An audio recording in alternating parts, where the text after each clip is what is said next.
Any problem?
When the bus finally reached her stop, she stepped off. Normally, this would have been the moment the policeman would be waiting nearby. But it wasn't there. That alone made her pause. Then something else happened. At the last moment, the man from the bus stood up and got off too.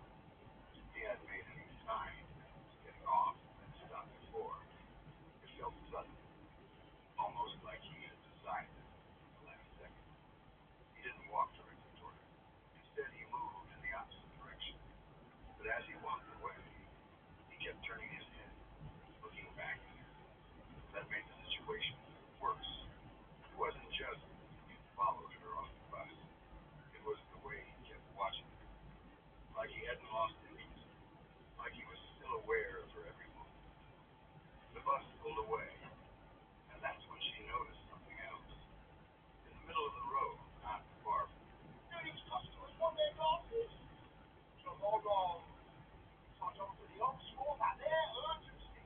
It's our profit. We dispatch within 24 hours. And customers, that's no extra charge.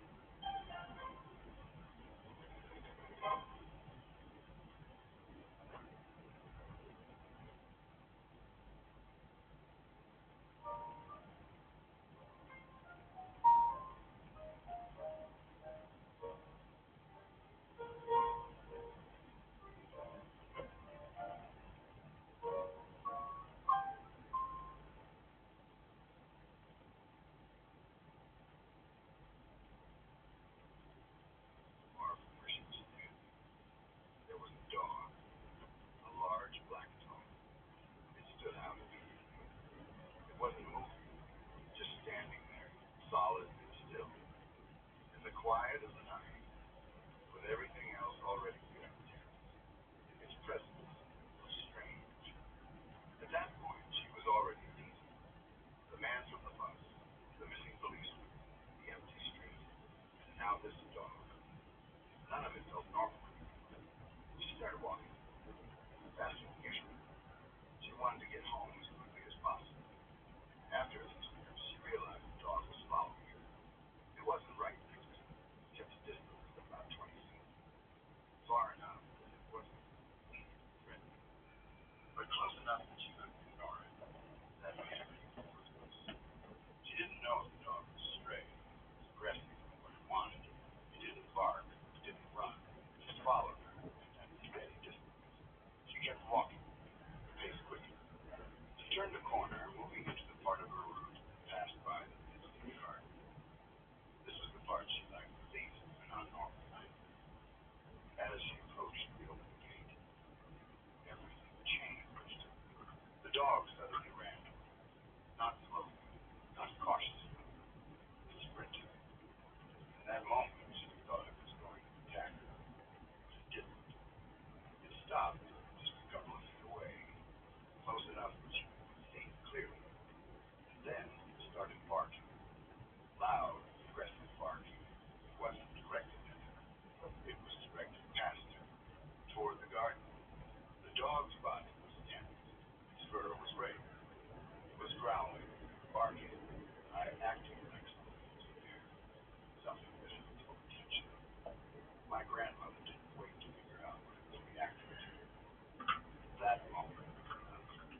like a lot of people, I was trying to decide what direction my life should take.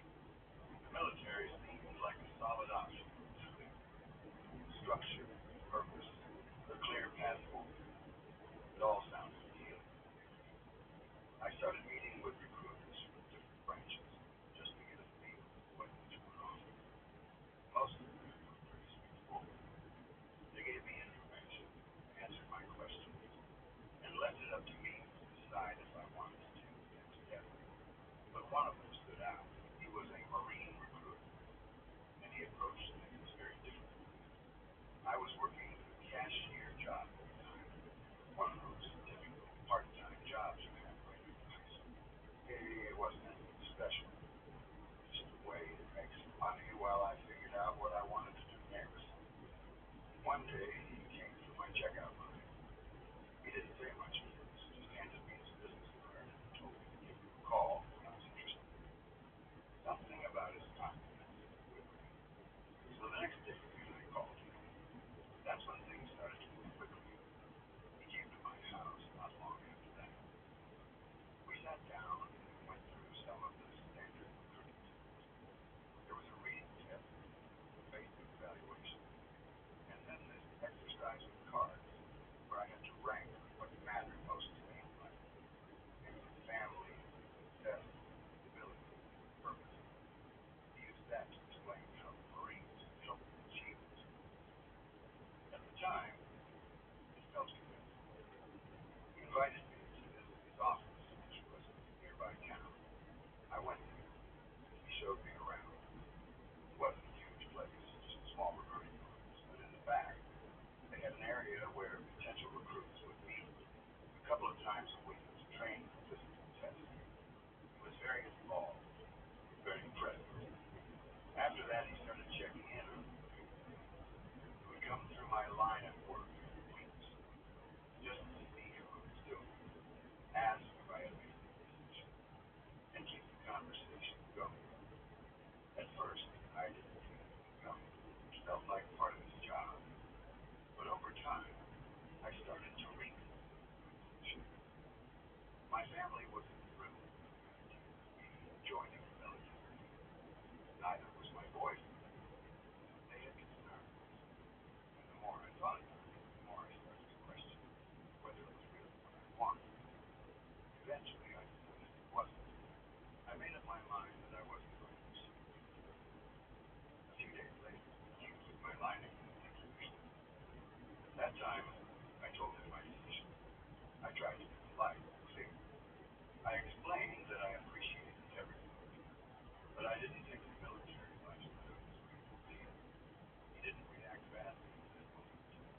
He nodded, said he understood, and that was it. At least that's what I thought. After that, things changed. He started showing up every day. Not once a week, not occasionally. Every single day I worked, he was there. At first, I tried to brush it off. Maybe it was a coincidence. Maybe he had errands to run. But after a while, it became obvious that it wasn't random. He was coming to see me. I started to feel uncomfortable, but I didn't know what to do about it. I was young, and I didn't want to make a big deal out of something that I wasn't completely sure was a problem. Then one night, everything escalated. I was working a late shift, closing the store. It was one of those nights where things move slowly, and you're just counting down the minutes until you can leave. He came through my line around 8:30 that night. We made small talk like usual. Nothing too out of the ordinary. Then he left. I thought that would be it. I finished my shift, closed up, and finally clocked out around 10:15. I walked out to the employee exit, ready to go home. And there he was, standing outside, waiting. My stomach dropped immediately. He walked up to me like it was completely normal, like he had every reason to be. Then he started walking with me to my car.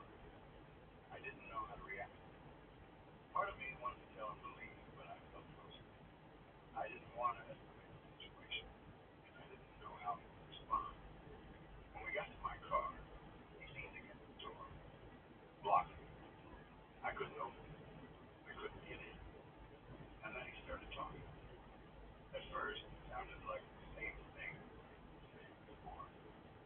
about the Marine opportunity, how I would be a great fit. But the tone was different, more intense, more persistent. He kept pushing, promising, trying to convince me that I was making a mistake. The longer it went on, the more uncomfortable I felt.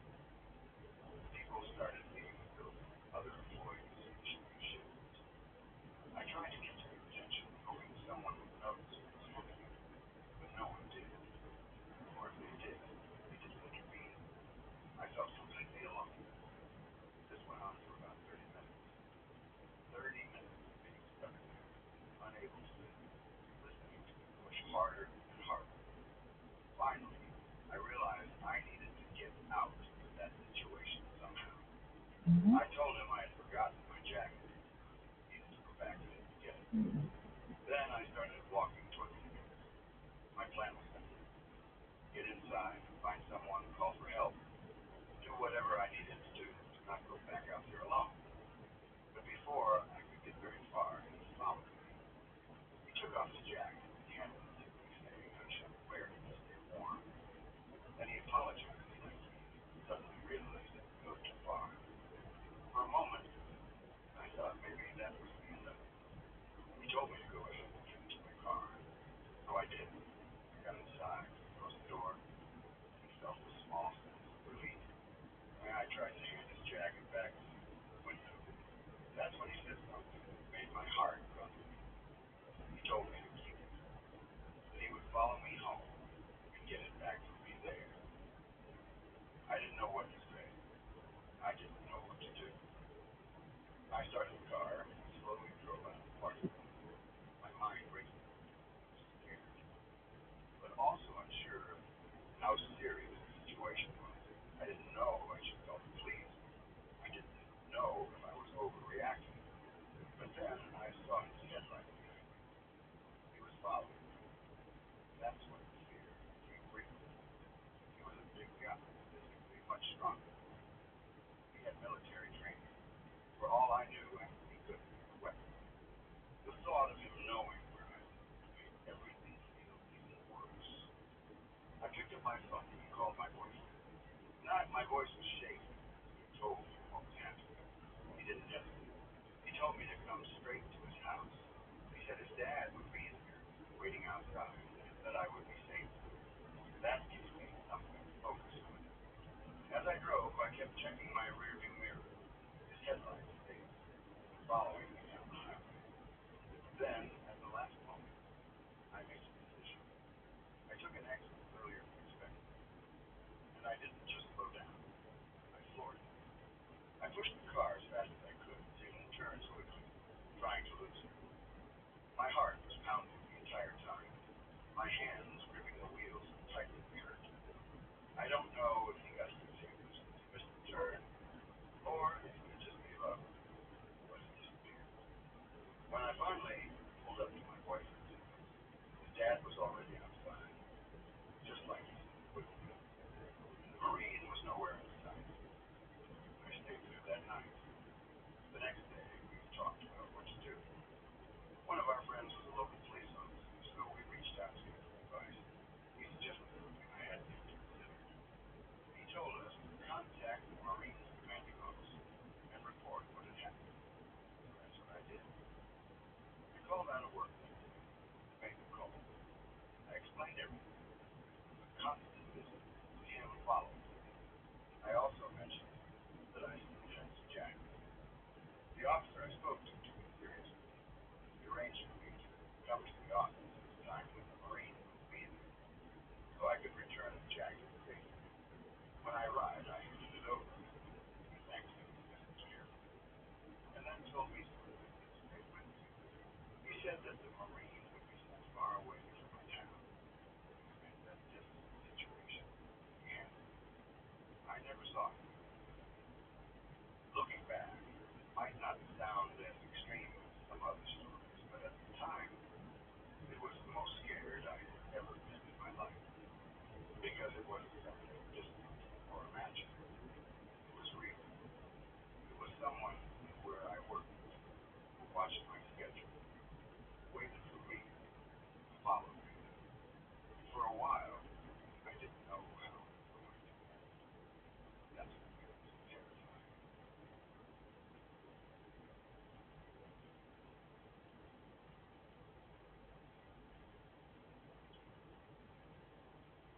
while back, my boyfriend and I decided to take a trip out to a secluded hot spring in Idaho. It was one of those places that you don't just stumble across.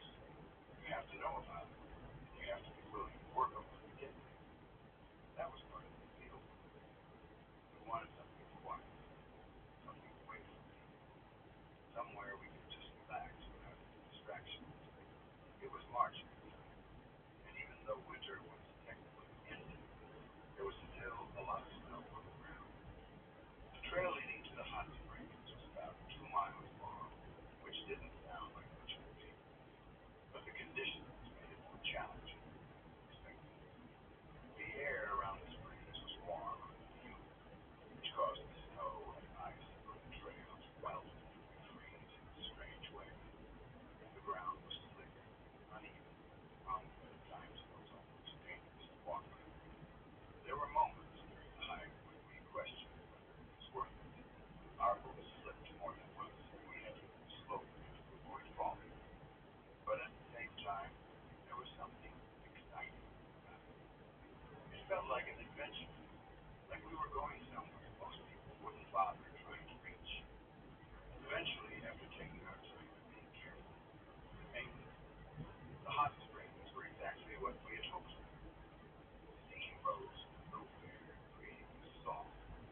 didn't try to get into the water.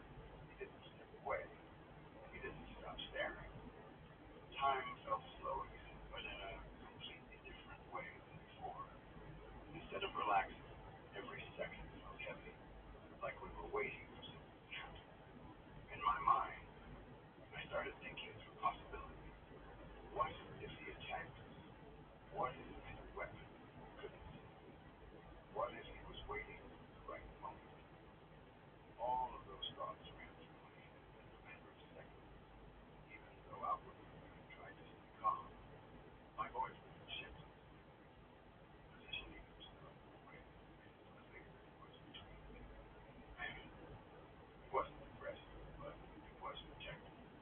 For a moment, I honestly thought things were about to escalate. Then, without warning, the man turned away. He didn't say anything else. He didn't respond to our offer to him. He just turned and started walking back down the trail. Just like that. We didn't move.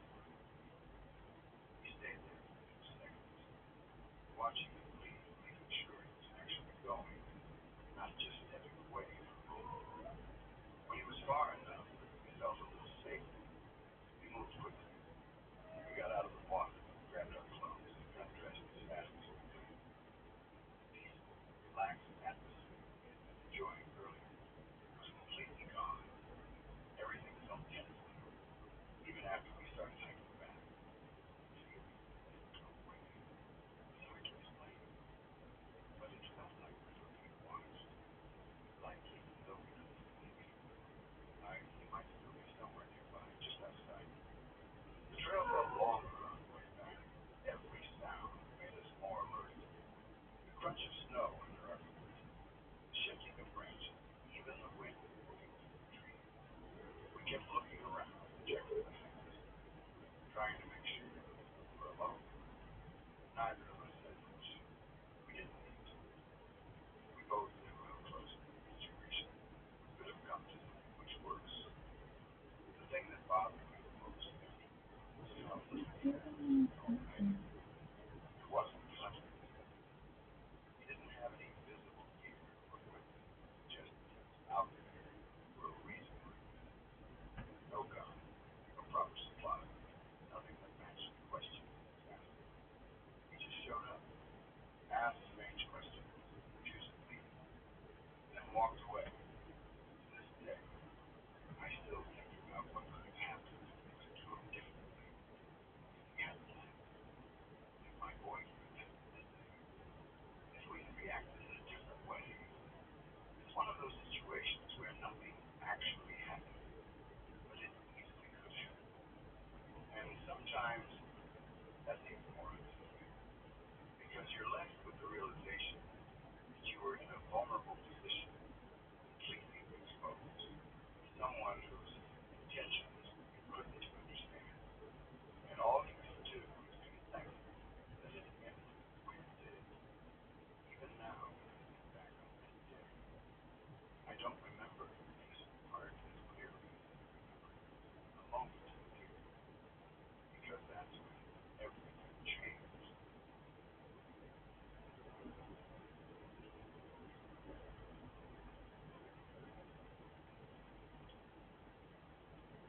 A few years ago, my girlfriend and I started to take a long road trip to the west coast of the United States.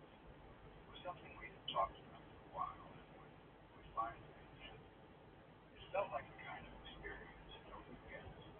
We packed up the car, brought our camera gear, and planned to stop in national parks along the way, camping whenever we could. We were both really into photography, so the whole trip was built around chasing good light, sunrise, and sunset. Those quiet in-between moments that make landscapes feel real. Every stop had purpose, meaning, structure. At one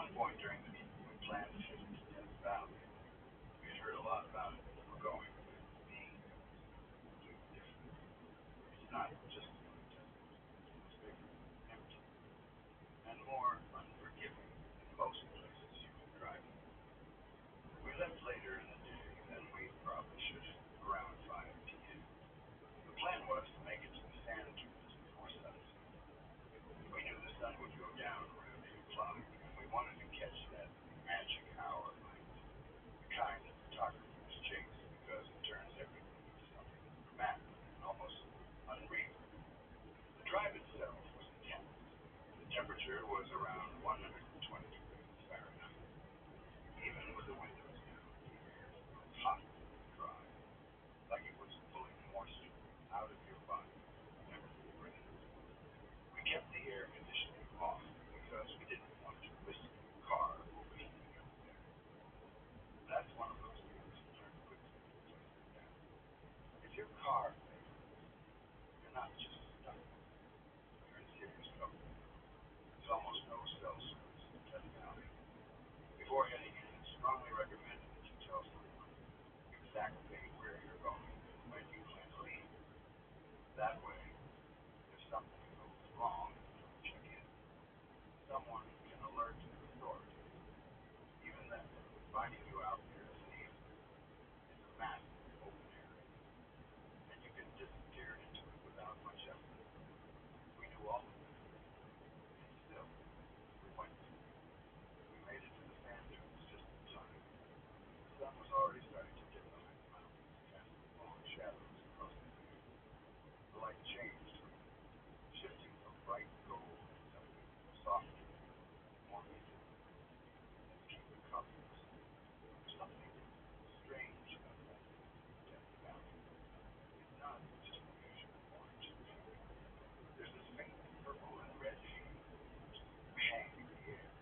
no clear explanation for what they were doing, no signal that needed help, no attempt to communicate, just movement. It didn't feel right, not even a little. I didn't wait to find out more. My foot hit the gas. The car surged forward, and within a second, their headlight became smaller and smaller. I didn't look back for long. I just focused on being as far away from them as possible. Neither of us moved. The sounds in the car felt heavy. We both knew how to work in that situation. Could have gone differently. If I had gotten out of the car, if I had waited longer, if I had assumed it was safe, we didn't know what they wanted. Maybe it was nothing. Maybe it was something. But in that moment, it didn't matter. All that mattered was getting away. The rest of the drive felt different. The road didn't feel empty. It felt uncertain. Every shadow, every distant light, every movement made us more aware of how vulnerable we were out there. We eventually made it out safely. But the experience with us, it changed the way we thought about isolation, about how quickly things would shift from peace to something else entirely. Even now, when I look back on the scene, I remember the beauty of the dunes, the colors of the sunset, the quiet of the desert. But I also remember those headlights and the feeling that something wasn't right. Sometimes that feeling is the only warning you get.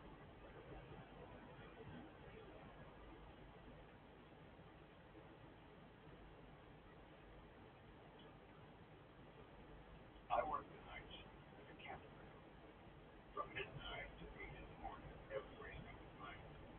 At first, it didn't seem like a bad job at all. In fact, compared to most night jobs, it was almost peaceful. The campground would quiet down after midnight, and by the time I settled into my shift, the only sounds left were distant wind, trees, and occasional crackle of something moving out in the dark. Most nights, I barely saw anything.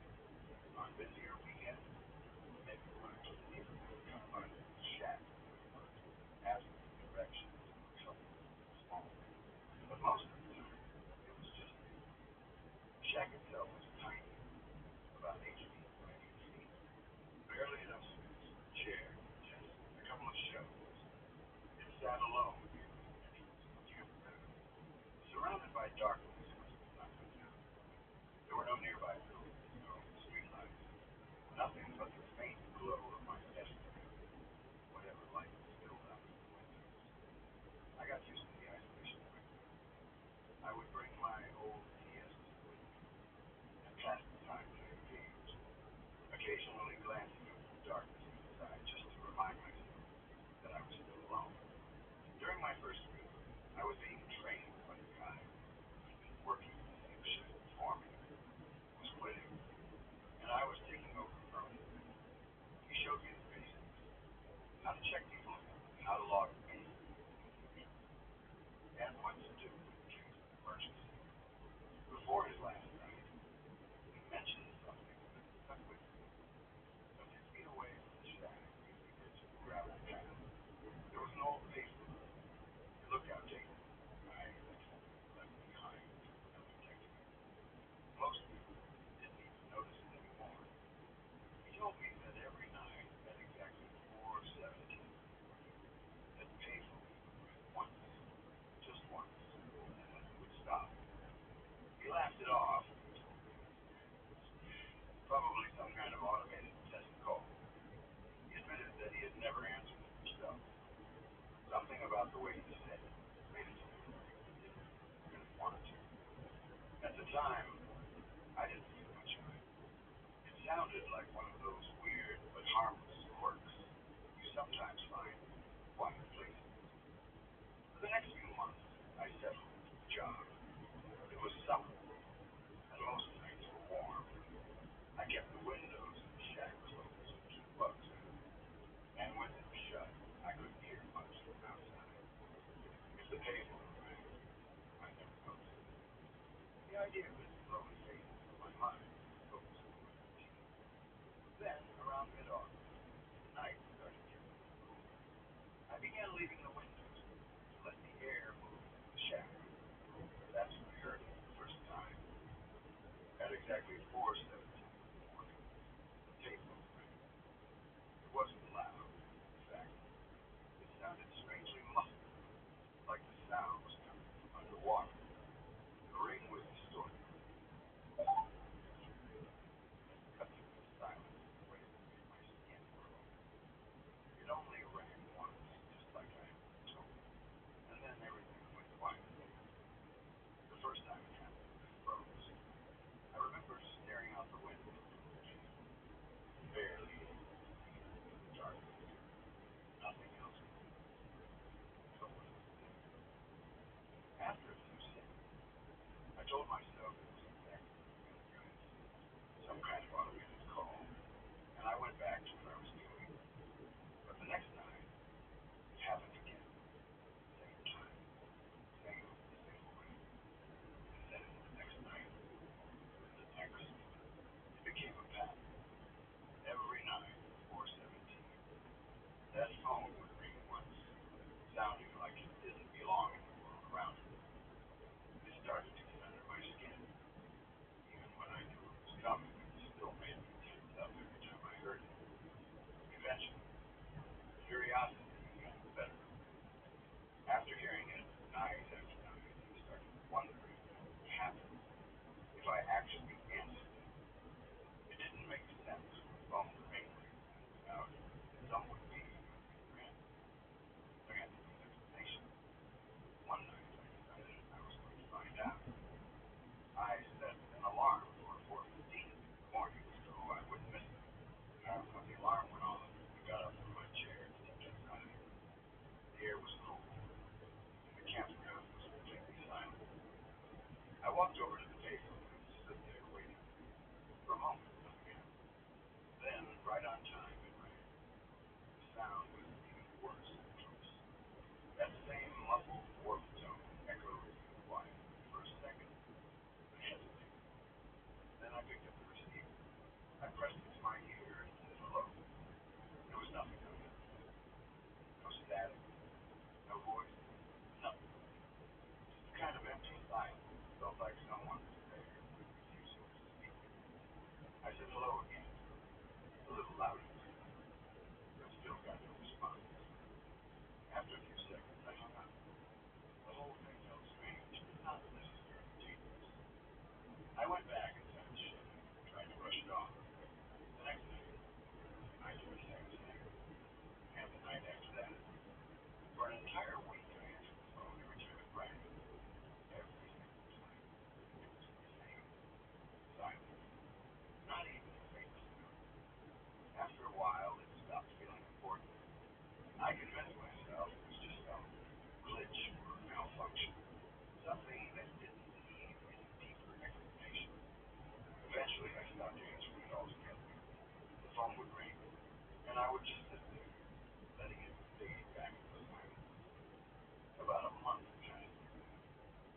By the time October rolled around, the nights got colder, and the campground was quieter than ever. Fewer people were staying there, and some nights I wouldn't see a single person in the entire shift.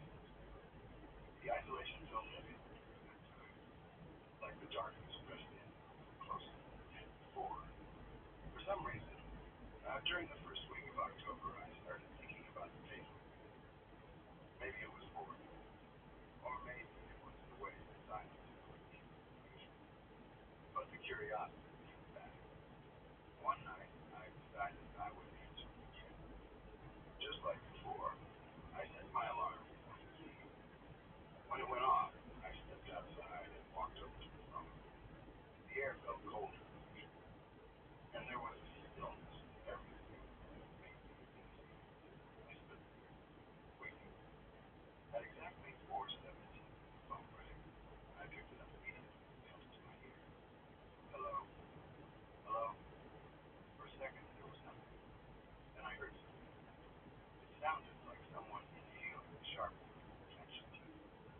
The sound was rough, uneven.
Back where I came from, that wouldn't have been such a big deal, but in Utah, high school started in sophomore year as freshman.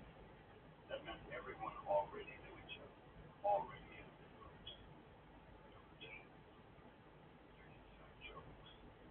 I felt like I had been dropped in the middle of something that had already been going on for years and I had no way to catch up. I was awkward, quiet, completely misplaced. The first few weeks were rough. I kept my head down and spoke what I had to. I spent most of my time trying not to draw attention to myself. It felt like I was starting high school all over again, except this time everyone else was already settled in.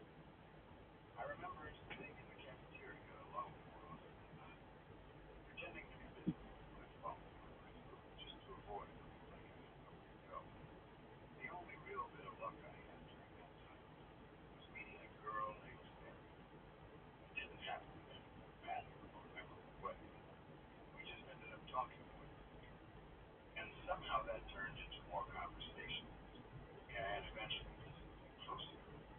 By the time the school year was coming to an end, we started dating. It wasn't anything complicated. We were both young and it was simple the way teenage relationships usually are. But for me, it meant everything. She made the place feel less foreign, less lonely. When summer came, things got easier. We had more time to spend together, and without the pressure of school, I started to feel more comfortable with my new surroundings. We would hang out almost every day, finding small ways to pass the time, talking about nothing important, just enjoying the company, not being alone. It was something I didn't really understand at first. I didn't know much about the culture of Utah, especially when it came to religion. I learned pretty quickly that many families there were Mormon, and that it was common for them to have large families. At the time, I didn't think too deeply about it. It just seemed like one of those regional differences you notice but don't question too much. Sarah's family was one of those large families. She had 6 sisters, making 7 girls in total, ranging from very young to nearly adult. The first time she told me that, I remember being surprised, but not necessarily alarmed. It just seemed like a lot of people in one house. I only met her mom once. It was brief, honestly, a little overwhelming. She seemed tired, distant, and she was pregnant at the time. I never met her dad. That wasn't something I questioned back then either. There were a lot of things I didn't question, probably because everything around me already felt familiar. I didn't want to dig too deep into anything that might make it seem like a stranger. Most of the time, Sarah and I avoided her house altogether. She had a strict curfew, and because of that, I couldn't just pull up to her driveway and knock on the door like a normal boyfriend. Instead, I had to park down the street and wait for her to come out and meet me. There was a small gully near her house, lined with trees that ran along the side of the property. The first time I saw her, I thought it would be an easy shortcut. If I crossed it, I could get closer to her house without having to walk all the way around. But when I suggested that, she immediately shut the idea down. She insisted that we go the long way, even though it meant passing by her parents' window. At the time, I didn't think too much about it. I assumed she just didn't want to risk slipping over and getting her shoes wet. The ground around the gully would be uneven, and sometimes there was water around it. It seemed like a reasonable enough explanation, so that became our routine. I would park down the street, and she would walk along the edge of the gully, circle around her house, and meet me on the road. Sometimes I would walk a little closer, but I always made sure not to step too far onto the property. The last thing either of us wanted was to alert her parents. We did this for a couple of months. It became normal, just that the parking lanes were between us. Looking back, there were small things that felt off, details that didn't quite make sense. But at the time, I ignored them.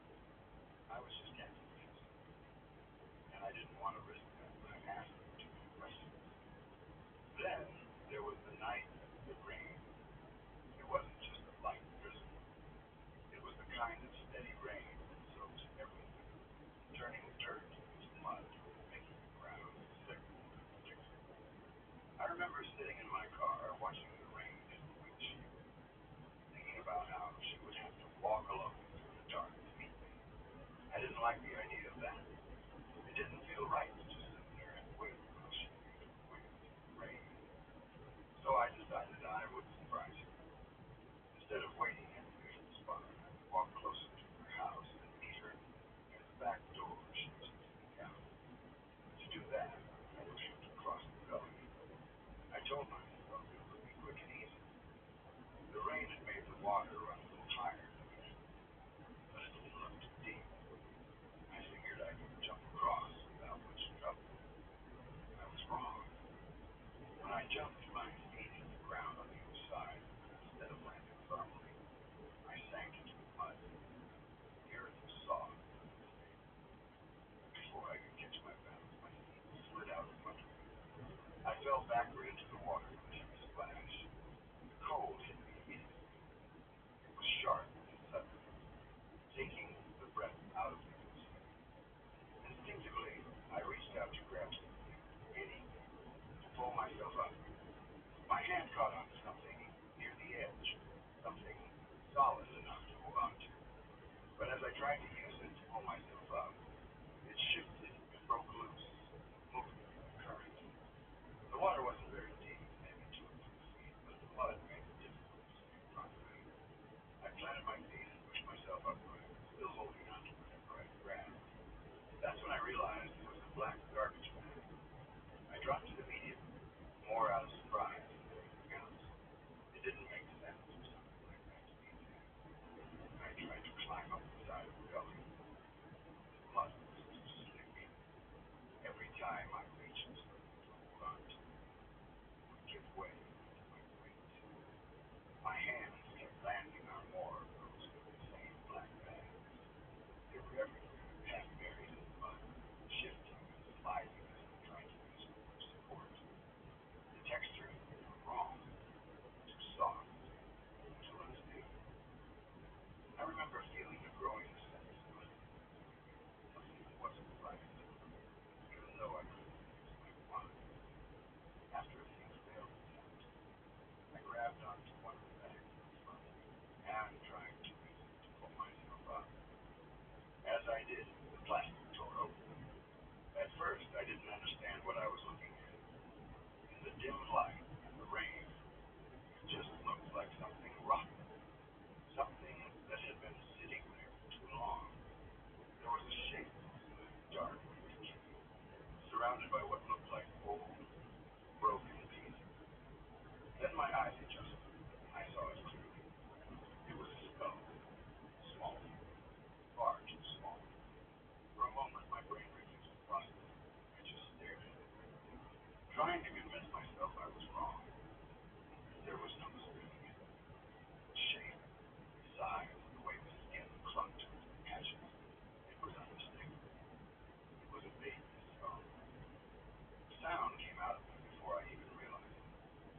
A shout, loud and sharp, cutting through the rain and darkness. The smell hit me every other time, thick and overwhelming, making my stomach turn. All I wanted was to get out of there. I scrambled, slipping and sliding, using anything I could find that wouldn't fall apart under my hand. Somehow I managed to pull myself up the side of the gully and onto solid ground. I backed away quickly, pressing myself against the nearby tree, my heart pounding so hard. It felt like it might burst. That's when I saw her. Sarah was standing a short distance away near the edge of the trees. She was crying. I hadn't even heard her approach. She must have been waiting for me in the usual spot, and came looking for the cheery shout. Her face was pale, her eyes wide, and there was something in her expression that I didn't fully understand at the time. But one thing was clear. She wasn't surprised. That realization hit me almost as hard as what I had just seen. It meant that, on some level, she already knew. Maybe not everything. Maybe not the full truth. But enough. We didn't say much to each other in that moment. I don't even remember if we spoke at all. Everything felt distant, unreal, like I was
that moment, it wasn't calm.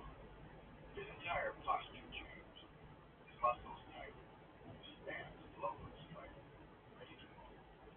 The fur along his back stood up, and his attention locked onto something out there in the darkness, something I couldn't see. Then he started growling. It wasn't a normal growl either. It was deep, aggressive, and full of warning. It didn't sound like curiosity or confusion. It sounded like pure anger. Whatever he was testing out there had flipped something inside him that I had never seen before.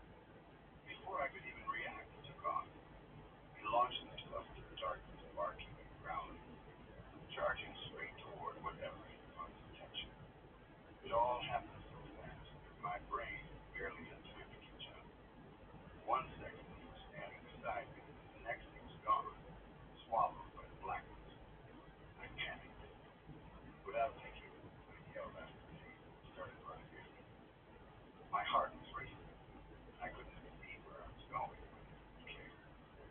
All I knew was that something was out there. My dog had just gone straight at it. I remember shouting in the darkness, threatening whoever might be in my yard, trying to sound more confident than I actually felt. At the same time, there was this part of me hoping I wouldn't actually run into it. It was this strange mix of fear and readiness, like my body didn't know whether to fight or run. Then I heard a loud, sickening impact. I heard a sharp whack that echoed through the yard. Immediately after, my dog yelped. The sound hit me hard. It wasn't just a bark or a growl. It was pain. Real, sudden pain. And then I saw him. He came sprinting back toward the house, moving faster than I had ever seen him run. His tail was tucked between his legs, moving slowly. Even in the dark, he was wrong. As he got closer, I saw the blood. It was all over his face, his nose, and his ears. Dark and wet, catching what looked like needles. For a second, everything inside me just froze. Then the fear turned to anger. Something had hurt my dog. I stopped where I was, standing in the darkness, barefoot, completely exposed. My heart was pounding, but now it wasn't just fear driving me.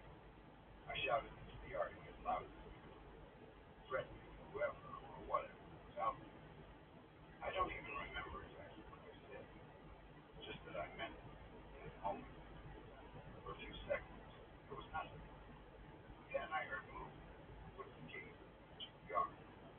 Loud, scraping sounds. Someone was climbing over in a hurry. There were a couple of heavy thuds, like feet hitting the ground on the other side, and then silence. Complete silence. Whatever had been in my yard was gone. I didn't wait around to confirm anything. The moment the noise stopped, I turned and ran back into the house. I slammed the door behind me and locked it, my hands shaking as I did. My dog was already inside, hiding under the couch. Seeing him like that hit me harder than anything else. This was a dog that was always confident, always playful, never scared of anything. Yep. And now he was cowering, trying to make himself as small as possible. I knelt down and called him softly, trying to calm him down. It took a moment, but eventually he came out, still shaking slightly. I pulled him into a hug, checking him over as best as I could. There was blood everywhere on his head.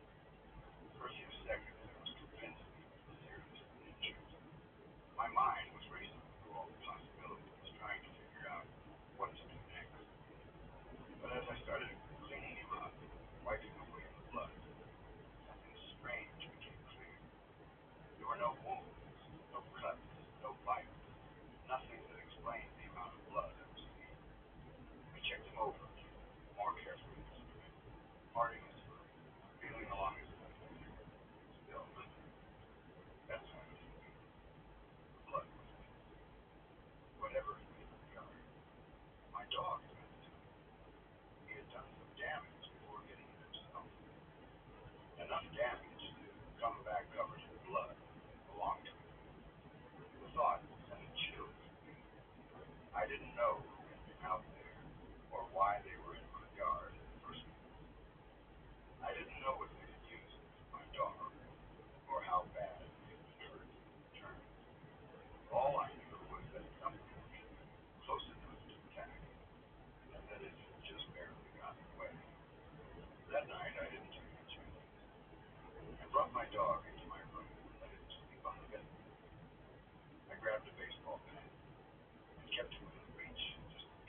dog, on the other hand, bounced back almost immediately. Within a day or two, he was back to his usual self, playful, relaxed, completely unfazed by the surface. There was something different about him after that night, kind of confidence, like he knew what he had done. When we went out to the park, he carried himself differently. There was swagger in the way he walked, like proof, even if no one else believed the story.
done it while I was upstairs, sleeping, completely unaware.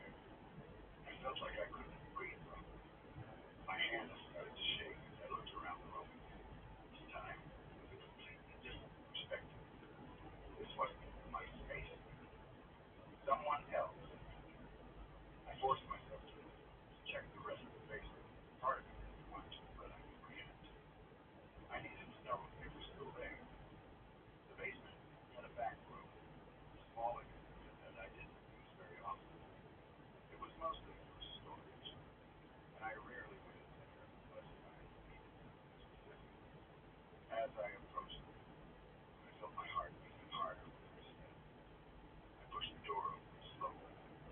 At first, I didn't see anything unusual.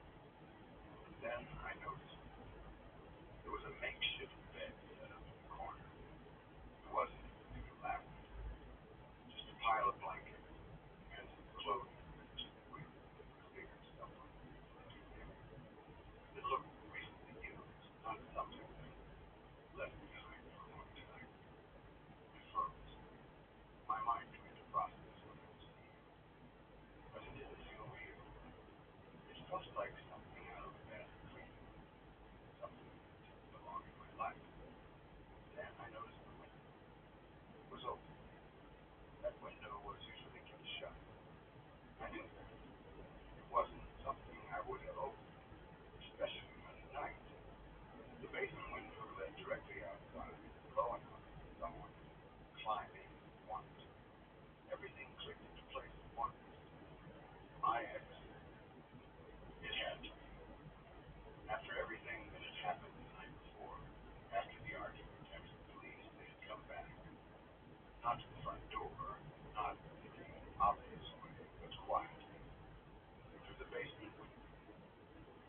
They had been in my space, moving my things, using my laptop, sleeping just a few rooms away from where I would normally have been.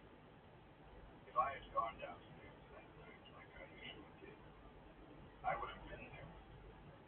The thought made my stomach twist.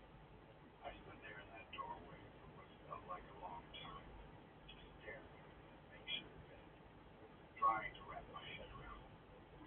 The idea that someone had been that close to me without me knowing was overwhelming.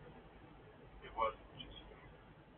It was a deep, unsettling feeling of violation. My space, the one place I thought I had control over, had been entered and used without my knowledge, and not by a stranger, but by someone who knew where I lived, who knew my routine. I quickly backed out of the room and made my way upstairs. Every instant of my body was telling me, get out of that basement, to put distance between me and whatever had happened there. Once I was back upstairs, I locked the doors and checked the windows, making sure everything was secure. My mind kept replaying the thought over and over again. I had just barely missed them. They had been there while I was in the house, while I was asleep, close enough to hear me, maybe even see me as they had come upstairs. And I had no idea. That realization was taken long after they left me. Even after everything was handled, even after I knew they weren't coming back, the feeling didn't go away completely. Because once something like that happens, you don't just forget it. You start to question every small sound, every out of place detail. You become more aware of your surroundings in a way that never fully turns off. And sometimes, late at night, when everything is quiet, you can't help but think about how close you came to walking into something you would never have been prepared for.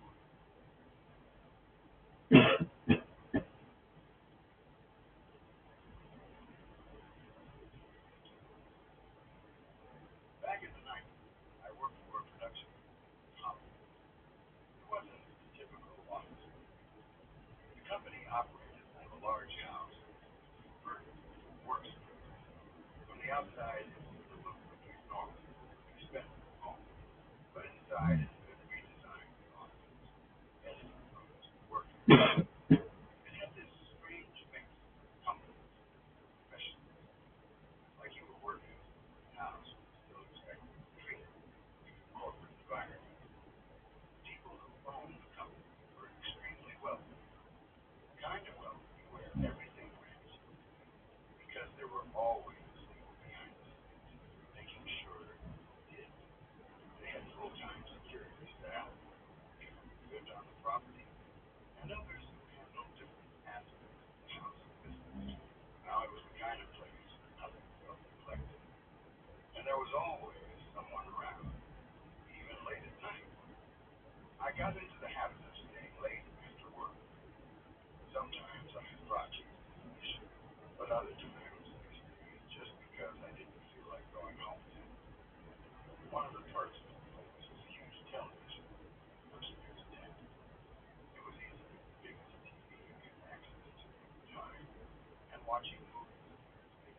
quite a smile, but close enough.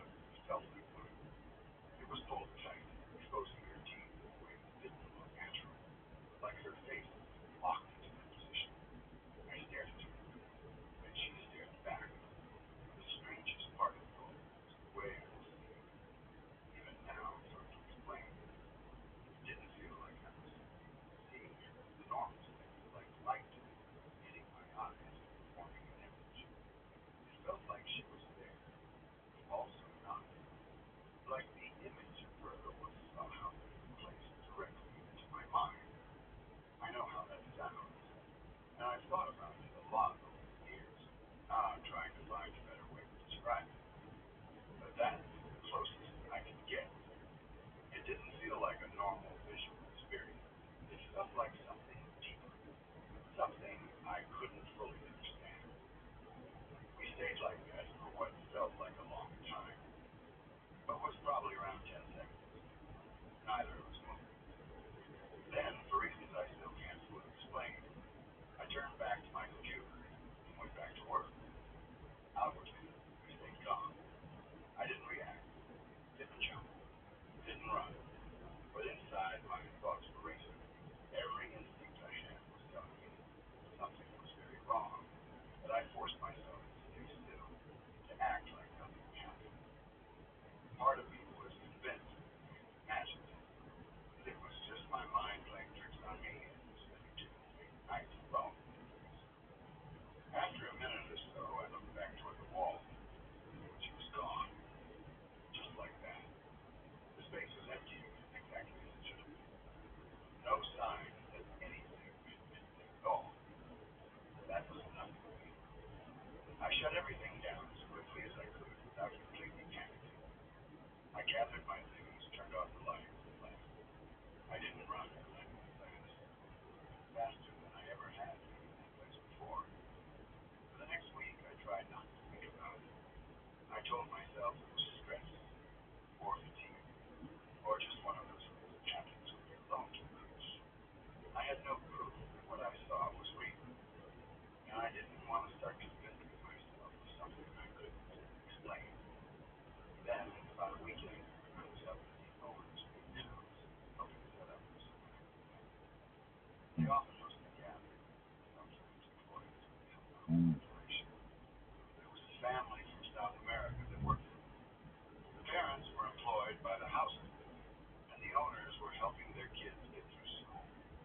Over time, I had gotten to know them, and we were on friendly terms. While I was in the dining room, I ended up talking with the husband. It was casual, it was just normal conversation. But then, almost without thinking, I asked him something. I asked if anything strange had ever happened down at the office. The moment the question left my mouth, I realized how odd it sounded, but it was too late. We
But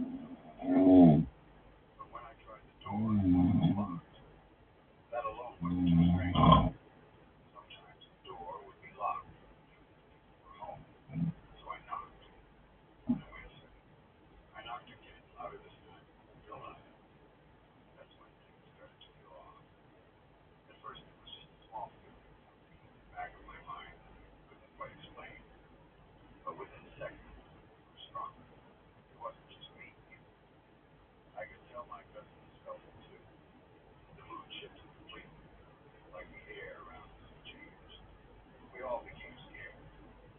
Not the kind of fear that comes from seeing something or hearing something awful.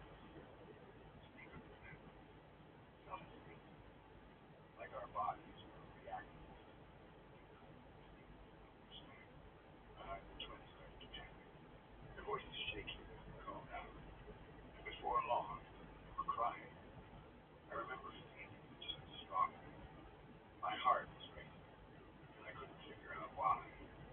There was no clear reason for it. We were standing at my own front door, broad daylight, with a house full of people just on the other side. And yet, it felt wrong. The rain kept pouring down, soaking us completely, and I banged on the door hard. I shouted for my parents, calling out as loudly as I could, expecting someone, anyone, to respond. That's when we heard a voice. It was a child, small kid. If you'd come over here, the three of us froze. For a moment, none of us spoke. We all looked at each other, trying to confirm that we had actually heard it. And then we started looking around the backyard, the street, anywhere the sound would come from. There was no one there, kids or neighbors, no one hiding or standing nearby, just the rain, the empty space around us. The fear got worse. We started pounding on the door, more urgently now. Our movements frantic. The twins were crying hard, and I could feel panic building in my chest. Then the voice came again. Come over here. It sounded the same as before.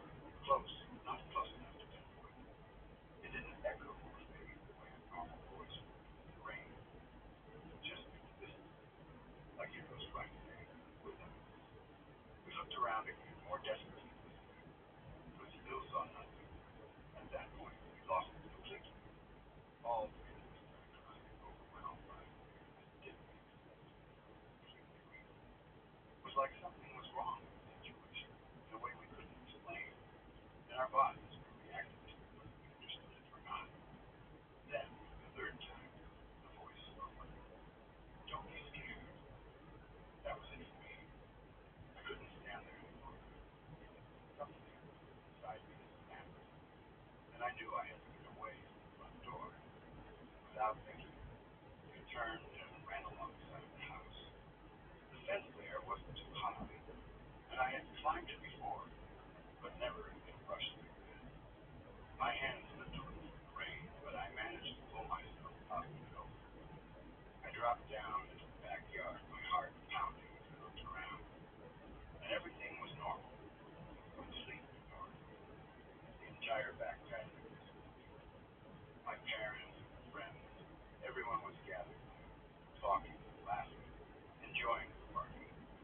There was music playing, drinks on the tables, the usual kind of scene you expect. It was like stepping into a different world. Just seconds before, I'd been standing in the front yard, soaked in rain, terrified for reasons I couldn't explain. And now I was surrounded by familiar faces, noise and warmth. My dad noticed me immediately. He walked over quickly, concerned on his face, asking what was wrong. I must have looked like I'd seen something terrible, because I couldn't even form a proper sentence. I tried to explain, but the words didn't come out right. All I could say was something was wrong, that we were scared, that there was a voice. He didn't fully understand, but he followed me anyway. Together,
nowhere. And most of all, before this, we all remember it the same way. Even now, to this thing, there's no clear answer, no logical explanation that fits everything we experience. It wasn't just one of us imagining it. All three of us heard it, felt it, reacted to it the same way. And even after all these years, we still experience out as one of the scariest moments in our lives. Not because we saw something, because we didn't.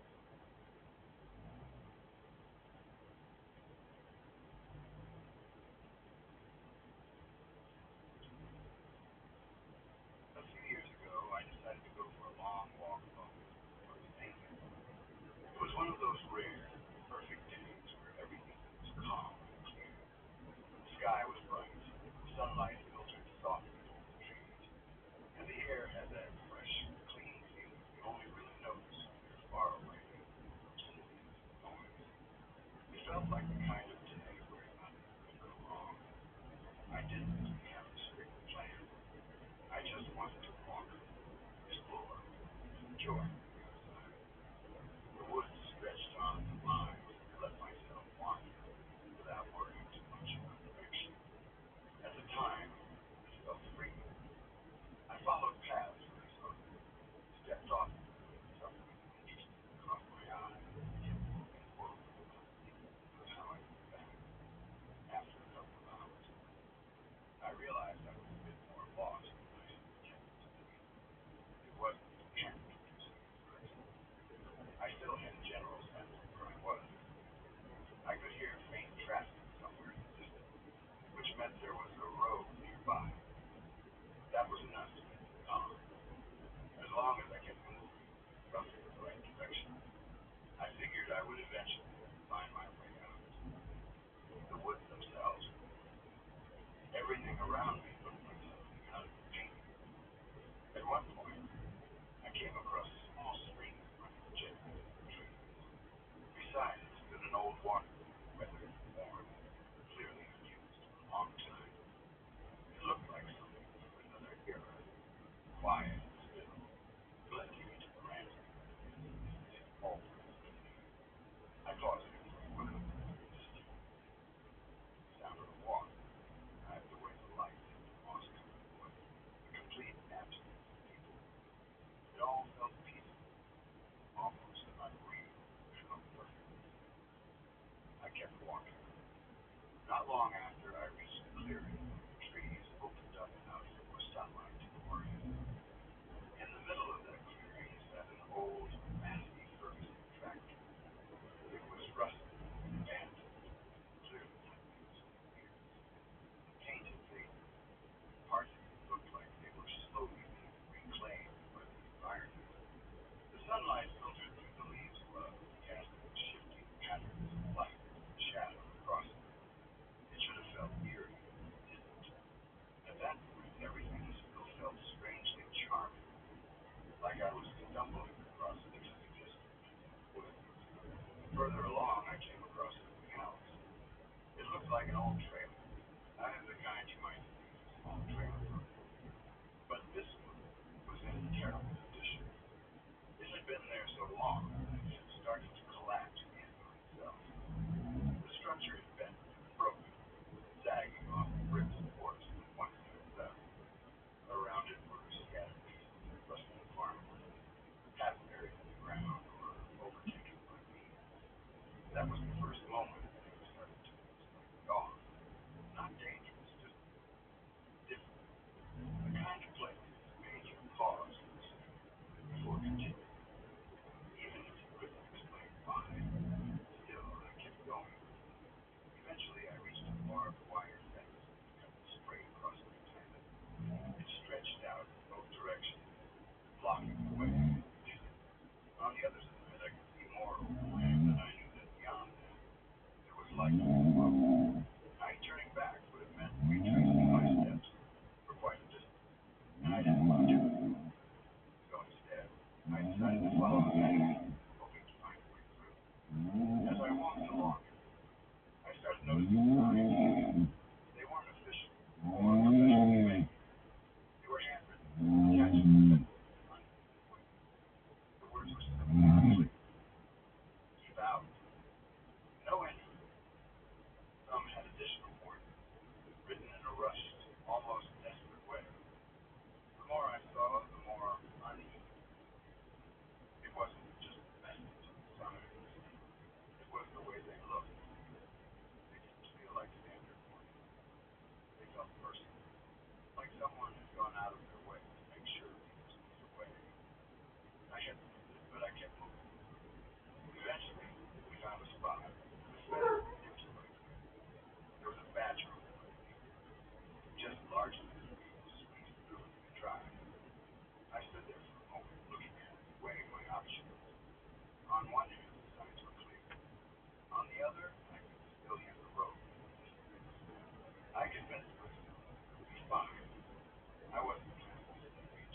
I continued, it became more noticeable.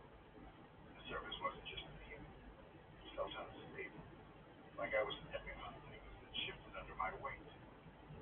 Then I stepped down to the crack. It was a sharp, dry sound, completely unexpected. I stopped and looked down. At first, I didn't understand what I was seeing.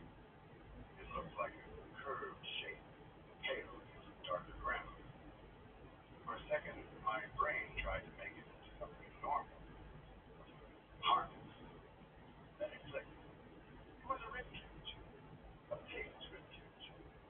The bones were exposed, clean, with bits of decayed materials still clinging to them. The shape was unmistakable. I stepped back, a wave of disgust hit me, and then something else cracked under my foot. Another one. That's when I really looked around, and what I saw made my stomach melt. I wasn't just standing near one or two carcasses. I was standing in the middle of dozens. They were everywhere, spread across the ground, were in carcasses, in different stages of decay. Some were nothing but skeletons, bleached and broken. Others were partially decomposed, forms still recognizable. Some looked more recent, bodies swollen, dark, suffocating, black bags, torn or ripped. It went on farther, like tissues and plants. The smell suddenly made sense. It hit me all at once. Stronger now that I knew what I was surrounded by. Thick, heavy, and impossible to ignore. I didn't think of it. Every bit of caution I had been holding on to disappeared. I didn't care about being quiet. I didn't care about being seen. All I wanted was to get out of there. I moved as fast as I could, stepping carefully and not caring where my feet landed as long as I was moving away. I climbed over the edge, pushing past the edge of that horrible area and onto the track. Once I was clear, I ran. I followed the track until I reached a gate, a simple 5-bar gate marking the edge of the property. I didn't stop to think. I grabbed onto it, pulled myself up, and jumped over without slowing down. On the other side, I kept moving, put enough distance between myself and the place. Only then did I slow down. The walk home felt different. Everything that had seemed beautiful earlier now felt slightly off. The woods, the quiet, the isolation. It all carried a different weight after what I had seen. Later, I learned that the area had been affected by the foot and mouth outbreak. It was a serious issue at the time, and the farms had been forced to cull entire herds to prevent the disease from spreading. My best guess is that the farmer had the pigs that became infected and didn't want to report it. Maybe they were afraid of losing it. Maybe they thought they could handle it themselves, so instead they let them die. There. I never went back to that part of the again. Some places were recent. I took it too close.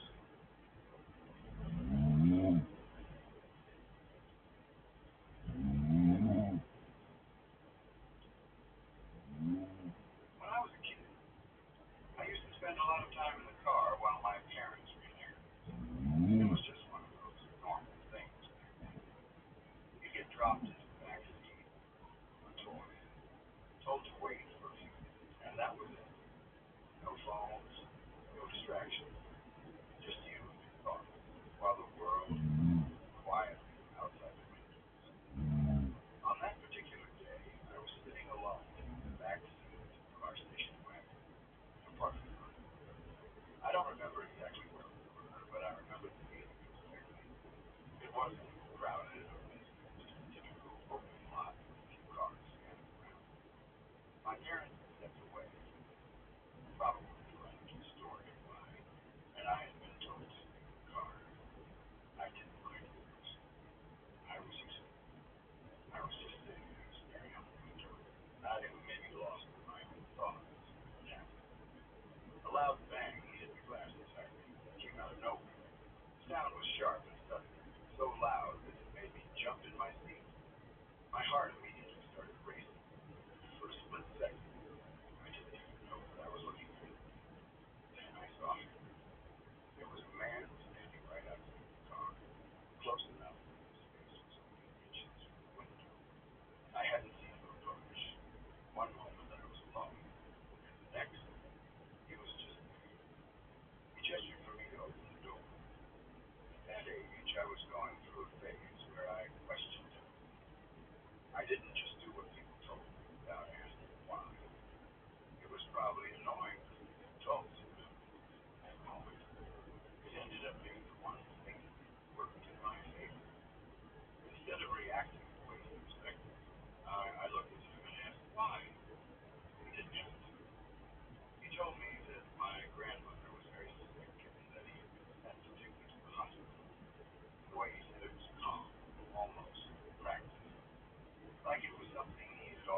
no way someone would just show up like this without calling first.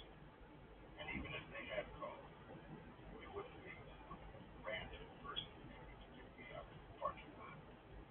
I would have thought it'd be just as quickly. I just didn't even know where I was. We weren't at home. We weren't somewhere particular. We were in a random parking lot about 15 minutes away. There was no reason anyone to be looking for me. None of it made sense. Something inside me shifted from confusion to alertness. I didn't fully understand what was happening, but I knew enough to know that I shouldn't open that door. Without saying anything else, I reached up to lock it. I remember noticing at the exact moment that the door had been unlocked the entire time. That realization chilled me. The man tried the handle almost immediately. He pulled on it, expecting it to open, but it didn't. There was a brief pause, like he hadn't expected resistance. Then he moved slightly, trying to test it even more firmly. My heart was pounding hard. I leaned forward quickly, reaching into the front seat to lock the driver's door. And then I reached across as far as I could to lock the passenger door as well. My movements were rushed, clumsy, but focused. I didn't want to leave anything open, any chance of getting it in. Outside, he started moving around the car. I could see the windows went from one door to another, checking each one, pulling on the handles, trying to find a way inside. The sound of the handles rattling echoed in the quiet space around me. Each attempt sending another wave of fear through my chest. I felt completely exposed, sitting there, back to us, surrounded by glass. Someone on the outside trying to get in. I felt like I had nowhere to go. There was no way out, no place to hide. It was like being trapped in a fishbowl while something circled around you, looking for a way in. I didn't scream. I didn't move. I just sat there, watching it, trying to stay as still as possible, while my mind raced with every possible outcome. He kept checking the doors for a few moments longer, moving from one side of the car to the other, testing each handle like he hoped one of them would get. But they didn't. Eventually, something began to change. I don't remember exactly what it was. Maybe it was the realization that I wasn't going to open the door. Maybe it was the risk of someone else noticing where he was going. Whatever it was, he stopped. He looked at me one more time. Then he walked away, just like that. No explanation, no apology, nothing. Simply turned and left, disappearing into the parking lot, as quiet as fear. I sat there for a long time, still frozen in place, trying to process what just happened. My heart was still racing, my hands still shaking, but I didn't move. I didn't unlock the doors, I didn't relax, I just waited. When my parents finally came back to the car, I remember feeling this overwhelming sense of fear. The moment they opened the door, the tension that had been building inside me started to break free. When I told them what had happened, or at least I tried to. It came out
hotel wasn't strict about checking guests.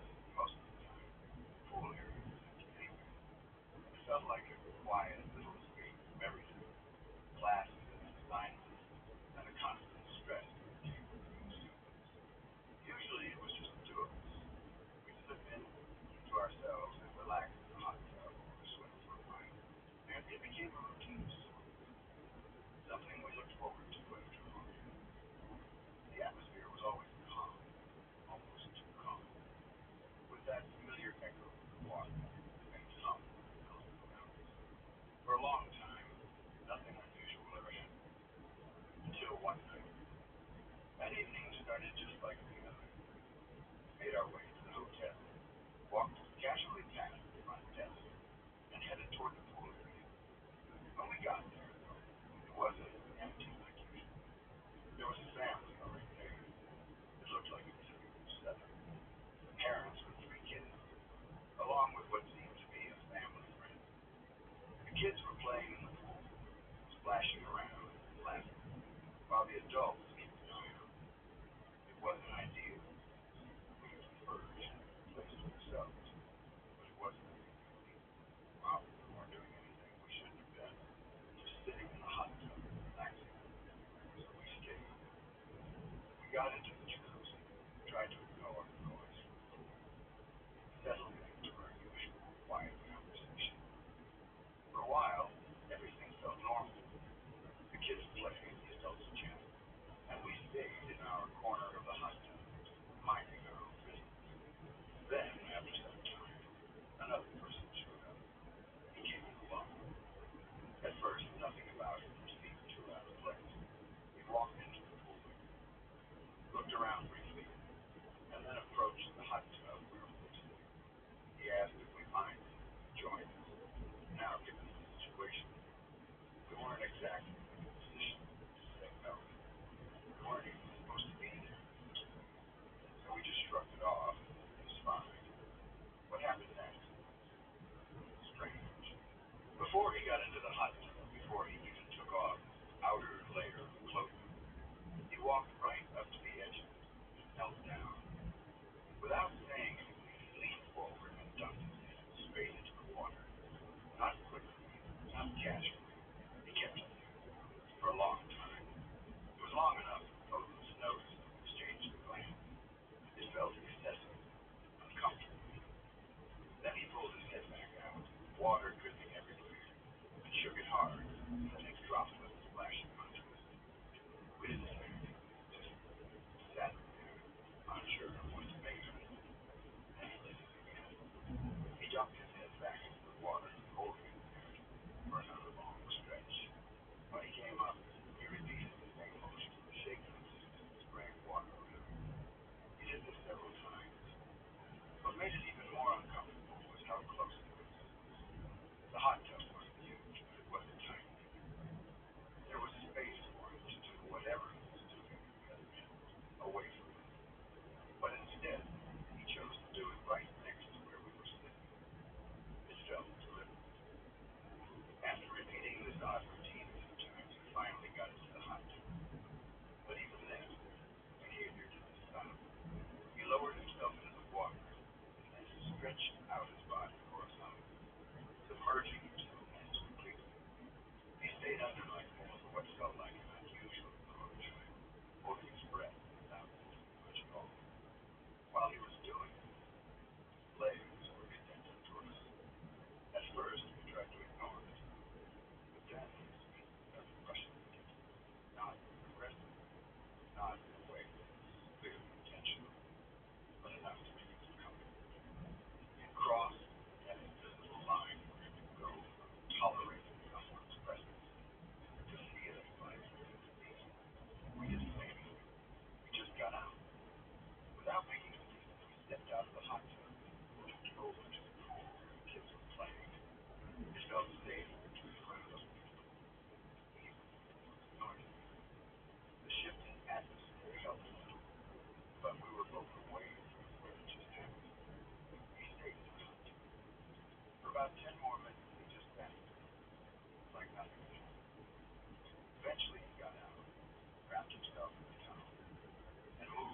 Mm.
my factory.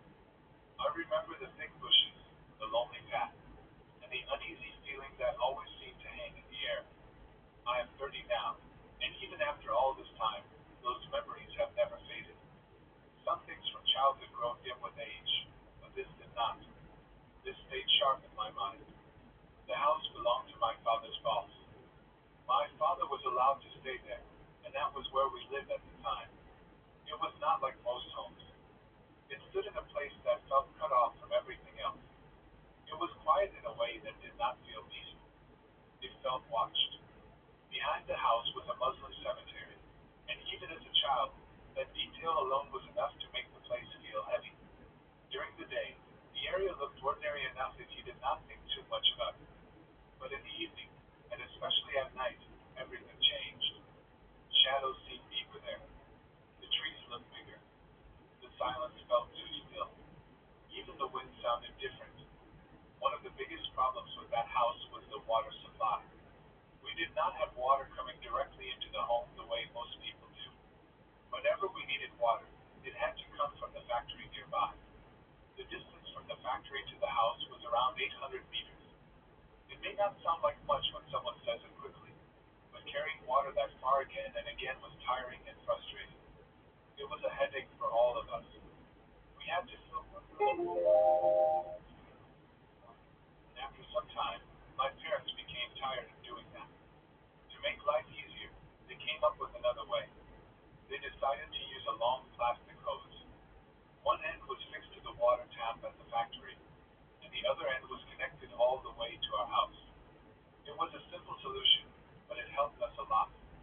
Instead of carrying heavy buckets back and forth every time, we could turn on the tap and wait for the water to come through the hose into the house. At least, that was the idea. It did not always work perfectly, but it was still better than carrying water by hand over and over again. One Saturday afternoon, something happened that changed the way I looked at the world. It was around 2 o'clock. The day itself did not begin in any unusual way. It felt like any other day. My mother went alone to the factory first, as she often did, and turned on the water. Then she came back home expecting the water to come through the hose. But nothing came. She waited, checked the tap, and still nothing happened. She thought maybe the hose was leaking somewhere, or perhaps something had gone wrong along the way. She was annoyed and wanted it checked immediately. My sister and I were told to go and investigate why the water was not reaching the house. We did not want to go. We were lazy, like many children are when they are told to do something unpleasant. Walking all the way there did not appeal to us at all, especially because that area already made us uncomfortable. But we had bicycles, so we decided to use them instead. We thought it would be quicker, easier, and we could get the job over with fast. Even before that day, that path had always felt frightening to us. There was something about it that never felt right. The way the bushes grew thick on both sides. The way some places along the path seemed darker than they should, even in daylight. The cemetery behind our house added to that fear. We were children, and children notice certain feelings even when they cannot explain them. We did not always say it out loud, but we both felt uneasy in that area. Still, because our mother had insisted, we got on our bicycles and went. As we rode toward the factory, I remember trying not to think too much. I just wanted to reach the place, check the hose, and go home. The sun was up, and since it was the afternoon, I kept telling myself there was nothing to be afraid of. Daytime makes people feel safe. It makes them believe nothing strange can happen. But sometimes the strangest things happen in full daylight, when you least expect them. There was a big tree near the factory, and between that tree and the factory there was a wide drain. The area around it was bushy, thick, and difficult to enter. It was not a place where people normally stood around. In fact, I would say no one could easily get there without effort because of how overgrown the place was. That is why what we saw felt impossible from the very first second. As we were riding, we saw a woman standing near that big tree. To this day, I can still picture her clearly. She was dressed in an Indian costume, and she looked very beautiful. There was nothing vague about what I saw. It was not a shadow.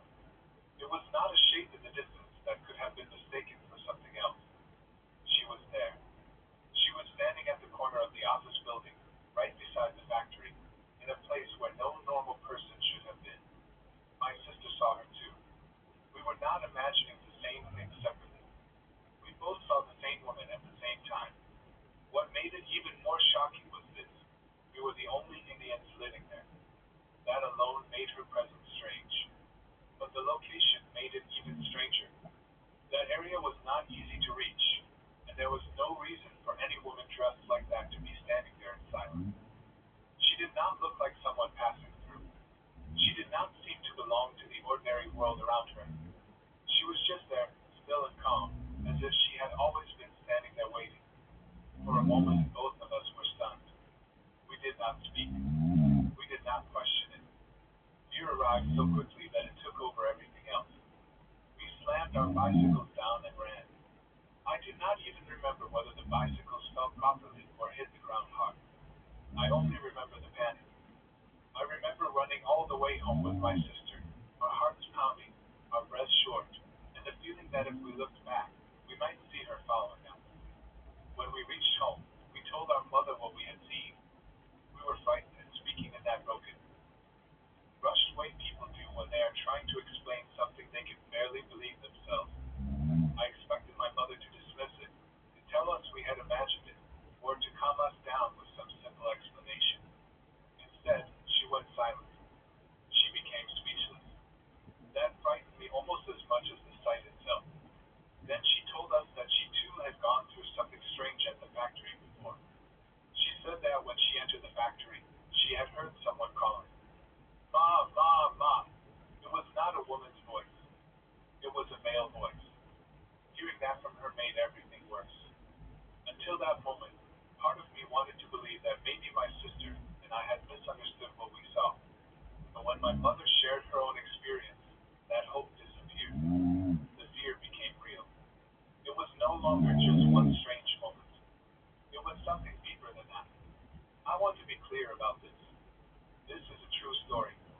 I swear upon God that I saw that young woman standing there. I did not make it up then, and I am not changing it now. I never believed in ghosts before that incident. I had heard stories, of course. People talk about strange things all the time, but I always kept a distance from such beliefs. I did not truly believe. After that day, I began to believe not only in ghosts, but also in strange happenings that cannot be explained by normal logic. There are moments in life that divide your thinking into two parts, before and after. That afternoon became one of those moments for me.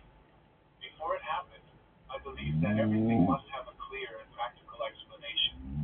After it happened, I was no longer so sure. Once you see something with your own eyes, something that should not be there, and yet is standing right in front of you, your thinking changes. People can argue with stories they hear from others. They can laugh, doubt, and explain things away. But it is much harder to argue with your own memory when the image remains clear for years. After that day, the area around the house felt even more unsettling. The cemetery behind our home no longer felt like a simple detail of the landscape. It felt connected somehow to the heaviness that always surrounded the place. The path to the factory became even more frightening. Every trip there carried a different feeling after that, as though the ordinary world had opened just enough for us to glimpse something hidden. Even during the day, I no longer felt completely at ease. As time passed, I had another encounter that only deepened my belief that there are things in this world we do not understand. This one happened when I was returning from the temple. It was around 2 in the morning. We had special prayers that night, and the temple was within walking distance, so I was heading back on foot. The roads were quiet in the way roads can be only at that hour. There were no crowds, no noise, no movement except the occasional sound of the night itself. While I was walking, I noticed a man about 500 meters in front of me. At first, he did not seem unusual. From a distance, he was just a figure ahead on the road. But as I watched him, I began to feel something was wrong. He looked very old, and he was unusually tall. Not just tall in a normal way, but strangely tall, enough that it caught my attention even from far away. There was something about his shape, the way he moved, the way he seemed to belong to the darkness more than to the road itself. I cannot fully explain why that sight disturbed me. Sometimes fear comes from a clear cause. Other times, it comes from something your mind notices before your logic can name it. I only know that seeing him filled me with the same kind of cold unease I had felt when I saw the woman near the factory. It was the feeling of facing something that did not seem right. Something not fully human, or at least not fully ordinary. kept my distance. I did not want to go closer. I did not call out. I did not try to catch up. At that hour, after special prayers, one wants only to return home safely, and my whole being told me to stay away from that figure. Even now, when I remember him, I remember the length of the road between us and the strange discomfort that settled in my chest. I had already had one experience I could not explain, and because of that, I could no longer look at such moments as simple misunderstandings. Once your belief changes, the world itself changes with it. Things you once ignored begin to stand out. Feelings you once dismissed begin to matter. Years pass, and I moved into another house. You might think that leaving the old place behind would have ended such experiences, but that was not the case. The house I live in now has also been considered haunted. When I first heard people say that, I did not know what to think. Part of me did not want to accept it. No one wants to believe their home carries that kind of presence. But slowly, night after night, certain things began to happen. I often heard noises in the middle of the night. Not the ordinary sounds the house makes as it settles or as the wind touches a window. I mean sounds that made no sense. Sounds that seem to happen without any visible reason. Small noises can be easy to ignore once or twice. A creak, a soft movement, a faint sound in another room. But when it keeps happening, when the timing feels wrong, when the silence around it feels too deep, those sounds begin to wear on your mind. My dog made it even harder to dismiss. He would bark at night for no clear reason. Not the kind of barking dogs do when they hear another animal or when someone passes outside. It was the kind of barking that comes from sensing something. He would become alert and focused, barking into the darkness, as if reacting to a presence I could not see. Anyone who has lived with a dog knows that they notice things we miss. Their reactions can tell you when something is wrong, even before you understand it yourself. There were many nights when his sudden barking filled the house and made my skin crawl. Then there was the white smoke around my kitchen. That is not something I can easily explain away. I saw white smoke there, and there was no reason for it. It was not steam from cooking. It was not smoke from a fire. It did not come with a smell or with any noble cause I could point to later. It was simply there, a pale presence in the kitchen, appearing in a way that felt unnatural. Kitchens are supposed to be ordinary places, full of life and routine. They are where meals are prepared, where people gather, where familiar things happen. Seeing something so strange in such a normal part of the house was deeply unsettling. It felt like the unnatural had entered the middle of daily life and made itself known. One of the most shocking incidents happened only yesterday. I was in the bathroom taking a shower. It was an ordinary moment, the kind of private, everyday moment when your mind is not prepared for fear. The bathroom door was nearly open, and I was just standing there under the water when suddenly the door was pulled by someone, not pushed by wind, not moving gently on its own, pulled. In that instant, my whole body went cold. Fear came so fast that I did not even think before reacting. I grabbed my clothes and shouted at my niece, assuming she must be playing a prank on me. That was the only explanation my mind reached for at first because it was the only explanation that felt possible. I was startled, angry, and shaken all at once. But when I stepped out and looked, my niece was in the living room, quietly playing with her little doll. There was no one else at home, only me and her. That moment stayed with me in a way that is hard to describe. Some experiences frighten you while they are happening and then lose their power later. This was not like that. The more I thought about it afterward, the more unsettling it became. If my niece had not been near the bathroom, then who had pulled the door? The house was not full of people. There was no confusion about who was home. There was no one hiding, no one passing by, no easy explanation to hold on to. It was one of those moments when the mind searches desperately for something sensible and finds nothing. When things like this happen once, a person can try to forget them. When they happen again and again in different places, over many years, forgetting becomes hard. It becomes impossible, really. You begin to carry the memories with you. They gather inside you, one beside another, and slowly they build a quiet certainty. Not the certainty of science,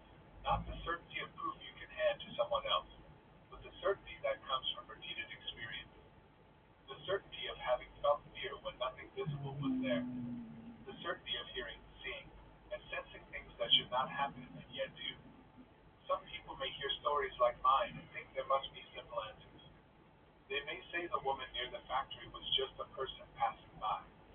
They may say the old man on the road was just a tall stranger. They may say the noises in the house are natural, that the dog barked for no reason, that the smoke was only imagination, that the bathroom door moved because of air pressure. People always look for explanations, and sometimes that is reasonable. But there are moments when explanations do not fit. There are details that remain. There are feelings that do not leave. There is the weight of being there and knowing what you saw.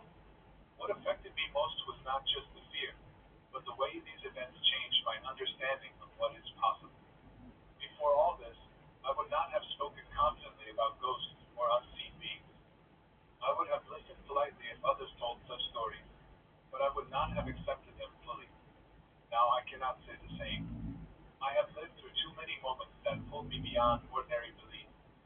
The memory of that woman near the big tree still comes back to me most strongly. Perhaps it is because it was my first true encounter. Perhaps it is because she appeared in daylight, beautiful and still, in a place where no one should have been. Or perhaps it is because of how instantly she changed everything. Childhood is often the time when beliefs are formed, and that day formed mine in a way nothing else could. I did not come to this belief through stories told by others. I came to it through my own eyes.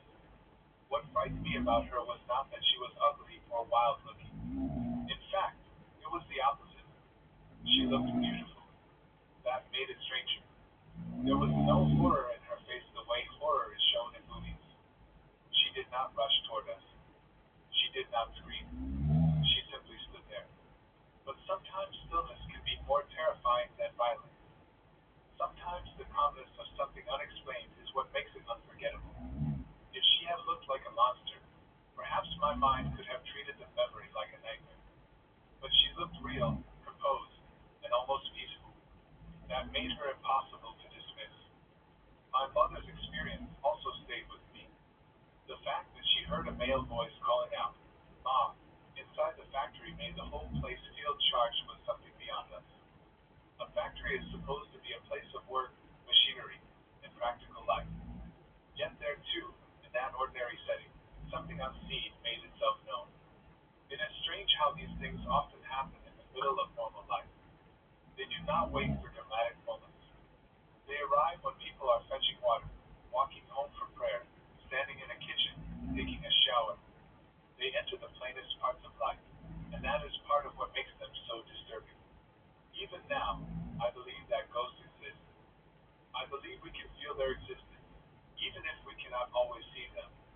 There are moments when the air itself feels different, when a room changes for no visible reason, when an animal reacts before any sound is heard, when a person simply knows they are not alone. Not every strange feeling means a ghost is present, of course, but some feelings are too strong, too clear, and too repeated to ignore. At the same time, I do not believe they are stronger than God.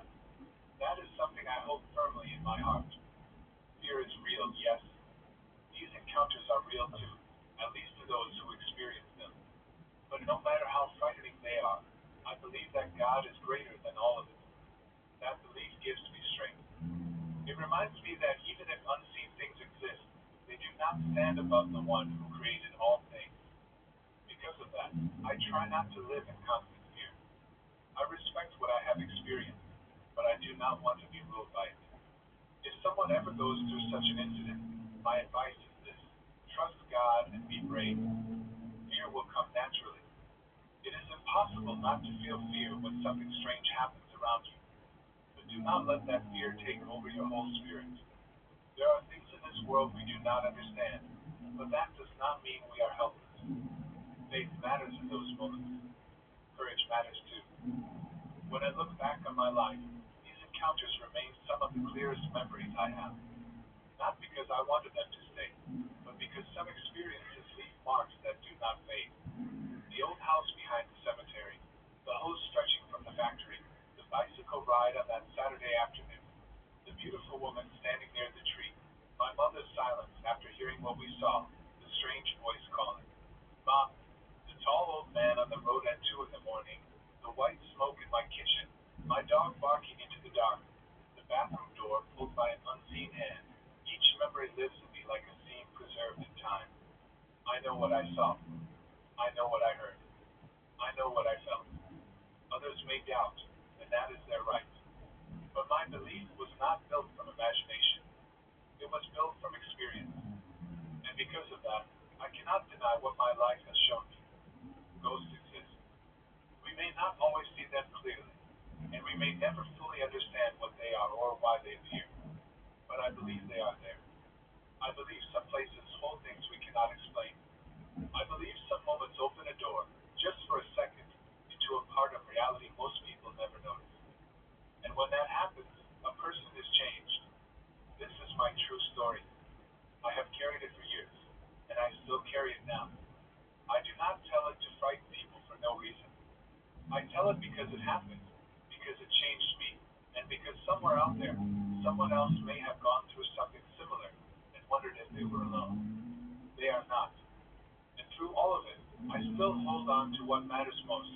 No matter what strange presence may exist, no matter what dark silence may surround the place, no matter what unseen hand may touch a door in the night, God is greater. That is what I believe. That is what gives me peace. And that is why, even after everything I have experienced, I continue to stand firm. It was last Saturday, a day that should have felt ordinary, but instead became one of the most terrifying days of my life. Even now, when I think back to it, I can still feel the fear pressing down on my chest the same way it did that afternoon. It is not the kind of fear that disappears once the moment passes. It is the kind that stays behind, like a cold shadow at the back of the mind. I have been scared before, the way anyone gets scared by strange sounds or lonely nights. But this was different. This felt real in a way I cannot easily explain. It felt as if something unseen had stepped close enough for us to notice it, and once that happens, it becomes very hard to pretend that nothing is there. That afternoon, it was around 2:30 p.m. when my sister came home to have lunch with me. The house was quiet, and I was glad to have someone with me for a while. There is something comforting about ordinary family moments. We sat together in the living room, eating and talking, doing the kind of simple things people do every day without thinking much about them. My sister sat facing the walkway that led toward the kitchen, while I sat facing the wall. From where I was sitting, I could not really see the kitchen walkway the way she could. At first, everything seemed normal. We chatted for a few moments, speaking casually, with no reason to expect that anything strange was about to happen. Then, without warning, I noticed something change in my sister's face. She turned her head toward the kitchen walkway and stared. At first, I did not think much of it. I was in the middle of talking, and I assumed something small had caught her attention. Maybe she had heard a sound. Maybe she had seen movement outside. It is easy to dismiss such things when you do not yet know that fear has already entered the room. But she kept looking. Her attention stayed fixed on that walkway, and the expression on her face began to change in a way that made me uneasy. She was no longer listening to me properly. I could tell that whatever she was looking at had unsettled her. There was something in her face that I cannot fully put into words even now. It was confusion, fear, and disbelief all mixed together. It was the expression of someone trying to understand something that should not be there. Still, she did not say anything right away. Maybe she did not want to alarm me. Maybe she was trying to convince herself she had seen it wrong. Maybe when people face something strange, silence feels safer than speaking it out loud. The back door of the house was open that day. I had been doing some cleaning in the kitchen and in my bedroom, and that was why I had left it open. Usually, we do not open that back door. Everyone in the house knows the back way is not a good place. It is known to be haunted, not only by my family, but by the neighbors as well. It is one of those things people mention quietly, with the kind of serious tone that tells you they are not joking. Some places carry a certain feeling, and that area behind the house has always carried one. For that reason, the back door usually stays shut. But that afternoon, while cleaning, I had opened it without really thinking about the fear attached to that part of the house. My sister finally asked me why I had opened the back door. I told her simply that I was cleaning. That should have been the end of it, but she did not relax after hearing my answer. She still kept quiet, still held something back. Looking at her then, I could tell she was choosing her words carefully, perhaps wondering whether she should say anything at all. Sometimes people stay silent because speaking a frightening thing out loud makes it feel even more real. After a few moments, she finally told me what she had seen with her own eyes. She said she had seen a shadow walking toward my father's room, which was the last room in the house. But it was not a complete figure. That was what made it so terrifying. She said she only saw the legs, human legs, but only up to the knees. Nothing above them. No body, no face, no upper half. Just the lower part, as if a person had been cut off at the knees of the world and was still somehow walking through the house. When she said this, I felt fear rush through me so suddenly that it almost made me sick. There are some things that frighten you because they sound strange, and then there are things that frighten you because they sound impossible. This belonged to the second kind. I could not even picture it properly without feeling my skin go cold. Legs walking by themselves toward the last room in the house. A shadow shaped like a person, but not a full person. Something incomplete, unnatural, and yet moving with purpose. That image alone was enough to shake me. I was very, very scared. There is no softer way to say it.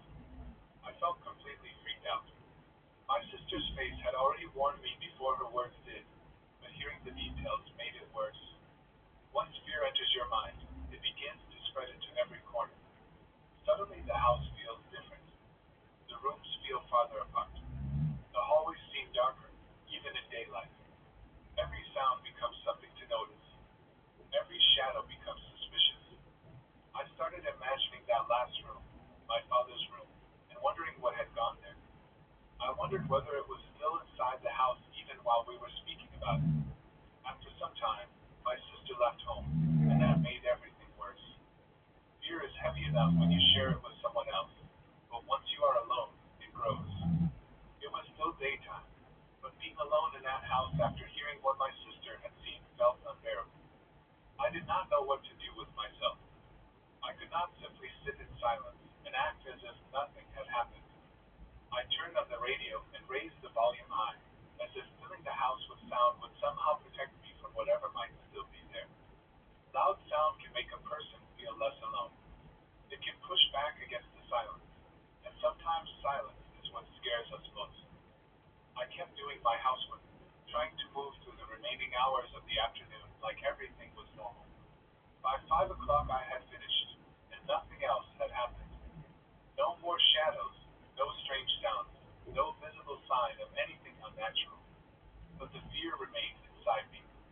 That is what people do not always understand. Sometimes nothing else needs to happen for fear to stay alive. Once your mind has been open to a terrifying possibility, the absence of more events does not calm you. It only makes you wait. That night passed, and then came Sunday. In the afternoon, I went out with my nephew. He was not feeling well, so I took him to a clinic. He seemed weak and tired, and all I was thinking about was helping him feel better. Illness has a way of narrowing your focus. You stop thinking about your own fear for a while because someone you care about needs your attention more. After he got his medicine, he fell asleep. That seemed like a good sign. I brought him back home at around 7 in the evening. The day was fading into night, and I remember hoping the worst of it was over, both for him and for me. When we got back to the house, I went to the kitchen to prepare dinner for him and for myself. It was a small, ordinary task. I wanted to make something simple and comforting, especially because he was still not well. He was asleep when we returned, and the house seemed calm. Nothing felt strange in that moment. No warning signs stood out to me. I was in the kitchen, busy with food and routine, trying to carry on as people do after a disturbing day. But sometimes the most frightening moments come just after a brief calm. A few minutes passed. Then suddenly, everything changed. My nephew woke up screaming. It was not the kind of cry a child lets out from a bad dream or from being startled awake. It was much worse than that. It sounded like pure terror. He screamed as if he were being haunted, as if someone or something had disturbed him in a way no child should ever experience. The sound of it tore through the house and through me. I dropped everything and rushed to him. Even now, when I think about those screams, I can still hear the desperation in them. It did not sound natural. It sounded as though fear had taken hold of him completely. When I reached him, his face looked wrong. That was one of the most terrifying parts of all. His face had turned black, dark in a way that frightened me deeply, as though something evil had taken over him. I know how unbelievable that sounds, but that is what I saw. He did not look like himself in that moment. He looked disturbed, occupied by something beyond his own fear. It was as if some dark force had found a way to show itself through him. I tried to calm him, but he kept screaming. Nothing I said reached him. It was as though he was somewhere far away, trapped in terror that I could not pull him out of. My father arrived home at that time, and together we both tried to calm my nephew down.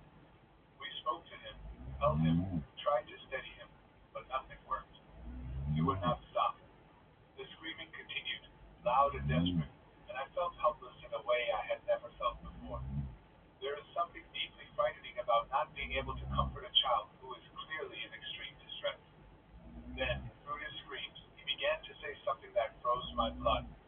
He kept saying, "Wait, he will show off. Wait, he will show off." Those words terrified me more than I can explain. A sick child screaming is already frightening enough, but hearing him repeat those words in that state felt unbearable. He sounded as though he was seeing something we could not see, something about to reveal itself. It was not random crying. It was not ordinary panic. It was as though he was reacting to a presence in the room, something that frightened him so badly that all he could do was scream and warn us in broken phrases. My fear and tears in that moment were beyond anything I had felt before. I could not control my crying. Watching my nephew like that, hearing those words, feeling the house itself around us, it all became too much. There are times when fear feels private, something inside only your own body. But this was bigger than that. It filled the room. It moved between all of us. My father was there, trying to help, but even with both of us beside the child, we could do nothing. Helplessness is one of the darkest kinds of fear. Thankfully, my brother, who had recently gotten married and lived only a few doors away from my house, heard the screams. He rushed over immediately. The fact that he heard them from his own house says enough about how terrible those screams were. When he entered and saw what was happening, he did not waste time. He picked up my nephew, who was only 6 years old, and carried him to his own house. The change was almost immediate. Once my nephew was taken out of my house and brought to my brother's place, he stopped screaming. That alone was enough to send another wave of fear through me. If his distress had been only from illness, if it had been just a fever or a nightmare, why would the screaming stop the moment he was removed from that house? That question struck all of us, whether we said it aloud or not. The sudden calm felt as strange as the terror that had come before it. We gave him plain water and let him relax. Slowly he settled down, his breathing eased. The terrible screaming was gone. The child who had looked so disturbed only moments earlier now seemed more like himself again. But none of us felt relief in a simple way, because the obvious thought remained between us all. Whatever had affected him seemed tied to the house. While he was recovering, I made a decision quickly. I called a medium and asked him to come. In moments like that, people reach for whatever help they believe might work. I was too frightened, too shaken, and too desperate to sit and wait. I needed answers, or at least I needed someone who understood such things better than I did. When the medium came, he did something for my nephew. I cannot explain every step of what he did, but after that, my nephew seemed much better. He looked freer, as if something had been lifted from him. His face became bright again, more normal, more like the child I knew.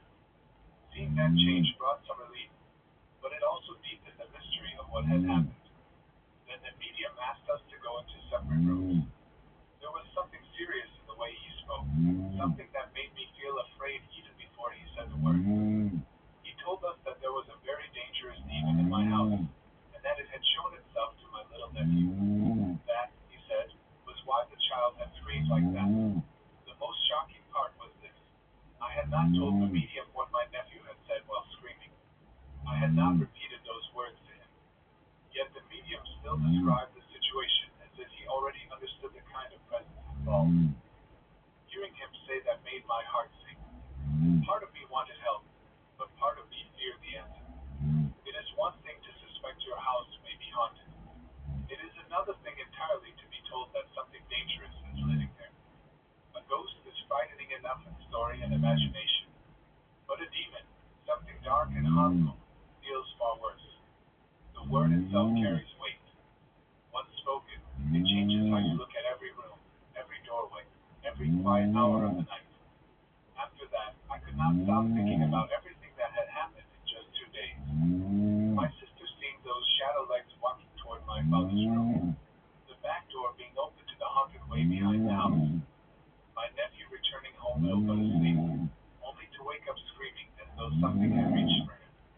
The words he repeated, his face changing, the screaming stopping when he was taken out of the house, the medium's warning. Each moment connected itself to the next until the whole house began to feel like a place holding something dark inside it. The image that returned to me most often was what my sister had seen, only the legs, walking toward the last room. There is something especially disturbing about incomplete things. A full figure at least belongs to the world of the living, even if it is frightening. But just the lower half, only up to the knees, is something else entirely. It suggests a shape that does not follow natural rules. It suggests a presence that does not need to appear fully to make itself known. And the fact that it moved toward my father's room made me wonder what its purpose was. Was it wandering? Was it searching? Was it showing itself on purpose? Those questions have no simple answers, and that is part of what makes them so haunting. I also kept thinking about the back door. We usually keep it shut for a reason.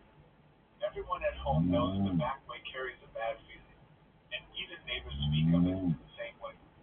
There are places around certain houses that feel wrong, not because of what you can see with your eyes, but because of what people experience there over time. Maybe the open back door gave that presence a way in, or maybe it only gave it a chance to show itself more clearly. I do not know. But after that day, I could not think of that door as just a door anymore. It became part of the fear itself. And then there was my nephew.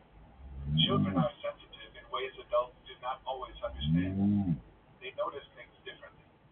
They react without the layers of doubt that adults build over years.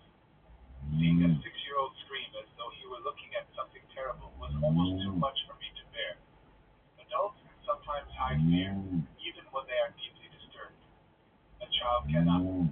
Their terror is open and honest, and that is why it feels so powerful.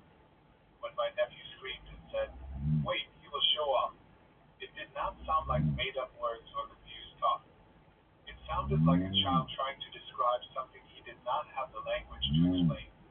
The memory of his face troubles me too. I wish I could forget it, but I cannot. It was not just fear in his expression.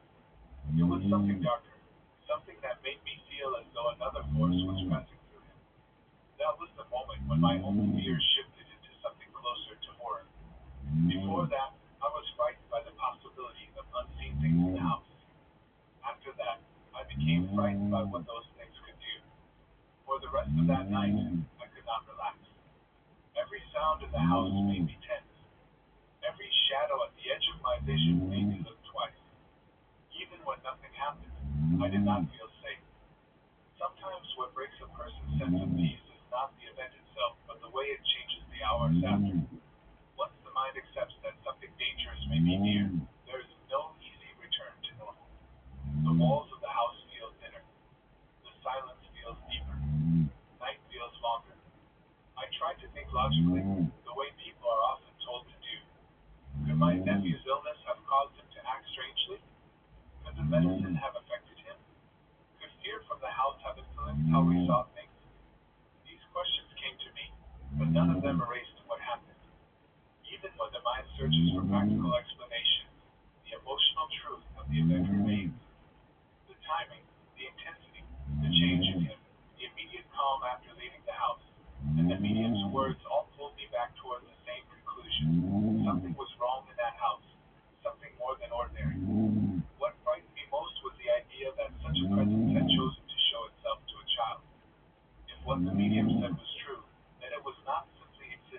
quietly. It had revealed itself, almost as if it wanted us to know it was there. That thought made me feel helpless and angry at once. Fear for yourself is one thing, but fear for a child is something much deeper. It touches a different place in the heart. The thought that my nephew had to experience that, even for a moment, filled me with sadness and guilt. I kept wondering if I should have recognized something earlier, if I should have protected him better somehow, if I should have known the house was not safe. Even after he seemed better, I watched him closely. I listened to his voice, studied his face, and paid attention to every little movement, afraid that the screaming might return. But once he was away from the house and had calmed down, he seemed much more like himself. That contrast was impossible to ignore. It was almost as if the house had held one version of him and outside it another. That difference is what stayed with me the most. It was not only that something terrible happened there, it was that stepping away from the place seemed to free him. From that day on, the house no longer felt simply haunted in the vague way people sometimes say about old or uneasy places. It felt occupied. It felt active. It felt dangerous. Before, even if stories were told about the house, some part of me could keep a distance from them. But after what my sister saw and what happened to my nephew, that distance was gone. The fear became personal. It entered family life.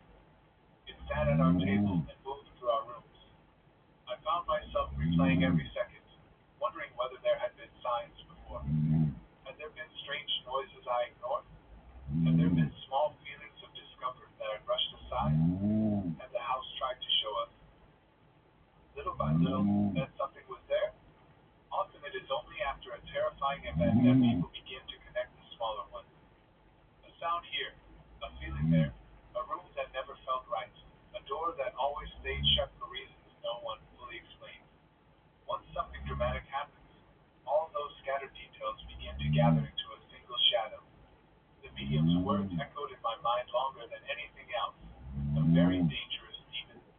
I do not use such words lightly, and I do not repeat them for drama. I repeat them because that is what he told us.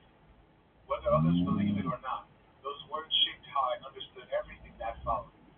When you are told something dark lives in your home itself changes. A home is supposed to be sheltered. It is supposed to be the place where fear stays outside. But when fear settles inside your home, nowhere feels fully safe. Still, through all of it, I tried to hold on to strength. Fear can shake you deeply, but if you let it take over completely, it begins to own your life. I cried, yes. I panicked. I felt helpless. But after the first shock passed, I knew I had to think not only about fear, but about protection, about prayer, about what could be done to keep my family safe. In moments like these, people cling to what gives them strength. For some it is faith, for some it is ritual, for some it is the support of family. In truth, I needed all of those things. What I learned from that weekend is something I will never forget. Unseen things are most frightening when they touch ordinary life. Lunch in the living room with a sister, cleaning the house on a quiet afternoon, cooking dinner for a sick child. These are small, human moments. They are soft moments, familiar ones. That is why what happened around them felt so terrible. Fear did not come in the middle of a storm or on some strange deserted road. It came into the house during the simplest acts of daily life. It stepped into the ordinary and broke it. I know there will always be people who doubt stories like this. Some will say shadows can be misunderstood. Some will say a child who is sick can behave in strange ways. Some will say mediums say many things. I understand that doubt. I truly do. But I also know what I lived through that weekend. I know my sister's face when she looked toward the kitchen walkway. I know the fear in my own body when she told me what she saw. I know the sound of my nephew screaming. I know how his face looked. I know how quickly he settled once he left the house. These things belong to experience, and experience changes belief. Even now, when the house grows quiet, I think of those 2 days. I think of the open back door. I think of the last room in the house. I think of the living room where we sat, eating lunch while something unexplainable moved through the walkway beyond us. I think of the kitchen where I stood preparing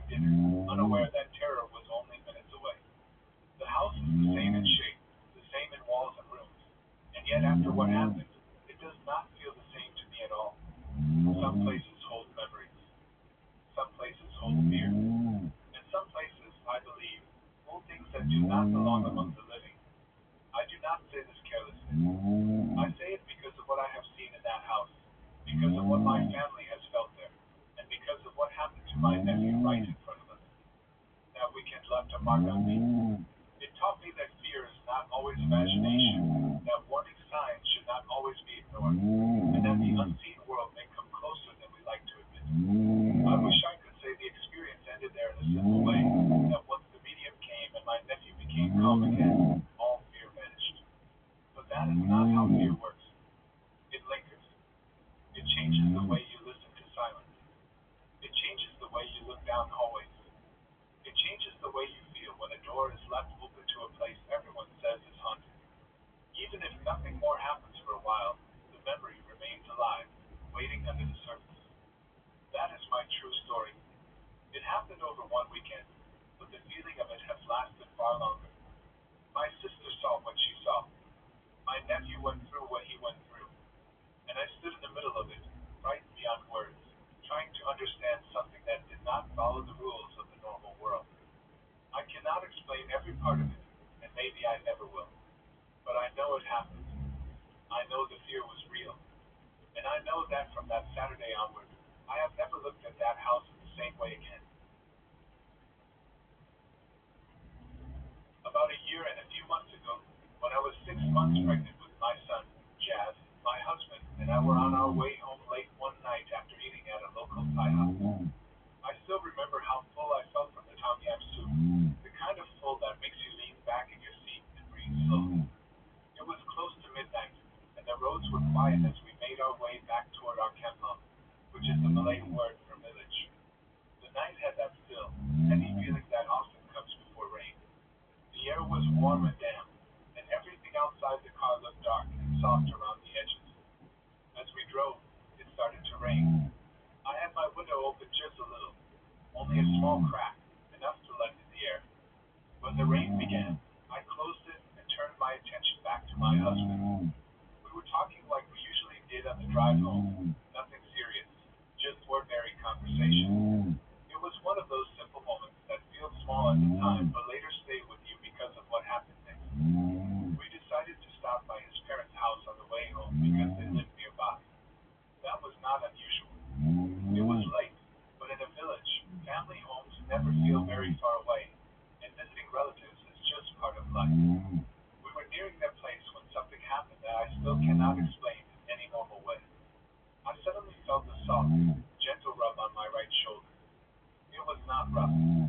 It was not frightening in the way a sharp touch would be. It felt calm and tender, almost loving. It felt like the kind of touch that comes from someone older, someone caring, someone who means comfort rather than alarm.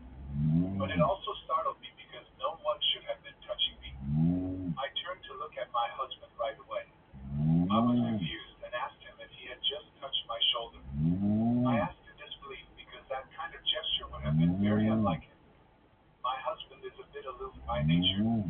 He is not the kind of man who suddenly reaches over in a soft, thoughtful way. That is simply not his usual style. So even while I asked him, part of me already knew the answer would be no.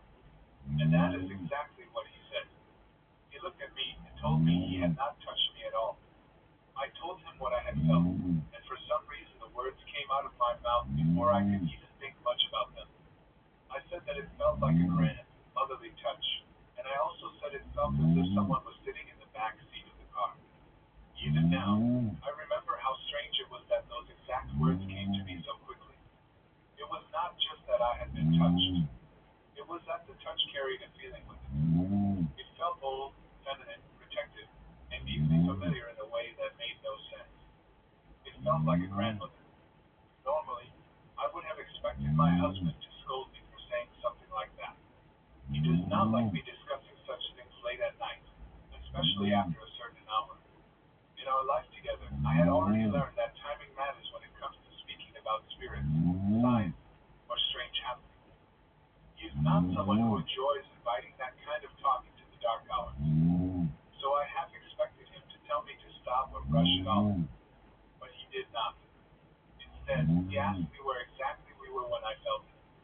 That question alone made me sit up straighter. There was a seriousness in his voice that was impossible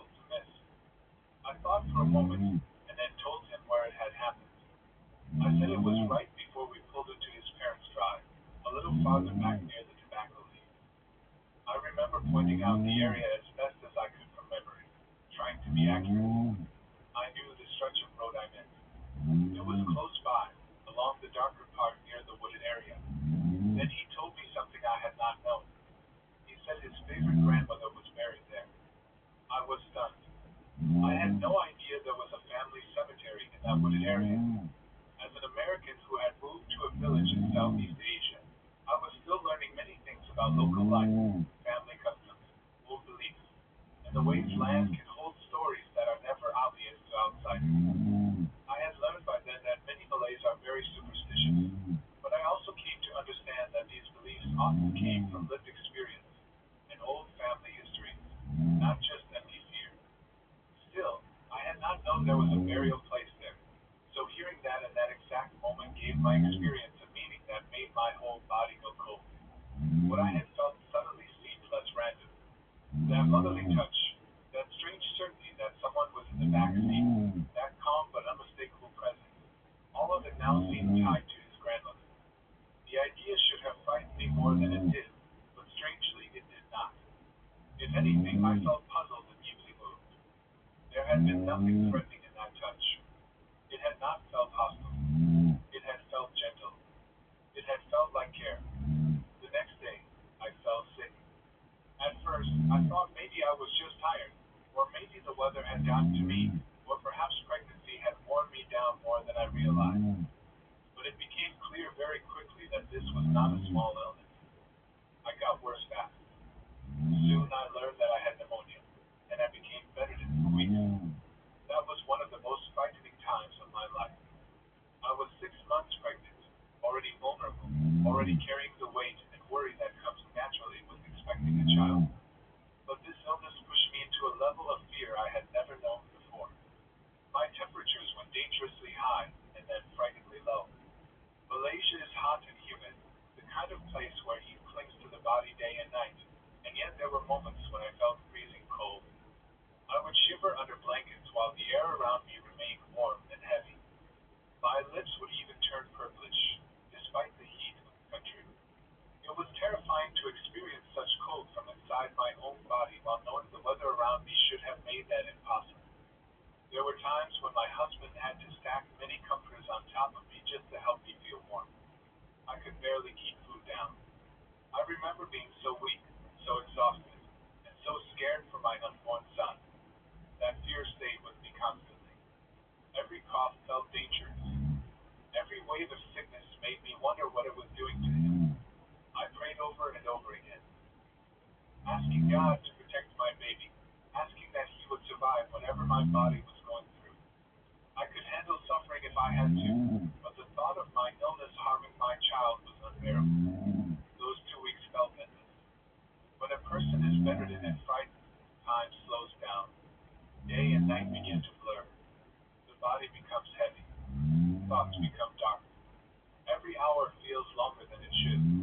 I remember lying there listening to my own breathing, trying not to cough because the coughing hurt so much, and because every violent shake of my chest made me worried for the baby.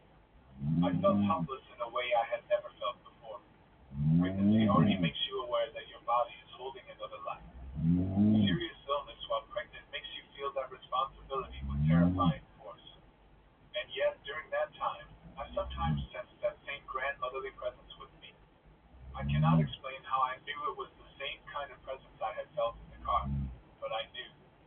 It had the same softness, the same quiet sense of comfort.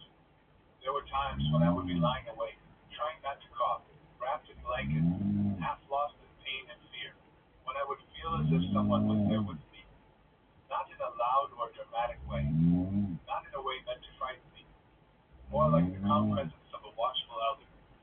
Sometimes I felt as though she pulled the comforters around me more securely, as though she were tucking me in while I lay there trying to rest. It was not something I could prove. It was not something I could hand to another person as evidence. But it was something I felt, and in the middle of those miserable, frightening weeks, it brought me comfort. That is what made the whole thing so unusual. When people speak of spirits or ghostly encounters, they often imagine fear, darkness, danger, or But this did not feel like that. This presence felt nurturing. It felt protected. It felt almost like the presence of a woman who had already raised children, already lived long enough to know sickness, childbirth, and suffering, and who now stood near me not to frighten me, but to watch over me. After I regained my health, that feeling faded. I stopped sensing her around me. Life slowly returned to something more normal. My body recovered, my strength returned, and the days moved forward as they do. Pregnancy continued, and with it came all the normal preparation, worries, and hopes. The strange touch in the car and the presence during my illness became one of those experiences that remain in your memory but do not constantly sit in front of your mind. I still thought about it from time to time, but I did not actively expect anything more to happen. Then my son was born. I had to have a C-section to deliver him. That alone made the whole birth experience harder than I had imagined it would be. Recovering from a C-section is no small thing. It is not simply giving birth and then going home tired. It is a major surgery, and your body feels it in every movement afterward. Sitting up hurts, turning hurts, standing hurts. Even trying to adjust yourself in bed can feel like a battle. You are expected to care for a newborn while also recovering from having your belly cut open. It is exhausting, painful, and humbling all at once. At the same time, I was introduced fully to the Malay tradition of confinement. In Malay culture, there is a period after childbirth, often called confinement. For about 40 days, the mother is expected to remain under very strict care, almost like house arrest. On paper, it may sound comforting or luxurious to someone unfamiliar with it. People may imagine rest, pampering, massages, and family support.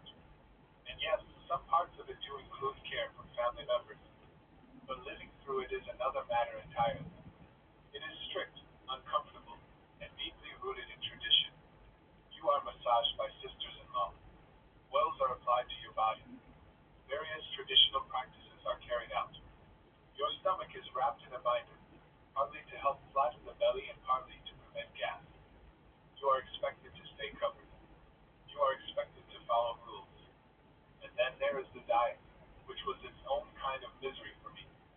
No beef, no chicken, no fish. Mostly water, teas, soups, and a very liquid diet, often with plenty of ginger root involved. For some people that may sound manageable, but when your body is recovering from surgery and you are caring for a newborn, it feels harsh. There is very little comfort in being sore, tired, hungry, and restricted all at once. After I was released from the hospital, I was taken to my mother-in-law's house to spend this confinement period. That was where I would recover, rest, and follow the traditions expected of a new mother. I was still doped up on painkillers, exhausted from surgery, and overwhelmed by everything that comes with having a brand new baby in your arms. I held my son, my little Jad, and eventually I drifted off to sleep. It was the middle of the afternoon when I woke up. At first, I woke to a very strange sensation. It felt as though someone was putting socks on my feet. That may sound like a small thing, but within the rules of confinement it mattered. One of the strict beliefs during that period is that a woman must stay covered, especially her feet. Socks are meant to help keep the body warm and allow it to sweat out impurities. Covering the body is considered important. So when I felt that sensation, half asleep as I was, I assumed it must be my sister-in-law doing what she believed was best. I did not open my eyes right away. I just lay there and accepted it for a moment, thinking it was her. Then I remembered something important. Before sleeping, I had locked the door. I had done that because one of my sister-in-law's little daughters kept coming into the room, and I wanted to avoid being disturbed. I loved that little girl very much. In fact, she was my favorite among the children, but she had been jealous of the new baby, and at one point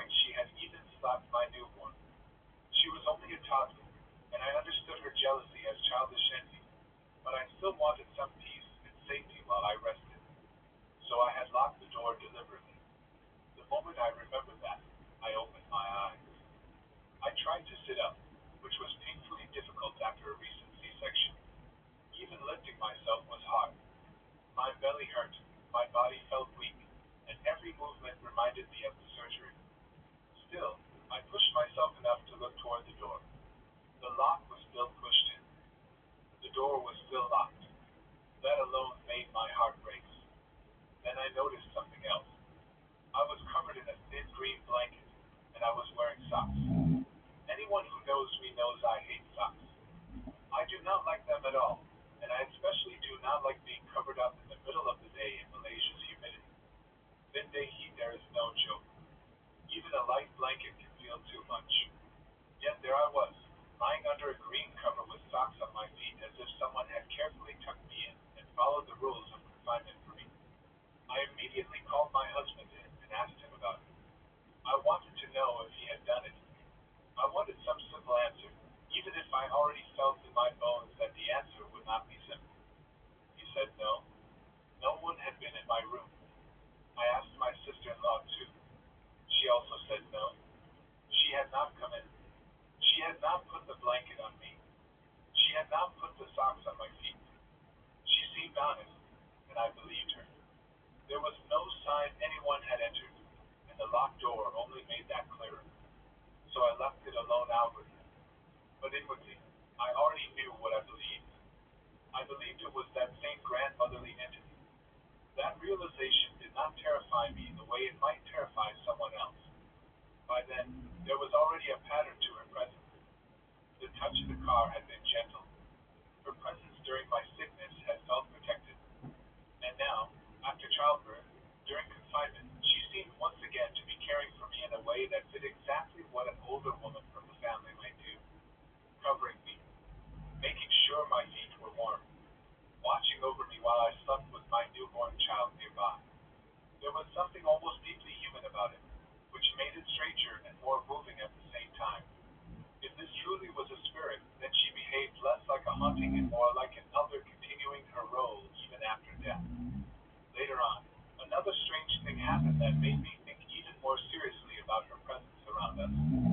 My mother-in-law began asking questions about Jazz. She had noticed that he often focused on a certain area in the room, especially the foot of our bed. He would stare there in a way that seemed unusually fixed, as though he saw something we could not. But he did not look frightened. That is what stood out. He looked delighted. Sometimes his eyes would move around the room quickly, darting from one place to another, as if he were watching something flying about that no one else could see. He seemed entertained, amused, even pleased by whatever held his attention.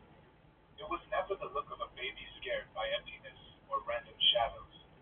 It was more like the look of a baby engaged with someone or something familiar and kind. That detail affected me more than I expected. Babies often stare at things adults cannot understand. People joke about it. They say babies see angels or spirits or things hidden from grown-up eyes. Usually such remarks are made lightly. But after everything that had happened to me, I did not laugh it off so easily. When Jazz stared at the foot of the bed and seemed delighted, I found myself wondering whether he too could sense that same presence. I told my husband the full details of the sock incident again, carefully this time, step by step.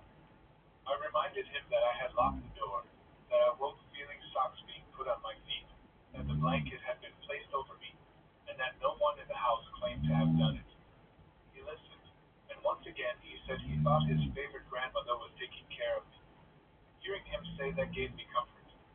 There was something beautiful about the idea that the grandmother he loved most, the one buried near the place where I first felt that soft touch in the car, might have chosen to watch over me and our son.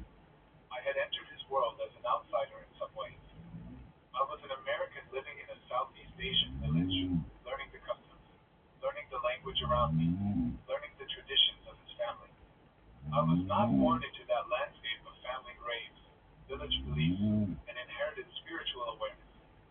Yet somehow, through one soft touch on my shoulder in the dark, I had been drawn into something older and deeper than myself. And what made it even more touching was that it made my husband smile. He is not someone who easily smiles over ghost stories or strange happenings. He is practical in his own way, reserved, careful. Yet this idea did not seem to trouble him. It seemed to warm him. The thought that his grandmother might be caring for his wife and son from beyond the grave was not frightening to him. It was comforting, and seeing that response in him changed the way I held the experience in my own heart. Instead of fearing it, I began to treasure it. That may sound strange to some people. They may wonder how anyone could find comfort in the idea of a ghostly presence. But what I experienced did not dark. It did not feel demanding. It did not disturb the house with terror or violence. It felt like protection. It felt like tenderness that continued beyond death. It felt like being quietly cared for during the most vulnerable moments of my life, while pregnant, while dangerously ill, and while recovering after childbirth. Looking back now, I can see the shape of it more clearly. The first sign came in the car, with that soft rub on my shoulder. It happened just as we passed the place where she was buried, as if she had reached out not merely to touch me, but to introduce herself. The timing feels too exact to ignore. Then, during my pneumonia, when I feared for my unborn son and felt weak enough to break, there came that same sense of a grandmotherly presence, adjusting my blankets and staying near me in the hardest hours of the night. Later, after the birth of Jazz, once I was again in a fragile state, recovering from surgery and entering the demanding confinement period, the same kind of care returned. Socks on my feet, a blanket over my body, quiet help without fear. It is difficult not to see a pattern in that. If she was truly there, then it seemed she came when I needed mother most. Not my own mother exactly, but something older, softer, and steady. A grandmother's way of caring. A woman who knows what illness feels like, what childbirth demands, what a vulnerable mother needs without her even asking. And perhaps that is why the touch in the car felt so clear to me from the beginning. I described it as grand and motherly before anyone told me whose grave was nearby. That instinctive description still amazes me. It was as if my body understood before my mind did. Before I knew her story, before I knew the family burial ground, before my husband even explained, something in me had already recognized the kind of presence it was. There are many stories about spirits that leave people shaken, disturbed, or trapped in fear. This is not one of those stories. Yes, it was strange. Yes, it crossed the boundary between the ordinary and the unseen in a way I cannot prove through logic. But at its heart, this experience felt full of care rather than harm. That is why I do not tell it with dread. I tell it with wonder. I also cannot ignore the cultural layer of it all.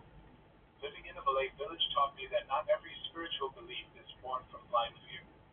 Sometimes it is born from long observation, from generations of family stories, from patterns noticed over time, from deep respect for those who came before. Coming from America, I had my own ideas and assumptions. Some of them changed after moving there. Some softened, some expanded. The longer I lived in that environment, the more I realized that the unseen is treated very differently there. It is not always sensationalized. Sometimes it is accepted as simply part of life, something to be respected and approached carefully. That helped me understand my husband's reaction too. He did not mock what happened. He did not tell me I was being silly. He did not even scold me, though it was late at night, and normally he would have disliked such talk after dark. Instead, he listened, asked where it happened, and connected the experience to someone he loved deeply. In that moment, the strange became personal, and the personal became comforting. I often think about how different the story would feel if the touch on my shoulder had been rough, cold, or frightening. If the presence had filled me with dread, I might have carried the memory very differently. But because it felt gentle, because it came at moments of weakness and seemed to offer care, the memory has stayed with me like a quiet gift rather than a wound. Even Jazz's behavior added to that feeling. The way he stared toward the foot of the bed, the way he seemed amused instead of afraid. Babies cannot explain what they sense, but their reactions can sometimes say enough. If there truly was someone there, perhaps he felt watched over too. Perhaps the same grandmotherly spirit who had watched over me during pregnancy. The idea is impossible to prove, of course, but it fits the emotional truth of what happened better than any cold explanation I have tried to force onto it. There is comfort in believing that love does not always end where the body does. That may sound sentimental, but after living through what I did, it feels real to me. If his grandmother truly watched over us, then what I experienced was not just a ghost story. It was a story about care continuing, about family bonds remaining active in ways we did not fully understand, about being embraced raised by someone I had never met in life, but who still seemed to know exactly how to care for me when I needed it most. Sometimes I smile when I think of it. The image of a ghostly grandmother making sure I wore my socks during confinement is both strange and sweet. It has the practical, no nonsense kindness of an older woman who does not need thanks and does not need to announce herself. She simply sees what must be done and does it. Cover the mother, keep her warm, watch the baby, stay nearby. And perhaps that is why I like to think of her as a ghostly midwife. Not in the formal sense, of course, but in the emotional one. She seemed present during the journey into motherhood in ways no one else could have predicted. She reached out while I was still pregnant. She stayed near me when illness threatened my peace.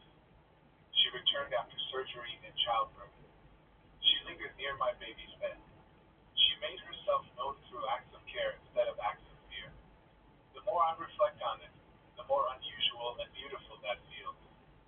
So many of the stories people tell about the supernatural are stories of terror. They focus on being haunted, chased, threatened, or disturbed. But not every encounter with the unseen has to be dark. Sometimes the mystery is softer than that. Sometimes it arrives in the shape of comfort. Sometimes it comes as a warm hand on the shoulder in the middle of the night, reminding you that you are not alone. That is what this story has remained for me. A mystery, yes. A supernatural story, perhaps. But most of all, a story of care. I cannot say with certainty how such things work. I cannot explain why some people seem to feel these things while others never do.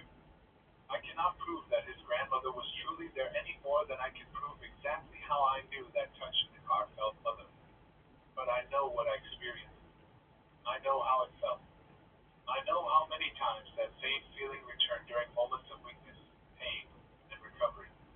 And I know that when my husband connected it to his favorite grandmother, something in me settled quietly and accepted it. It is comforting to believe that during one of the most vulnerable seasons of my life, I had an unseen elder watching over me and my son. It is comforting to think that while I struggled with pneumonia, while I lay in bed praying my unborn baby would survive, while I recovered from surgery and followed the painful rules of confinement, there was a loving presence near me. It is comforting to think that motherhood began for me not only with pain, fear, and exhaustion, but also with unseen kindness. And maybe the sweetest part of all is that this idea made my husband smile. That smile meant more to me than I can fully explain. It told me that he did not see the experience as something shameful or foolish. He saw it as something loving, something tied to family, something that honored a grandmother he missed.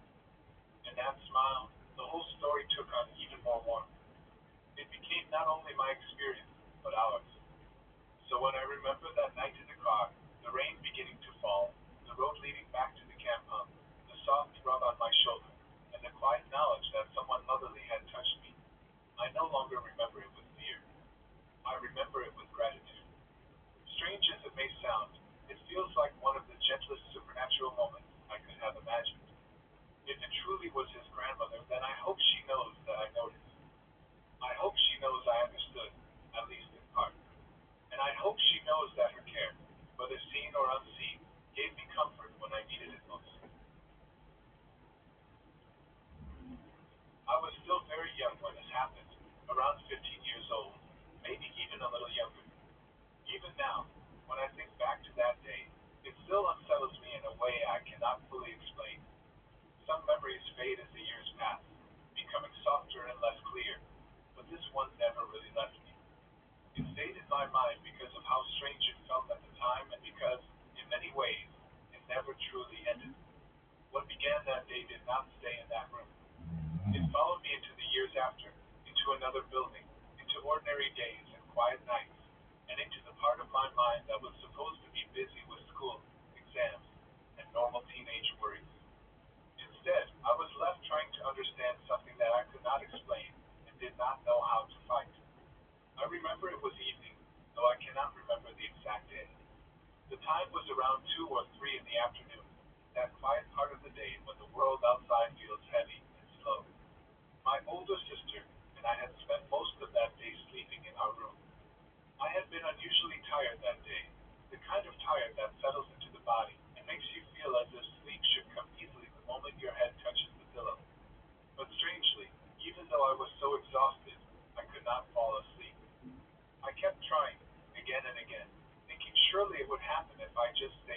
long enough. I turned from side to side, shifted my body, adjusted the blanket, and tried to force myself to drift off. But no matter what I did, sleep would not come. My sister was there in the room with me, and we slept in a bunk bed. I had the top bunk. I remember lying there, feeling trapped between tiredness and wakefulness, my body wanting rest but my mind refusing to let go. It is a frustrating feeling, especially when the whole room is quiet and still and you can sense that everyone else seems to be resting while you remain awake. After trying for what felt like a long time, I finally gave up. I stopped forcing myself and just lay there on my back, staring up at the ceiling and letting my thoughts drift. At first, it seemed like nothing more than a quiet afternoon. I was just daydreaming, letting random thoughts pass through my mind while the room stayed calm around me. But that calm did not last. After a while, I heard whispering outside the window. The window overlooked a car park, so my first thought was simple and reasonable. I assumed someone must be outside. Maybe a group of kids was talking, or maybe someone was standing below the window for some ordinary reason. The whispering caught my attention enough that I sat up and looked out. I expected to see at least one person there, or some sign that the sound had come from the outside world as normal sounds do. But there was no one there. The car park was empty. I remember looking carefully, not just glancing. I wanted to be sure I had not missed anyone. But there was no one hiding, no one standing around, no movement, no figure slipping away. Nothing. The space below the window was empty and still. That should have reassured me, but instead it made me uneasy. Strange sounds are easier to handle when you can connect them to a visible cause. When you hear whispering and then find no one there, the mind becomes unsettled very quickly. Still, I tried to dismiss it. I climbed back into bed and lay down again, telling myself it had to be nothing important. Perhaps I had imagined it. Perhaps the sound had traveled from farther away. Perhaps I was just overthinking because I was tired and unable to sleep. I stared at the ceiling again, trying to calm myself and return to the quiet state I had been in only moments earlier. Then I heard it again. This time it was not just whispering. I heard giggles, and then I heard words. The words were soft, but there was something sinister in them. I remember hearing, "Come on, let's play." That sentence still chills me when I remember it. There was something terribly wrong about it, not only because I could hear it so clearly, but because I had already looked outside and found no one there. If there had been children in the car park laughing and talking, it would have made sense. But there was no one at all. And yet the voice, or voices, were there. The giggling felt wrong. It did not sound playful in a harmless way. It felt mocking, inviting, and unsettling all at once, as if whatever was speaking wanted my attention and enjoyed the fear it was creating. The moment I heard those words, my heart seemed to stop for a second. It was like a beat had been stolen from my chest. That sudden cold fear spread through me so quickly that I could not think properly. My body reacted before my mind could catch up. I looked around the room anxiously, searching for some normal explanation. I wanted badly to believe one of my other siblings was trying to scare me, even though deep down I already felt that this was not something ordinary. I tried to force my thoughts in that direction because the truth felt too frightening to face. If I could just convince myself that it was a prank, maybe I could calm down. But the sounds did not feel human. That is one of the clearest parts of the memory. Whatever I heard sounded unlike anything I had heard before. It was not just the words. It was the quality of the sound itself. It felt unnatural. It did not sound like a normal child, a normal adult, or any ordinary person speaking outside a window. There was something wrong in the tone, something impossible to place, something that made the fear settle even deeper into me. Even now I would swear that no human or living being could have made sounds like that. I began shaking uncontrollably. The fear took over me completely. I pulled the blanket over myself as if that thin layer of cloth could protect me from whatever was there. It is strange how fear makes us return to childlike instincts.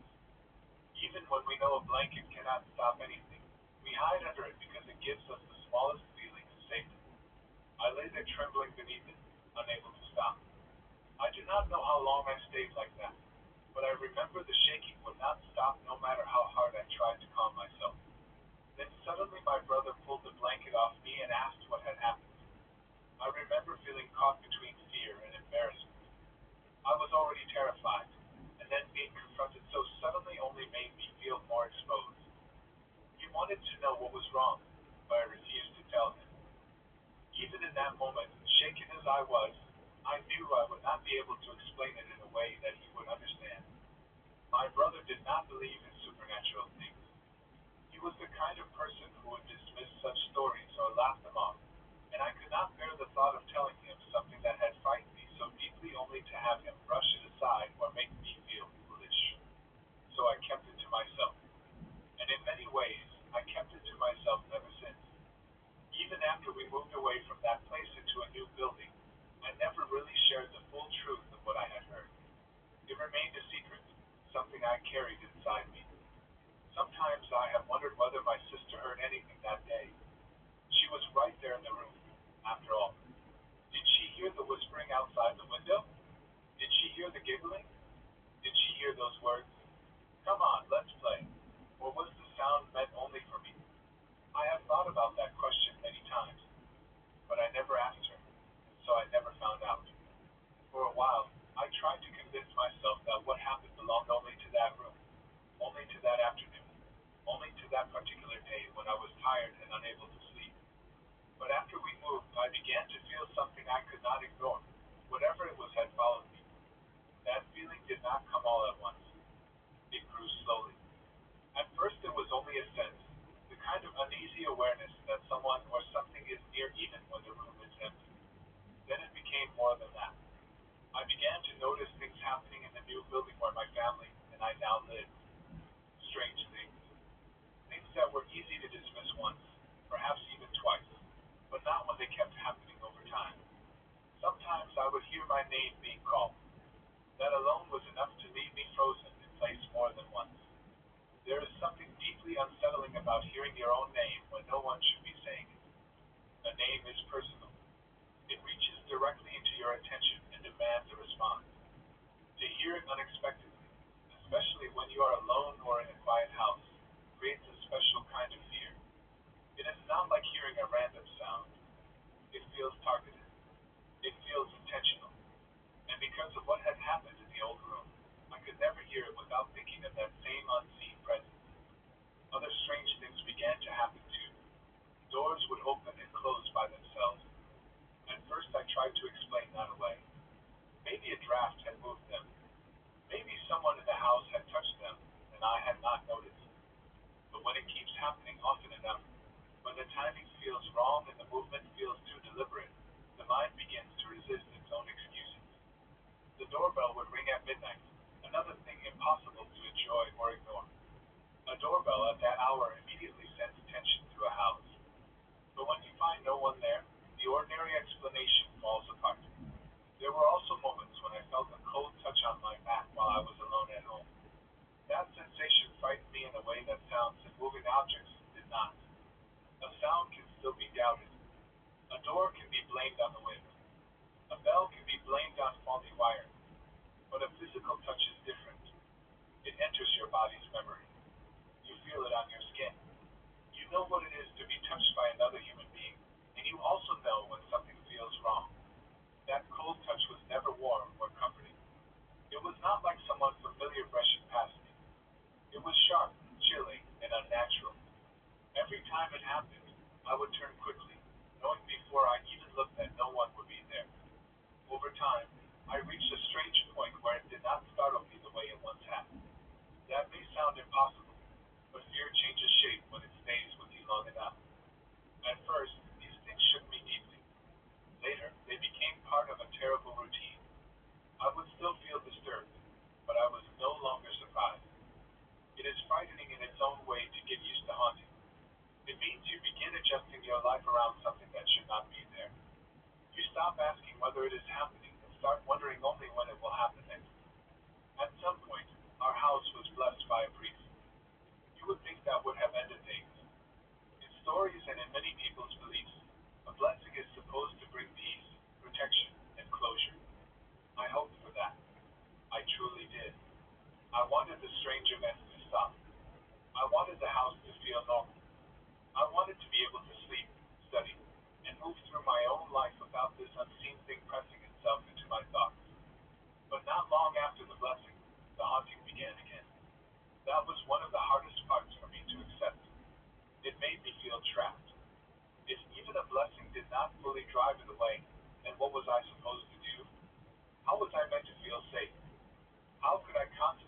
ordinary life when something unexplainable seemed determined to keep reaching toward me.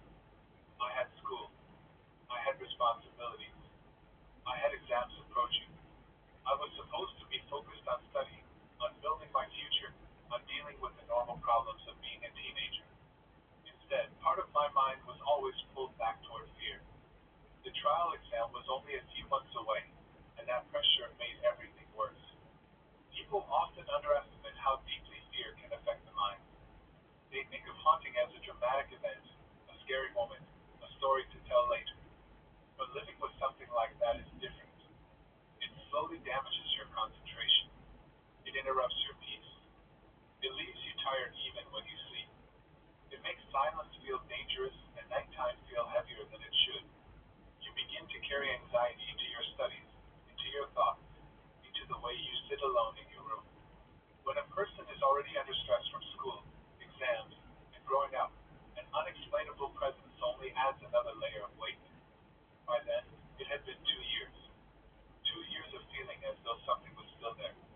2 years of strange sounds, names being called, doors moving, bells ringing, cold touches, and the lingering memory of that first voice outside the window inviting me to play. 2 years is a long time to live with fear, especially when you feel unable to speak about it openly. I still did not have the courage to ask it what it wanted. That thought crossed my mind many times. If it was trying to get my attention, if it kept calling my name, if it had followed me from one place to another, then perhaps it wanted something. But the idea of directly addressing it frightened me too much. I did not want to invite it closer. I did not want to make it stronger by acknowledging it aloud. And so I remained stuck between fear and silence. Sometimes I would lie awake and wonder why it had chosen me. That question disturbed me more than any other. Why me? Why had I heard it that day when no one was outside the window? Why had it called to me? Why did it seem to follow me even after moving away? Was it attached to the place, to the family, or to me personally? That last possibility frightened me the most. A haunting tied to a house is one thing. A haunting tied to a person is something else entirely. The sentence I heard that afternoon remained especially haunting because of how simple it was. Come on, let's play.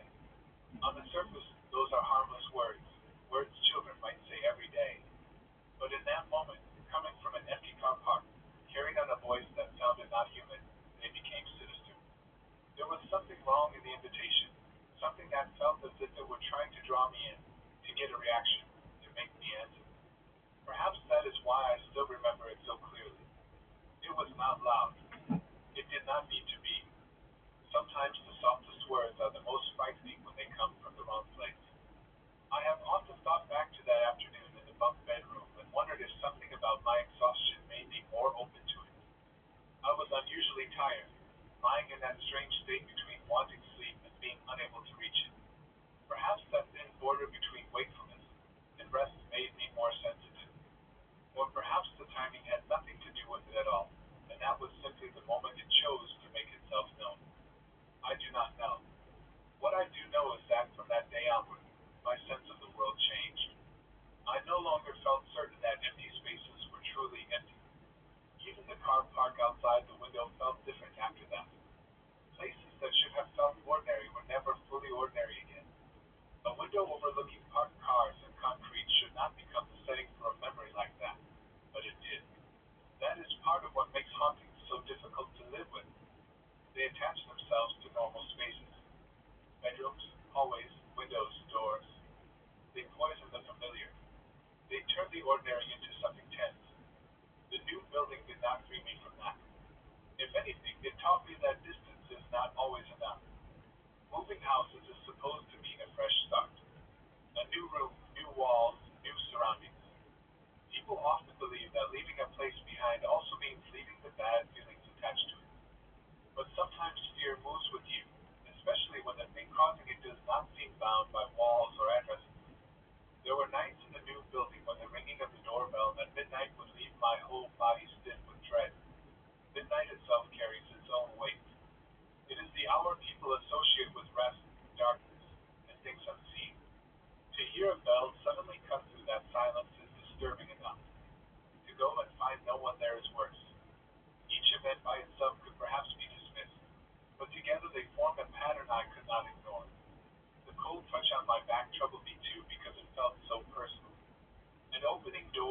ringing bell could still be experienced from a distance. A touch is intimate. It enters the body directly. It made me feel as though whatever this was did not only want to make noise around me, it wanted me to know it was near.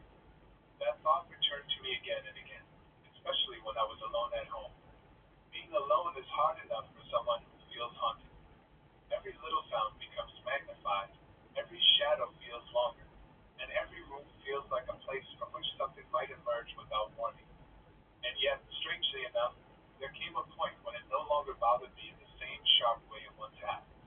Not because it was gone, but because I had been forced to live alongside the fear for so long that I had grown used to it. I would not call that peace. It was more like exhaustion. The mind can only stay at the highest level of panic for so long before it begins to dull itself for survival. But even in that dulled state, the haunting still affected me. It still distracted me. It still lived at the edge of my concentration, especially when I needed that concentration most for my studies.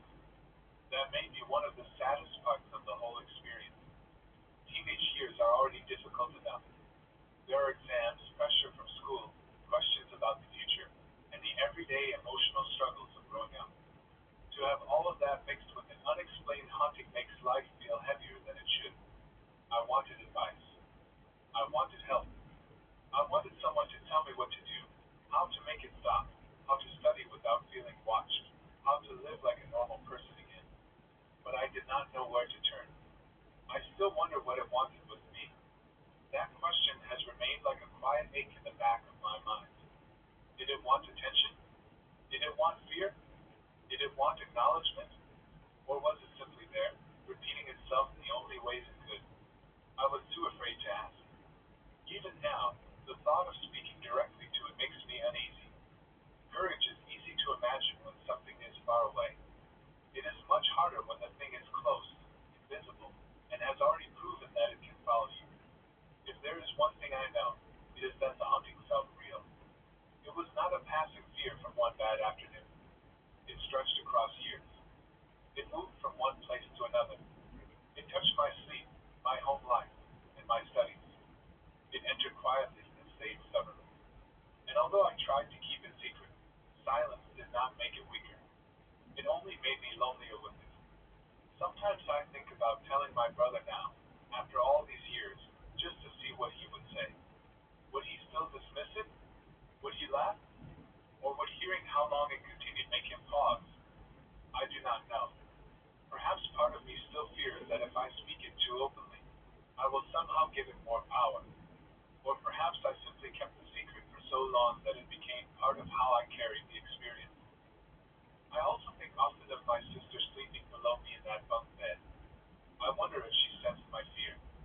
I wonder if she heard anything unusual and chose not to speak of it, just as I did. Families can live in the same haunted space and still carry separate silences. Maybe she knows more than I realize. Maybe she remembers that day differently. Maybe she slept through it all and never had any sense that above her, I was lying frozen under a blanket while something outside an empty window giggled and whispered. What stays with me most is the feeling of helplessness.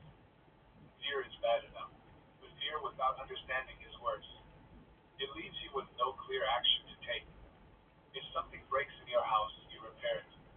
If someone threatens you, you can defend yourself or ask for help. But what do you do when the thing frightening you has no face, no body, and no clear reason for being there?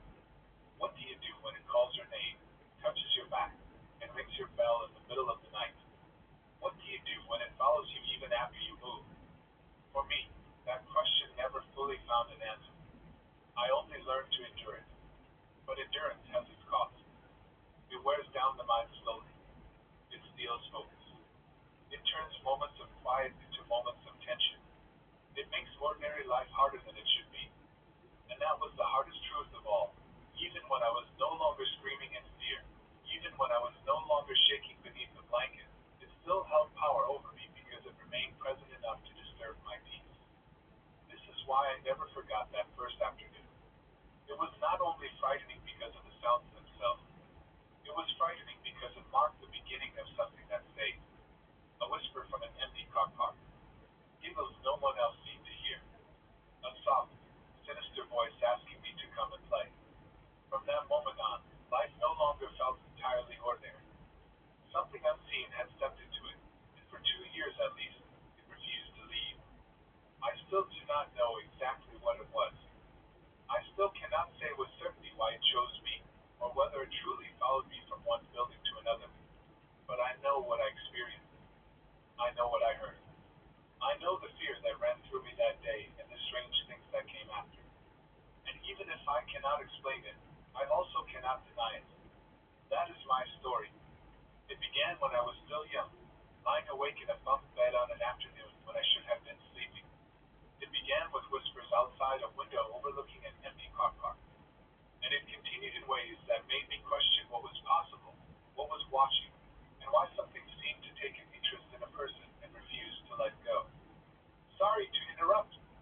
me where you're watching from. Don't forget to like and subscribe for more. 35 years have passed, but even now, whenever I think about what happened that night, the hairs on my hands still stand up. It is one of those memories that never really fades. Time may soften many things, but it has not softened this. The feeling of that night still comes back to me with uncomfortable clarity, and even after all these years, the memory carries the same eerie chill. I truly wish it had never happened, because although I only experienced it once, it has stayed with me for the rest of my life. I have never been the kind of person who wanted to believe in ghosts or spirits. In fact, I spent much of my life trying not to believe in such things at all. I always felt that the less attention a person gave to these matters, the less likely they were to be disturbed by them. I used to tell my friends the same thing. If you believe too strongly in ghosts, spirits, jinn, or unseen beings, then perhaps you become more open to them. But if you do not think about them, if you do not dwell on them, then maybe they leave you alone. That had always been my way of looking at things. I did not want to invite fear into my life by giving it shape or meaning. But one cool night in April of 1974, something happened that shook that belief in a way I have never been able to forget.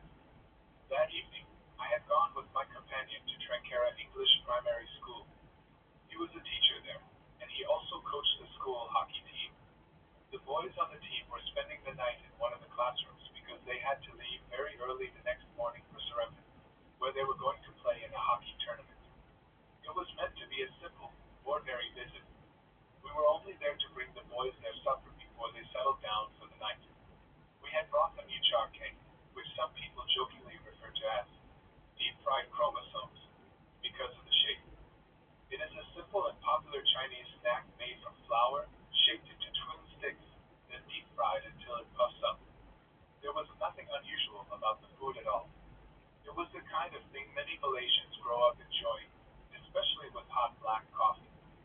It was an ordinary treat, a familiar comfort, and the whole purpose of our visit was simply to make sure the boys had something to eat before they left for the tournament in the morning. At first, everything felt completely normal. Before the food was handed out, my companion, whose name was Eddie, gathered the boys and began giving them a pep talk. He stood in front of the team, facing them with the focus and seriousness of a coach trying to prepare his players for the challenge ahead. I stood nearby, just behind him, listening quietly as he spoke. He was completely absorbed in what he was saying, encouraging the boys, lifting their spirits, and giving them the kind of final words that young players remember before an important match. As I stood there listening, I suddenly felt something strange. Someone tapped me lightly in the small of my back. The touch was clear and unmistakable. It was not vague or uncertain. It felt like a real hand, a gentle but definite tap, the kind that would normally make you turn around and expect to see someone standing there. That was exactly what I did. I turned immediately, expecting to find one of the boys behind me, or perhaps someone trying to get my attention. But there was no one there, not a single person. I looked properly, not just with a quick glance, but with the clear expectation that I must have missed someone. Yet there was nobody behind me. No child, no teacher, no movement, nothing at all. It made no sense. I knew what I had felt. I was certain I had been touched. Still, because everything around me otherwise seemed ordinary, I tried to dismiss it. I shrugged it off and turned my attention back to Eddie and his talk. I told myself perhaps I had imagined it, or perhaps something had brushed against me in a way that only felt like a hand. But then it happened again. Once more, I felt a gentle tapping in the small of my back. This time it was even harder to ignore, because now I knew what the first touch had felt like. It was the same exact sensation, a light but real touch, as if someone standing behind me wanted my attention. I turned again, more quickly this time, and looked behind me. Again, there was no one there. That was the moment when discomfort began turning into fear. Until then, I had tried to remain calm. I had tried to reason with myself. But after the second tap, I could feel fear beginning to grip me. It did not rush over me all at once. It started as a cold discomfort deep inside me, the the kind of feeling that tells you something is wrong even if you cannot explain why. I did not want to give into that fear. I still refused to believe anything unnatural was happening. My mind resisted it. I told myself not to be foolish, not to let imagination take over. But the truth was that I knew what I had felt, and the absence of anyone behind me was becoming impossible to ignore. Then it happened the third time. By then, I knew one thing very clearly. It was time to leave. I had never felt anything quite like that moment before or since. The hairs on my hands stood up so sharply that even now I laugh nervously when I describe it. It felt as if every small hair had risen all at once, as though my body itself was warning me to get away. The fear that had been building inside me now became impossible to control. I did not want to stay there any longer, not even for another minute. I could not explain it properly at the time, but every part of me was telling me that we needed to leave immediately. As soon as Eddie finished speaking to his boys, I urged him to go. I did not even try to hide my urgency. I started hurrying him out of the classroom and toward the exit. I wanted to get away from that place as fast as possible. Eddie, of course, had no idea what had happened to me while he was busy talking to the team. To him, my behavior must have seemed strange and sudden. He kept asking me why I was in such a hurry, but I would not answer right then. All I said was, "Don't ask. I will explain later." I could not get out of that school quickly enough. Even after we had reached the car and started driving out of the school grounds, my body still felt tense. It was not just the fear itself, but the lingering sensation of having been touched by something I could not see. That feeling stayed with me as we drove, and only once we were safely out of the school compound did I begin to speak. And he asked me again why I had been so desperate to leave, so I finally told him. I explained that while he was giving his pep talk, I had felt someone tap me in the small of my back. Not once, but 3 times. And each time, when I turned around, there had been absolutely nobody there. I described the touches, the emptiness behind me, and the fear that had grown stronger with each moment. When he heard this, Eddie responded in a way that only made the whole experience even more disturbing. He said, quite casually, that it was probably because many people had been tortured and killed there during the Japanese occupation. That was his explanation.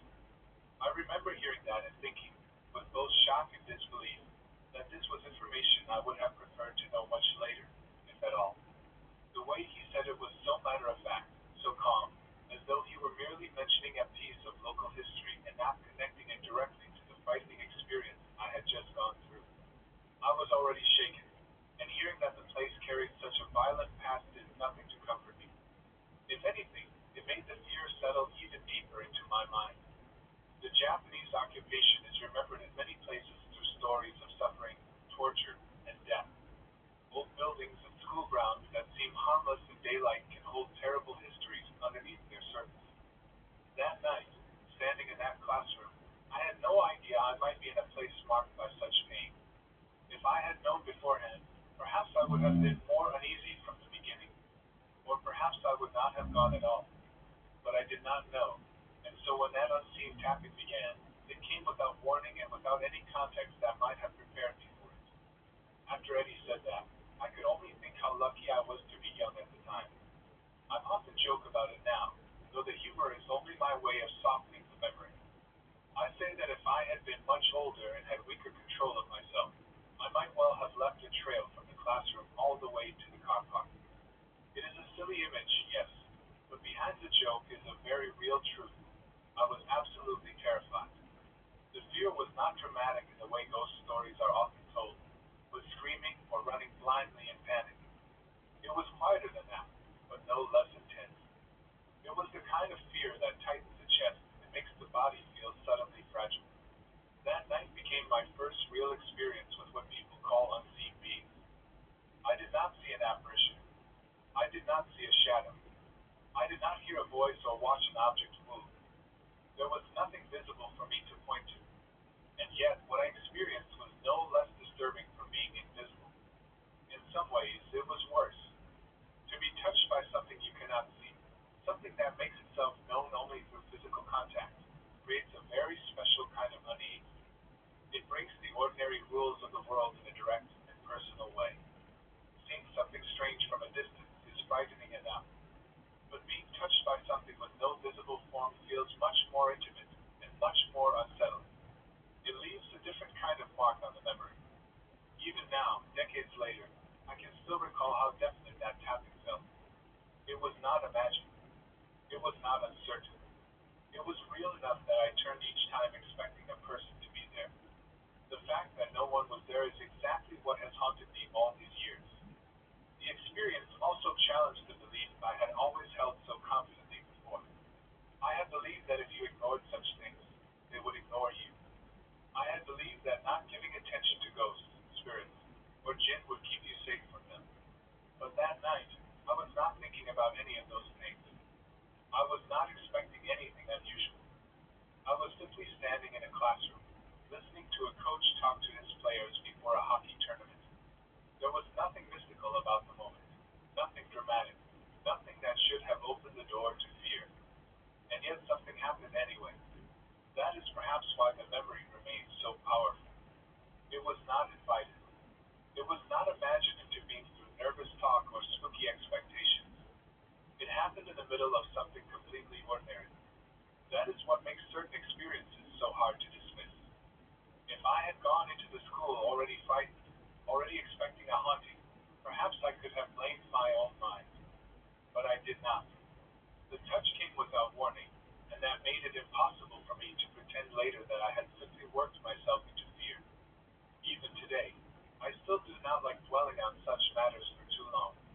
Part of me remains the same person I was before that night, the person who does not want to believe in ghosts or spirits, the person who would rather keep such things at a distance. But another part of me cannot forget what happened.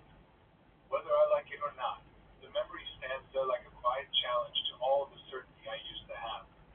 There is also something about old schools at night that can feel unsettling, even without any supernatural experience. Classrooms are meant to be full of noise during the day, voices, footsteps, laughter, movement. But at night, they become strangely hollow. Desks and chairs sit too still. Corridors feel longer. Shadows gather in corners. Add to that the knowledge of a violent past, and the whole atmosphere changes in hindsight. What seemed ordinary becomes charged with meaning. What felt like a small, unexplained touch becomes something much heavier once you know the ground beneath you may hold memories of suffering. I have often wondered, over the years, what exactly touched me that night. Was it truly the spirit of someone who had died there long ago? Was it some lingering presence tied to the place? Was it simply a restless trace of the past making itself known in the smallest possible way? I do not know, and perhaps I never will. Some experiences do not come with answers. They arrive, leave their mark, and remain as questions.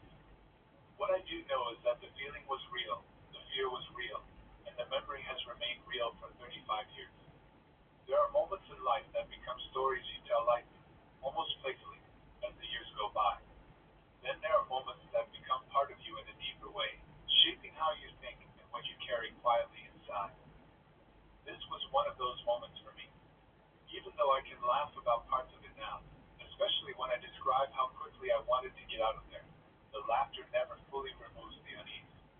It is still there beneath the humor, still standing with me in that classroom, still turning me around toward empty space. And that, perhaps, is what makes it so unforgettable. Nothing was there, and yet something was. That contradiction is the heart of the whole experience. My eyes saw nothing. My back felt everything. My mind wanted to deny it. My body knew better. There are very few moments in life when those parts of a person stand so sharply against each other. Usually, what we feel and what we see can be matched together. That night, they could not. And because of that, the experience has never settled into a neat explanation. I count myself fortunate that I have not had many such encounters in my life. In fact, I sincerely hope I never have another one. Once was enough. More than enough. I do not need proof repeated. I do not want more stories to add to this one. I would rather leave the unseen where it belongs, at a distance, unnamed and uninterested in it. But if I am being honest, I'm must admit that this one experience was enough to leave a permanent mark. The small, gentle taps in the small of my back were not violent. They were not painful. Yet they created an eerie feeling far stronger than if I had simply seen something odd in the corner of a room. It was the directness of the touch, the insistence of it, the repetition, and the emptiness behind me each time I turned. Those details combined into something unforgettable. So yes, after all these years, whenever I think about that cool April night in 1974, the hairs on my hands still rise. The classroom, the boys waiting for their supper, Eddie giving his pep talk, the unseen tapping, the hurried exit, and then the chilling mention of what had happened there during the Japanese occupation, all of it comes back as clearly as if it happened yesterday. And if there is one thing I know for certain, it is this. Although I did not see anything that night, being touched by something unseen was enough to give me a feeling I have never forgotten and probably never will. My father was the one person in my life who always felt larger than life. He was my protector, my comfort, my guide, and the person I could turn to with anything. To me, he was more than just a father. He was my knight in shining armor, my safe place, my closest confidant, and one of the few people who could make me feel loved without ever needing to say too much. Losing him was not something I was prepared for. It happened so quickly that I felt as if the ground beneath me had been pulled away. For a long time after he died, I felt dizzy inside, hollow and broken in a way I had never known before. Even now, when I think of that time, I remember not just the sadness, but the disbelief. I could not understand why God had chosen to take him away from me. He had already suffered so much in life, and yet he remained full of life. He had only one good leg and a stomach, but that never defined him. He was still vibrant. He was still full of humor. He still had an energy that could light up a room. He was funny, entertaining, lively, and warm. He knew how to make people laugh. He knew how to make difficult days feel easier. That is why I could not accept it. I remember asking again and again why God had taken him when there were others who seemed to exist in bodies without spirit, or in states where life had almost already left them. Why him? Why my father? Why the man who still had so much life in him? Why the one person I was not ready to let go of? I loved him deeply, and if it had been left to me, I would have kept him with me for as long as possible. 21 years ago, on the 6th of June in 1988, my father passed away peacefully at 2:10 in the morning. That exact time would stay with me forever, becoming almost sacred in my memory. He had been diabetic for 35 years and had fought pneumonia for a month before finally losing the battle. For that entire month, I was with him in the hospital every single day, from 7:30 in the morning until 11 at night. I hardly left his side.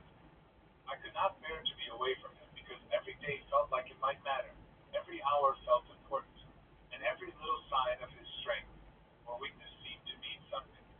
I wanted to be there for him in every way I could. During those long hospital days, there were moments that still live in me with painful clarity. At one point, he slipped into a coma that lasted 3 days. Watching someone you love in a coma is one of the strangest and most helpless experiences a person can go through. Their body is there, the face is familiar, the hands are the same hands you have known all your life, but they seem to exist somewhere far beyond your reach. Even then, I stayed with him. I sang his favorite songs to him because I wanted him to hear my voice and know I was there. And then something happened that gave me comfort in the middle of all that fear. While he was in the coma, he squeezed my hand. That simple movement meant everything to me. It told me he could hear me. It told me he knew I was there. It told me that even in that state, some part of him was still reaching back to me. I remember his hands so clearly even now. I used to hold them often, stroke them gently, and admire his long, slender fingers. There are some details love makes permanent in the mind, and his hands are one of those details for me. They were hands I had known all my life, hands that had protected, guided, and comforted me, and during those last days I held them as often as I could, perhaps already knowing deep inside that soon I would have only memory left. I was the only child from my father's last marriage, and because of that, I had the special privilege of his full attention. He did not spoil me, but he gave me everything that truly mattered. He gave me what I needed in life, and he gave it with thought and care. He believed in my future and wanted me to grow in ways that were not always expected of daughters in our culture. He even thought it important that I go to Australia to study so that I could broaden my mind and learn from the world beyond home. That alone said so much about the kind of father he was. Unlike many Malaysian parents, he never expected me to return and work only to repay him for the education I had received. He gave because he wanted me to have opportunity, not because he wanted something back. That was the kind of man he was: kind, generous, and quietly wise. We were very close, and perhaps that is why what happened after his death felt so real to me. Our bond did not feel as if it had simply been cut off. It felt as if it had changed form but had not disappeared. That is the only way I can explain it. On the second day after my father's death, I decided to write a letter to my half sister in England. Writing has always felt easier to me in the early hours of the morning. There is something about the stillness of those hours that helps thoughts come more clearly. So, during the quiet of the night, I sat down to begin that letter. The time was 2:10 in the morning, the exact hour my father had died. I do not know if I consciously chose that time because of him, or if I simply found myself writing then because that hour already lived inside me. But there I was, sitting in the stillness of the night, beginning to write. As I started, I suddenly heard a familiar sound. It was the sound of a matchbox being lit. My father used to do that. It was one of those small habits that become part of the atmosphere of a person's life, so common that you barely think about it until they are gone. He would flip a matchbox in a certain way, and now, in the quiet hours after his death, I heard that exact sound again. At first it was only a sound, but because I knew it so well, it struck me immediately. I sat still and listened. It went on and on. I could hear it clearly, persistent and rhythmic. I wondered who could possibly be doing that. Slowly, I got up and walked into the next room, where the sound was coming from. My father's photograph had been placed there on a deep chest, with oil lamps on either side, according to Hindu custom. It was the kind of arrangement made with love and respect for someone who has just passed, a place of remembrance and ritual. As I stepped closer, I saw something that I have never forgotten. Right in front of my father's photograph was the largest pinky gray lizard I had ever seen in my life. It looked like the common droptail house lizard one often sees in homes, but it was much larger, almost 8 inches long. It was not only the size that shocked me, it was what the lizard was doing. I stared in disbelief as I saw it playing what I could only describe as tiddlywinks with the matchbox. It was pressing against the side of the matchbox to make it flip left and right, over and over again. Left, right, left, right. The sound I had heard from the other room was being made by that strange creature. The whole sight was so strange that my fear gave way to something else, a kind of stunned recognition. Instead of panicking, I found myself speaking to it as though I already understood. I said, you are teasing me. I am in the next room if you want me. Then I turned and went back to continue writing my letter. The flipping sound continued for half an hour. It went up steadily, as though the creature wanted me to know it was there, wanted me to hear it clearly, wanted to pull my attention back again and again. Then suddenly it stopped. The silence felt sharp after all that repeated sound. I knew I had to see why it had stopped, so I went back into the next room. This time, there was no lizard in sight. The matchbox was gone from where it had been too. For a moment I questioned myself. Had I imagined the whole thing? Had grief made me see something that was not really there? But no, the details had been too clear, too strange, too exact. I looked around carefully. The lizard was nowhere to be found. Then I found the matchbox. It had been placed behind my father's picture, tucked so carefully that it could not have simply fallen there by accident. It was set in such a way that it would not slip into the narrow space between the photograph and the wall. The care with which it had been placed struck me deeply. It felt deliberate. It felt clever. It felt personal. In that moment, I knew in my heart that my father had come to tell me he would still be around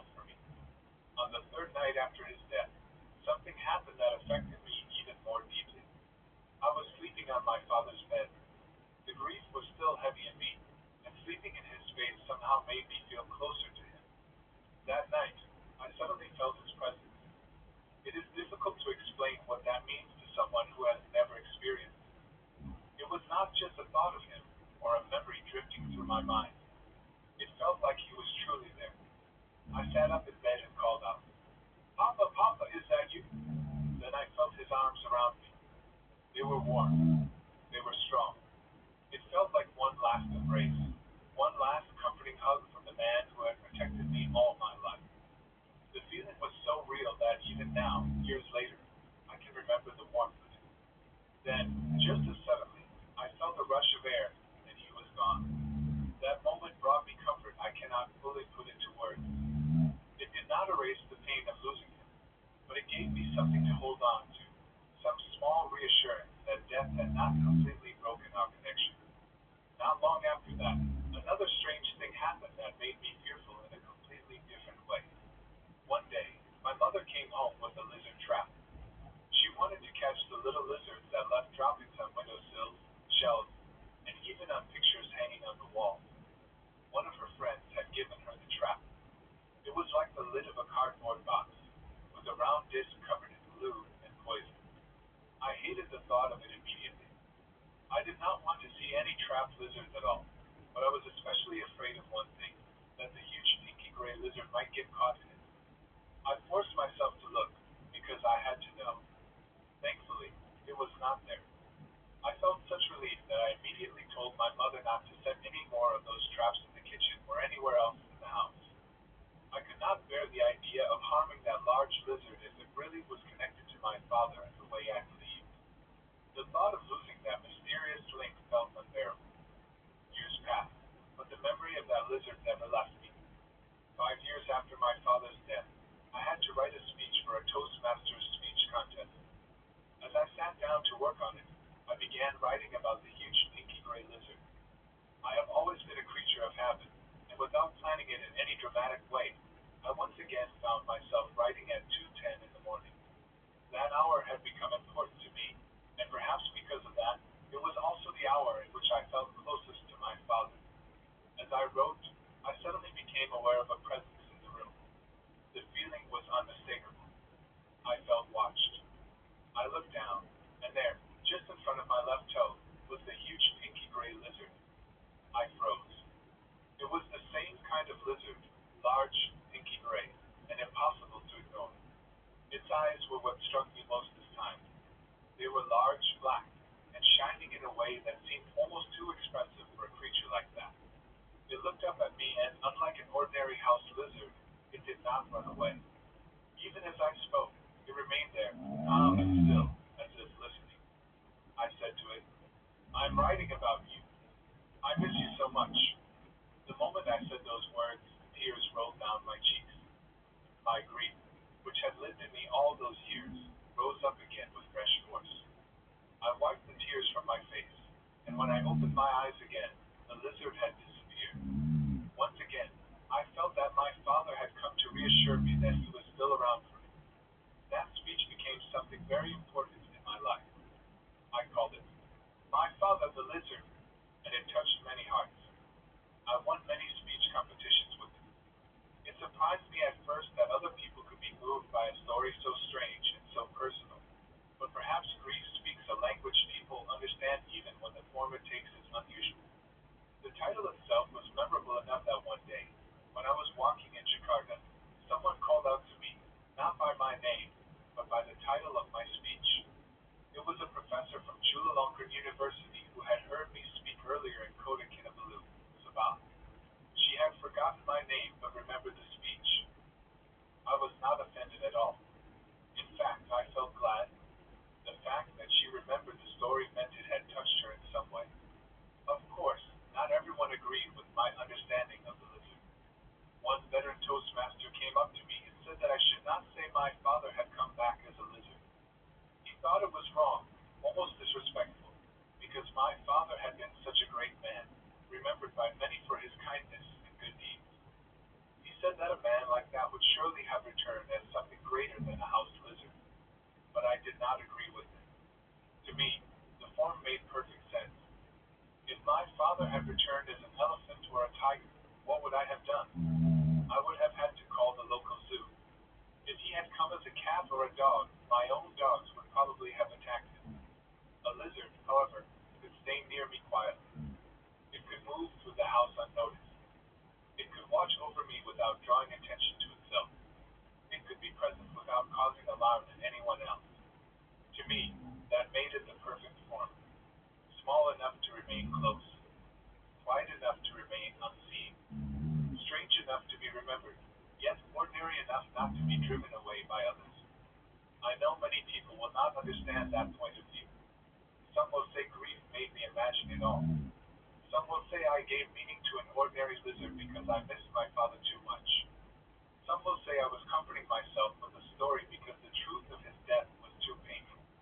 Perhaps there is some truth in the idea that grief changes the way we see things. But I also know what I experienced. I know how real it felt. I know the sound of that matchbox flipping by itself for half an hour. I know the warmth of that embrace on the third night. I know the presence I felt at 2:10 in the morning. I know the way that great pinky gray lizard appeared and disappeared. These things were real to me, not dreams, not illusions. Even now, from time to time, I still see a large pinky gray lizard on my kitchen counter, keeping its head out from behind the dish drainer. Whenever I prepare dog food, a little rice sometimes falls on the counter. I leave it there. It is not much, but how much would a lizard need? In my own quiet way, I like to think I am still caring for him, just as he still watches over me. There is a comfort in my own explanation that I do not feel the need to defend too strongly anymore. I know many people will not see it the way I do. They may laugh, doubt, or shake their heads. But grief is deeply personal, and so is comfort. If believing that my father came back in the form of that huge pinky gray lizard has brought me peace, then that peace is enough for me. What matters most is not whether others agree. What matters is what the experience meant to me. To me, it meant that love did not stop at death. It meant that my father, who had always cared for me in life, found a quiet and gentle way to remain near me after he was gone. It meant that he knew how broken I was and wanted me to know that I was not abandoned. It meant that even in death, he could still find a way to tease me, comfort me, and reassure me in the small hours of the morning when my grief was deepest. Some daughters receive signs in dreams. Some feel comfort in memory alone. For me, comfort came in the form of a large, pinky gray house lizard and the strange, but loving idea that my father had found a way to stay close. I have never been ashamed of that. Unusual as it sounds, it has brought me peace and even joy. And if that is the form love chose to take for me, then I welcome it. That is why the memory of the lizard remains precious rather than frightening. It was never a dark presence to me. It never brought fear in the way haunted stories usually do. Instead, it brought reassurance.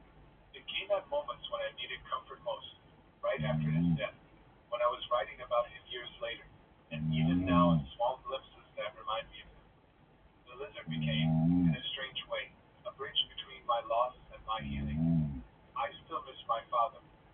Grief does not completely leave, especially when the person you lost was such a central part of your life. It softens perhaps, changes shape, becomes less sharp, but it remains. I still think of his hands. I still remember the songs I sang to him in the hospital. I still remember the long days by his bedside and the painful quiet after he was gone. But woven through all of that sorrow is also this strange, tender story of the lizard, and because of it, my grief is no longer made only of pain. It also contains comfort, wonder, and a sense that some bonds continue even after death. So yes, many people may never understand my point of view. They may never believe that my father came back in such a humble form. But I find peace in it, and that peace is enough.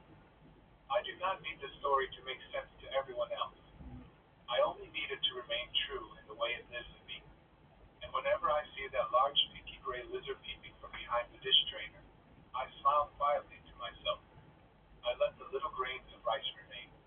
It is a small offering, perhaps even a silly one in the eyes of others, but to me it is an act of love. It is my way of saying that if he still chooses to come near, he is welcome. He is still loved. He is still remembered.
air in that room always felt slightly wrong, as if it belonged to someone else, and we were only tolerated there for a short while.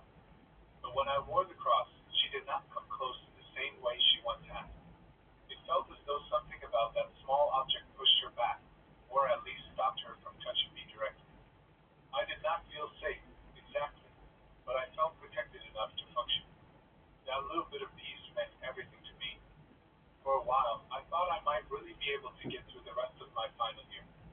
I went to the afternoon lessons as usual. I sat at the piano with my classmates. I practiced scales, exercises, and sheets we had to learn. I tried to keep my mind on rhythm, timing, and finger placement instead of on the feeling that something was always watching from the corners of the room. The music room was shared by several students, especially those who were serious about piano and music. Normally it should have been a room filled with concentration, mistakes, discipline, repetition, and small moments of achievement. But in that room, none of those things ever came alone. Every note seemed to hang in an atmosphere filled with tension. Every silence between practice pieces felt heavier than it should. Even when no one said anything, everyone seemed slightly more nervous there, though not all of them would admit it. At first, she did not do much while I wore the cross. I would feel her presence near me, but it stayed at a distance. Sometimes I had the strange feeling that she was circling, waiting, testing the limits of whatever protection I carried. I did not like the feeling, but I accepted it because at least she was not touching me. At least I could sit at the piano without feeling a breath near my neck or a presence right at my shoulder. I thought the cross had solved the worst part of the problem. I thought maybe she had given up on me, or maybe she hated the priest's blessing enough to stay back. I was fine with that. I did not need the room to become peaceful. I only needed it to become survivable. But things did not stay that way. The more I continued my practice, the more I noticed the change in the room itself. It was as if the ghost had not accepted being kept away. It felt more like she had become angry. I cannot explain why I felt it so clearly, but I did. The room changed in a way that was hard to describe and impossible to ignore. The tension sharpened. The silences became harder. The feeling of being watched grew stronger, not weaker. It was almost as though she had decided that if she could not reach me easily, she would make herself known in other ways. She did not only seem focused on me anymore, she seemed to hate the fact that talented piano students were still entering that room and filling it with music. I began to feel that she wanted us gone. She wanted the room empty. She wanted no one to sit at those pianos with confidence and skill. The better a student was, the stronger that bitter feeling in the room seemed to become. At first, these were only feelings, and feelings are hard to prove to anyone else. If I had told someone that the room felt angrier, they might have smiled politely or told me I was imagining it because I was already frightened. So I kept quiet and continued. I practiced. I stayed careful. I held on to the cross around my neck whenever I felt especially nervous. I told myself that even if the room hated us, I still had my work to do. The exhibition was also coming up, and all of us had things to prepare. I was trying to think like a normal student, and not like someone moving through a haunted place. But even when I tried my best to act normal, the room never let me forget what it was. The day everything changed completely was April 18th. I remember that date so clearly because it was the day I was seriously injured in that room. The music lesson exhibition was planned for April 20th, and because of that, a group of us stayed behind after class to decorate the room and get it ready. It should have been an ordinary afternoon. There were several of us there, and even one of the teachers stayed with us while we worked. That should have made everything feel safe. In fact, I remember feeling relieved when I noticed the teacher staying. I thought to myself that with the teacher in the room, surely nothing would happen. I believed that whatever haunted the room would not try anything openly in front of an adult. Even if the room carried strange energy, I thought the presence would keep back while so many people were there. I was wrong. We were arranging chairs, moving things, cleaning corners, and discussing where certain decorations should go. Everyone was focused on preparing the room so that it would look good for the exhibition. There were colored materials, display pieces, and all the usual things people use when setting up a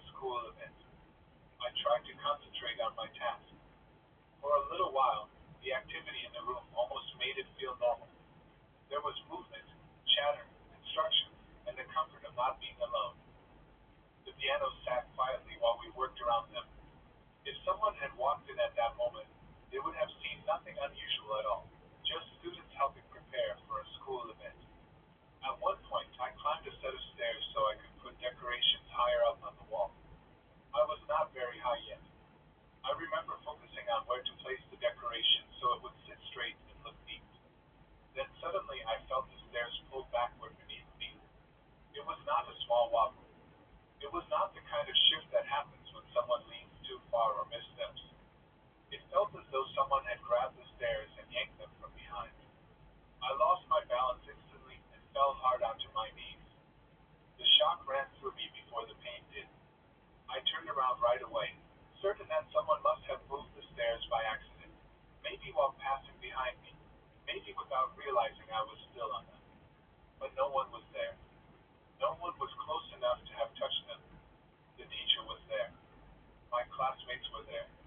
And yet no one had pulled those stairs. In that moment I felt that cold, unmistakable understanding all over again. She had done it. My knees hurt, but what frightened me more was the fact that the teacher's presence had made no difference at all. I had trusted that I was safe because an adult was in the room. I had thought she would not dare, but she did. It was as if she wanted to prove that no one could protect me there, not even in a room full of people. I tried not to panic. I got up, but my confidence was gone. I did not want to climb again. I exchanged duties with one of my male friends, telling him he should take over that part. I do not know how much I explained. Maybe I just said I was shaken from the fall. Maybe they thought I had simply lost my balance. I let them think whatever they wanted. I only knew I did not want to get back on those stairs. I wish I could say that was the worst thing that happened that day, but it was not. Later, I went toward the window to slide it open in the direction it was supposed to move. I remember placing my hands on it and pushing it to the right. Then, in one violent motion, it slid hard in the opposite direction. It moved to the left so suddenly that I barely had time to react. My hand was caught in it before I could pull away. The pain was immediate and blinding. It trapped my hand in a way that felt deliberate, not like a normal jam or a rusty frame that stuck halfway. It crushed down fast and hard, and I remember crying out while trying desperately to free myself. My friends rushed over. They all tried to pull the window back and get my hand loose, but it was not easy. That frightened me even more. If it had only been rusted, it should have behaved like a stiff old frame. But this felt different. It held tight in a way that made me feel as though the room itself had decided not to let go. My friends struggled, and I could see on their faces that this was not simple. There was confusion, panic, and effort all around me while I stood there in pain, trying not to scream too much, trying not to break down. Eventually, after what felt like much longer than it probably was, they finally got my hand free. By then it was badly bruised. It throbbed. It felt weak and swollen. Everyone said the same thing afterward. The frame must be old. The window must be rusted. It must have suddenly slipped. That was the explanation everyone wanted because it was simple and easy and did not ask any frightening questions. But I knew the truth. I had felt that same presence all day. I knew what had happened on the stairs. I knew the room was no longer only watching me. It was attacking me. Because my hands were already badly bruised after that, I refused to do any more heavy work, and no one argued with me. I had clearly been injured. So instead of helping with lifting or arranging things, I was told to walk around the room and check the preparations, make sure things looked right, and see if anything still needed adjustment. That sounded safe enough. I thought if I just stayed away from anything physical, maybe I could get through the rest of the afternoon without any more trouble. I was wrong again. I started moving around the room slowly, taking in the decorations, looking at the arrangement of chairs, trying to be useful in a smaller way. My attention was not on the cupboard nearby. I did not notice anything strange at first. Then suddenly an artificial planet that had been kept on top of the cupboard rolled forward and came crashing down. It fell directly onto my right hand, the same already injured hand. The pain was beyond what I could properly explain. It struck the exact spot that was already hurt.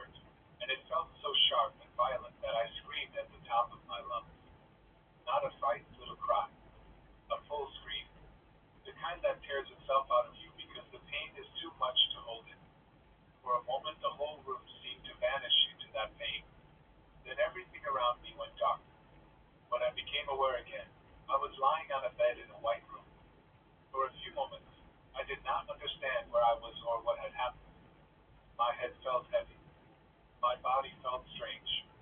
Then I noticed the bandage around my right hand, and the memory of the room came back all at once. Eric was there.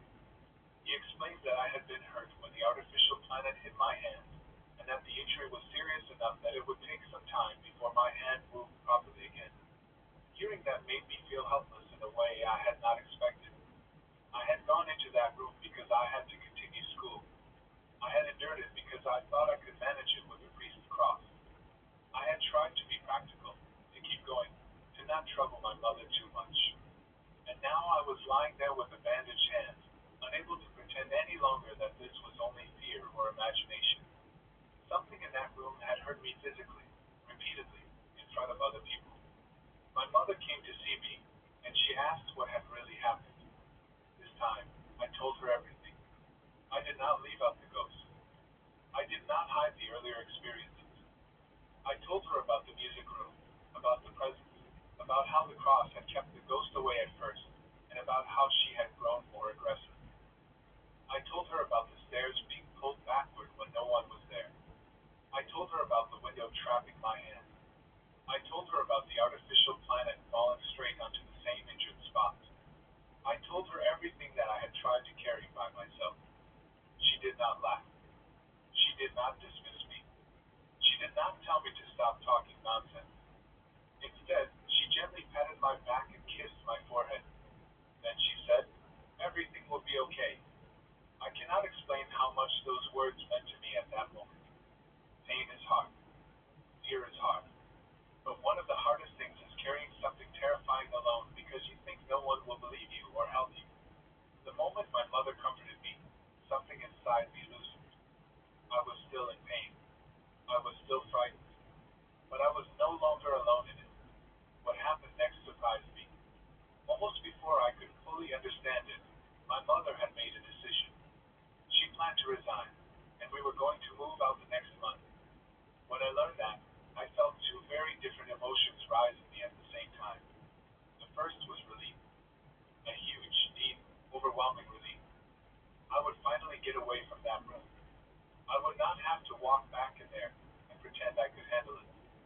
I would not have to sit at the piano trying to ignore the feeling that someone stood just behind me. I would not have to clutch the cross and pray that whatever haunted that place would stay back.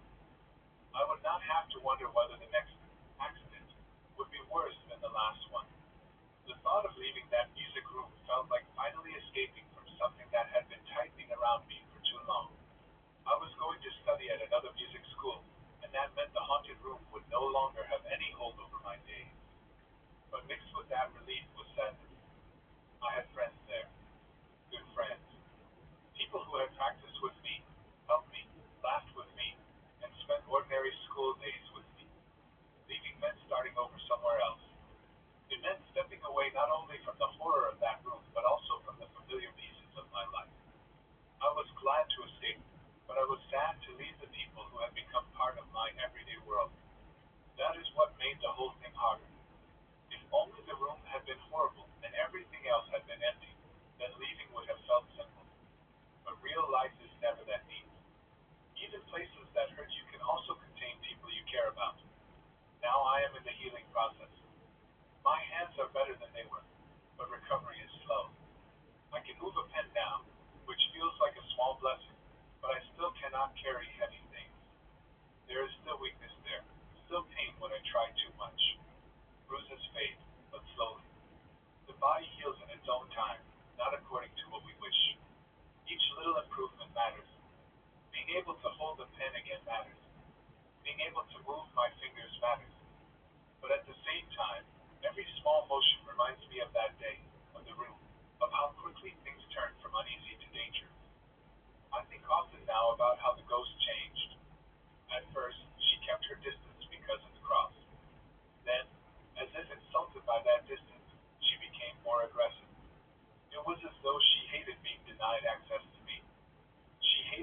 talented students, or whether I only noticed it more after she turned on the open.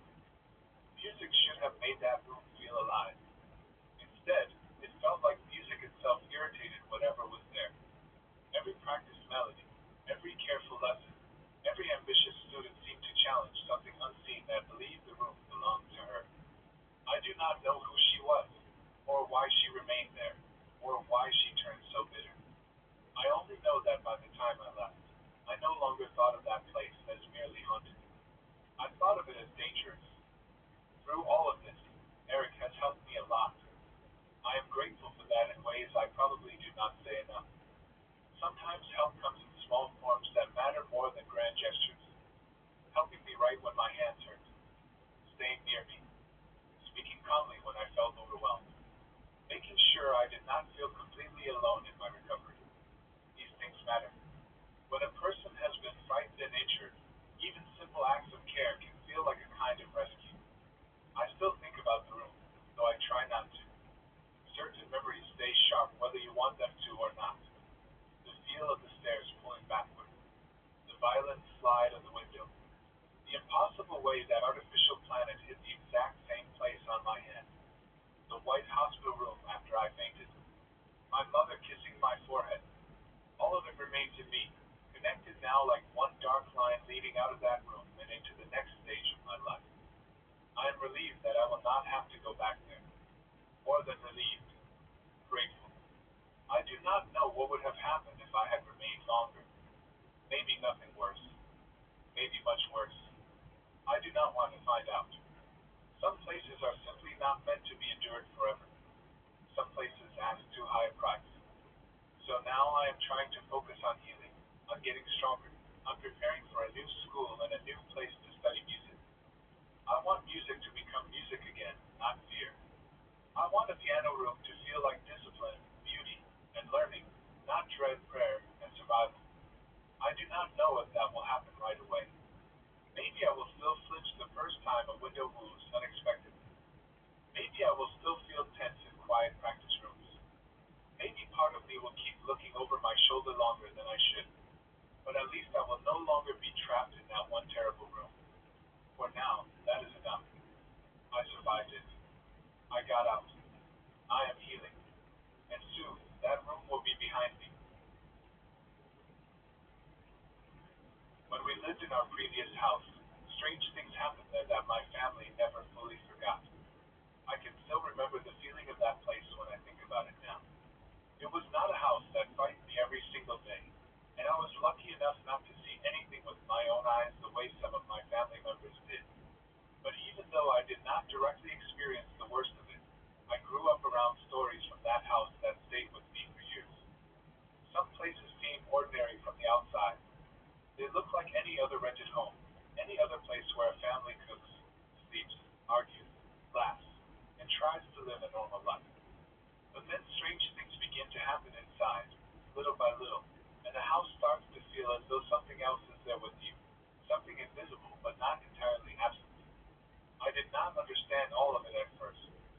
When you are young, adults do not always tell you everything right away. Sometimes they keep certain things quiet, either because they do not want to frighten you or because they themselves are not sure how to explain what is happening. That was how it was in our house. Life would go on as usual in the daytime. My parents would do what parents do, my siblings and I would go about our routine, and nothing in the walls or rooms seemed obviously wrong. But now and then, something unsettling would happen, and later the story would come out in pieces. One of the clearest memories I have is from a morning when my father told me that my mother had suffered sleep paralysis the night before. At the time, I did not understand how frightening that must have been for her. I only knew from the look on his face that it was serious. It did not happen only once. My mother went through it 3 separate times in that house, and each time it followed the same terrifying pattern. She would be asleep, helpless in that vulnerable state between dreaming and waking, when she suddenly felt something on top of her. It would sit on her face and press down so heavily that she could barely breathe. She felt suffocated, trapped under a weight she could not see and could not fight in any normal way. The worst part was that she could not move. Her whole body would become useless. She wanted to push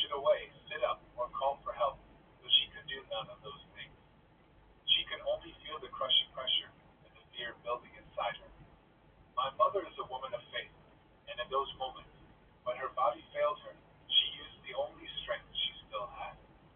She recited prayers and holy verses from the Quran. That was how she fought.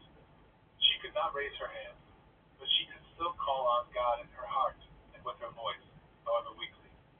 Eventually, after what must have felt like endless moments, the thing would leave. The pressure would lift. Her body would return to her.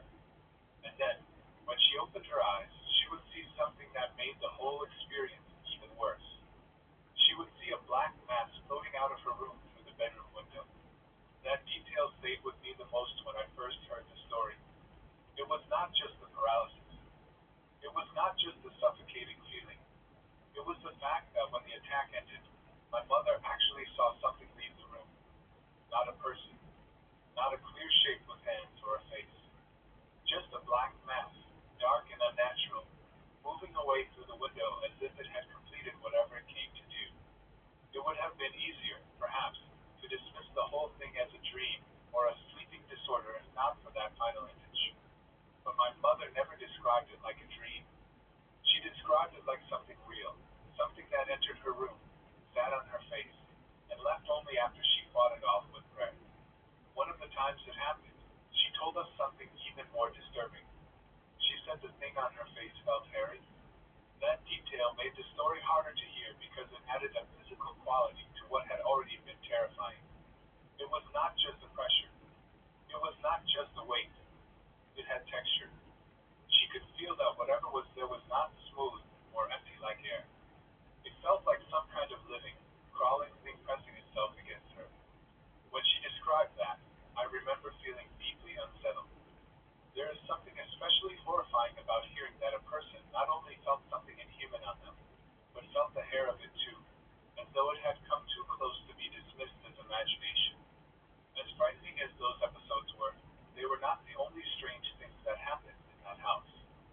Another encounter my mother had was very different, but just as disturbing in its own way. One day she was in her bedroom when she saw someone pass by her bedroom door and head out toward the living room. She was certain it was me. She saw my form go by and assumed I had just walked out of my room. Naturally, she called after me by name and went after me. There was nothing strange in that at first. It was the kind of small moment that happens in every family home all the time. A mother sees her child and calls out. There should have been nothing eerie about it. But then she heard me answer her. The terrifying part was not that I answered. It was where the answer came from.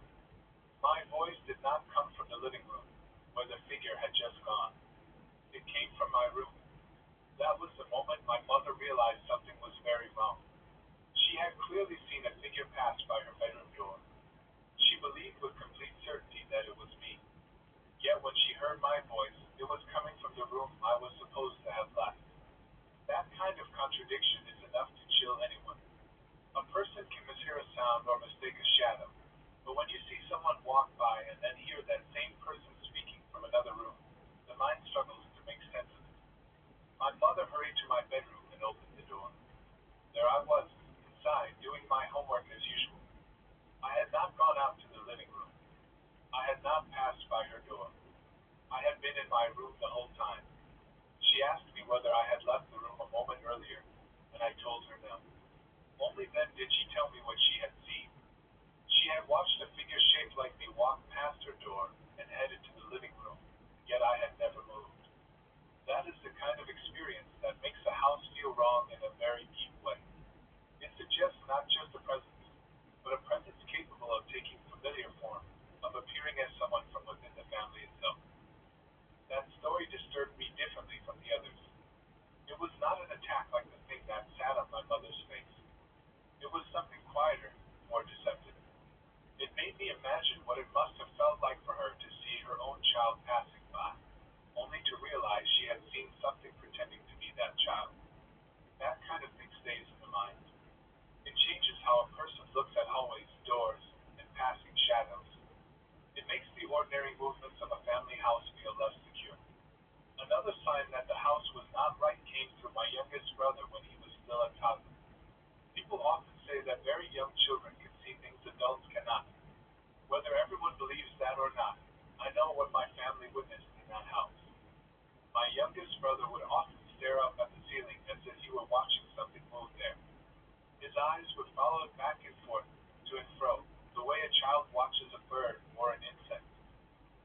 My father looked up to see what he was staring at.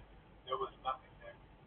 No lizard, no moth, no insect, no shadow he could explain. Nothing at all. Still, my brother's eyes kept following something. That was what made it so unsettling. He was not looking randomly. He seemed focused, as though he could clearly see something moving above him. Sometimes he would track it for a while, his little face lifted upward in concentration, and then suddenly he would shut his eyes tightly, almost as if whatever he was seeing had come too close or frightened him. But even then he would not cry. That detail always felt strange to me. He was scared enough to shut his eyes suddenly, yet not in the way children usually cry when they are frightened by something ordinary. It was as though he was reacting to something only he could see, something that startled him, but left him frozen rather than loud. My father noticed this behavior more than once. He would try to follow my brother's gaze, searching the ceiling carefully. He wanted a normal explanation. Any parent would. Above, a small lizard, a moving curtain shadow, anything at all. But there was never anything there. No matter how carefully he looked, the ceiling remained empty. Yet my brother would continue to react as if something crawled above him, moving back and forth in full view. In a normal house, people might laugh such moments off as childish imagination. But in a house where other things were already happening, where my mother had been attacked in her sleep and had seen dark forms leading through the window, such moments carried a different weight. They did not feel harmless. They felt connected. At the time we were living there, none of us fully understood the whole picture. That is often how these things work. While you are in the middle of it, each experience arrives separately. A terrifying night here, a strange figure there, a toddler staring at nothing. People do not always immediately gather them into one explanation, especially when they are trying hard to live ordinary lives. They go to work, go to school, cook meals, pay bills, and tell themselves that maybe the strange things are isolated incidents. Maybe there is a reason. Maybe it is better not to think too much about it. But over time, the stories begin to gather and form something larger, and the house itself begins to feel like a common thread. We lived in that rented house for 1 year and 1 month before my father's job transfer forced us to move. In one way, the move was simply part of life. Families moved for work all the time. There was no dramatic midnight escape, no final confrontation, no blessing of the house before we left. It was just time to go because my father had been transferred. But looking back, it feels like more than coincidence that we left when we did. The house had already given us enough reasons not to miss it. The very next day after we moved out, another tenant moved in.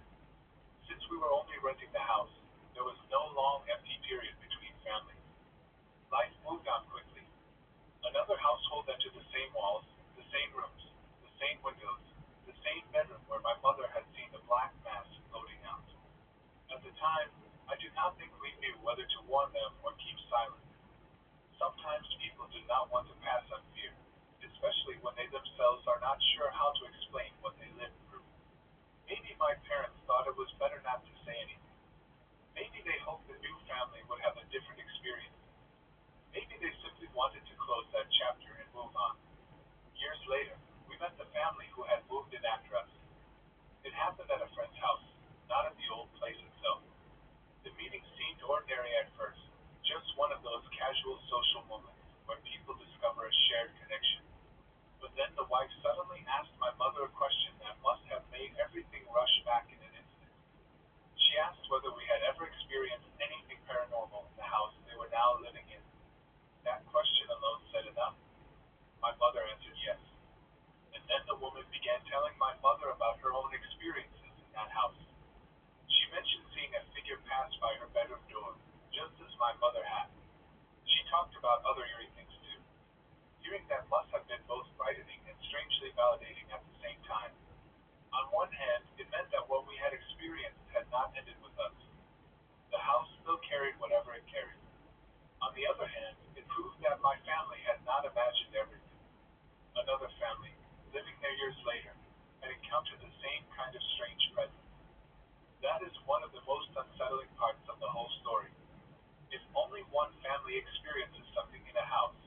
People can always say it was stress, superstition, exhaustion, or coincidence.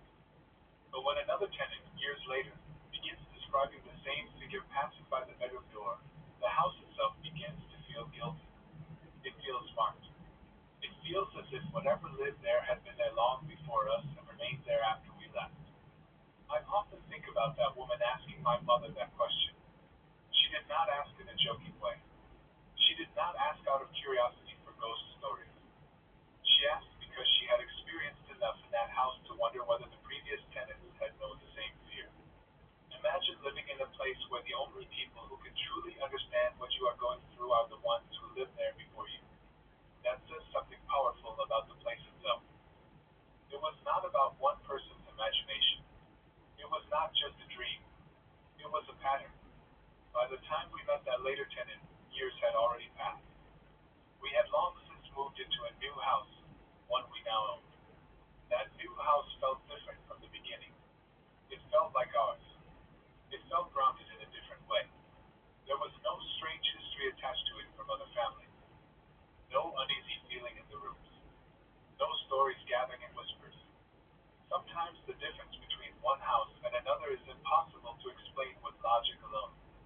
One place can look plain and harmless but feel wrong. Another can feel calm the moment you step into it. Our new house brought that kind of relief. It did not carry the same darkness. Life could be ordinary there. Still, the memories from the old house did not disappear just because we moved. Some stories attach themselves to the family rather than the building, at least in the sense that they remain in conversation and memory. My mother's sleep paralysis story stayed with us. The image of the black mass drifting through the bedroom window stayed with me even though I had never seen it myself. The story of my mother chasing what she thought was me toward the living room, only to find me in my room doing homework, became one of those chilling family memories that never quite lose their power. My youngest brother staring at the ceiling, following some invisible thing with his eyes, became another image I could never fully shake. What affects me most, perhaps, is that I was lucky enough not to experience anything directly myself. That is how I have always thought of it. Lucky. Because even though the stories frightened me, I heard them after the fact. I was not the one struggling to breathe under an unseen weight. I was not the one seeing a copy of my own child passing the bedroom door. I was not the toddler seeing something crawl across an empty ceiling. I lived in that house, yes, but I passed through it without being chosen in the same way others were. That has always made me feel both grateful and uneasy. Grateful that I was spared. Uneasy because it reminds me how close such things can come without ever fully touching you. At the same time, hearing those stories from people you trust can be almost as powerful as experiencing something yourself. When your own mother tells you how she could not move and felt something sitting on her face, you do not forget it. When she tells you she prayed and watched a black mass lead through the window, it becomes part of your imagination whether you want it or not. You start picturing the room. You start imagining the night air beyond the window. You start wondering what it was and why it came to her. And when the same mother tells you she saw your figure walking by her door while you were in another room the entire time, it makes your own name and presence feel eerie in a way they never should. The house itself was not grand or dramatic in appearance, at least not from the way I remember it. It was simply a rented family home. That, in a way, makes the story more unsettling. Haunted places are often imagined as ancient mansions, abandoned buildings, broken staircases, or lonely houses hidden far from other people. But many real stories happen in ordinary homes. Homes where families cook dinner, where children do homework, where parents go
transfer took us elsewhere.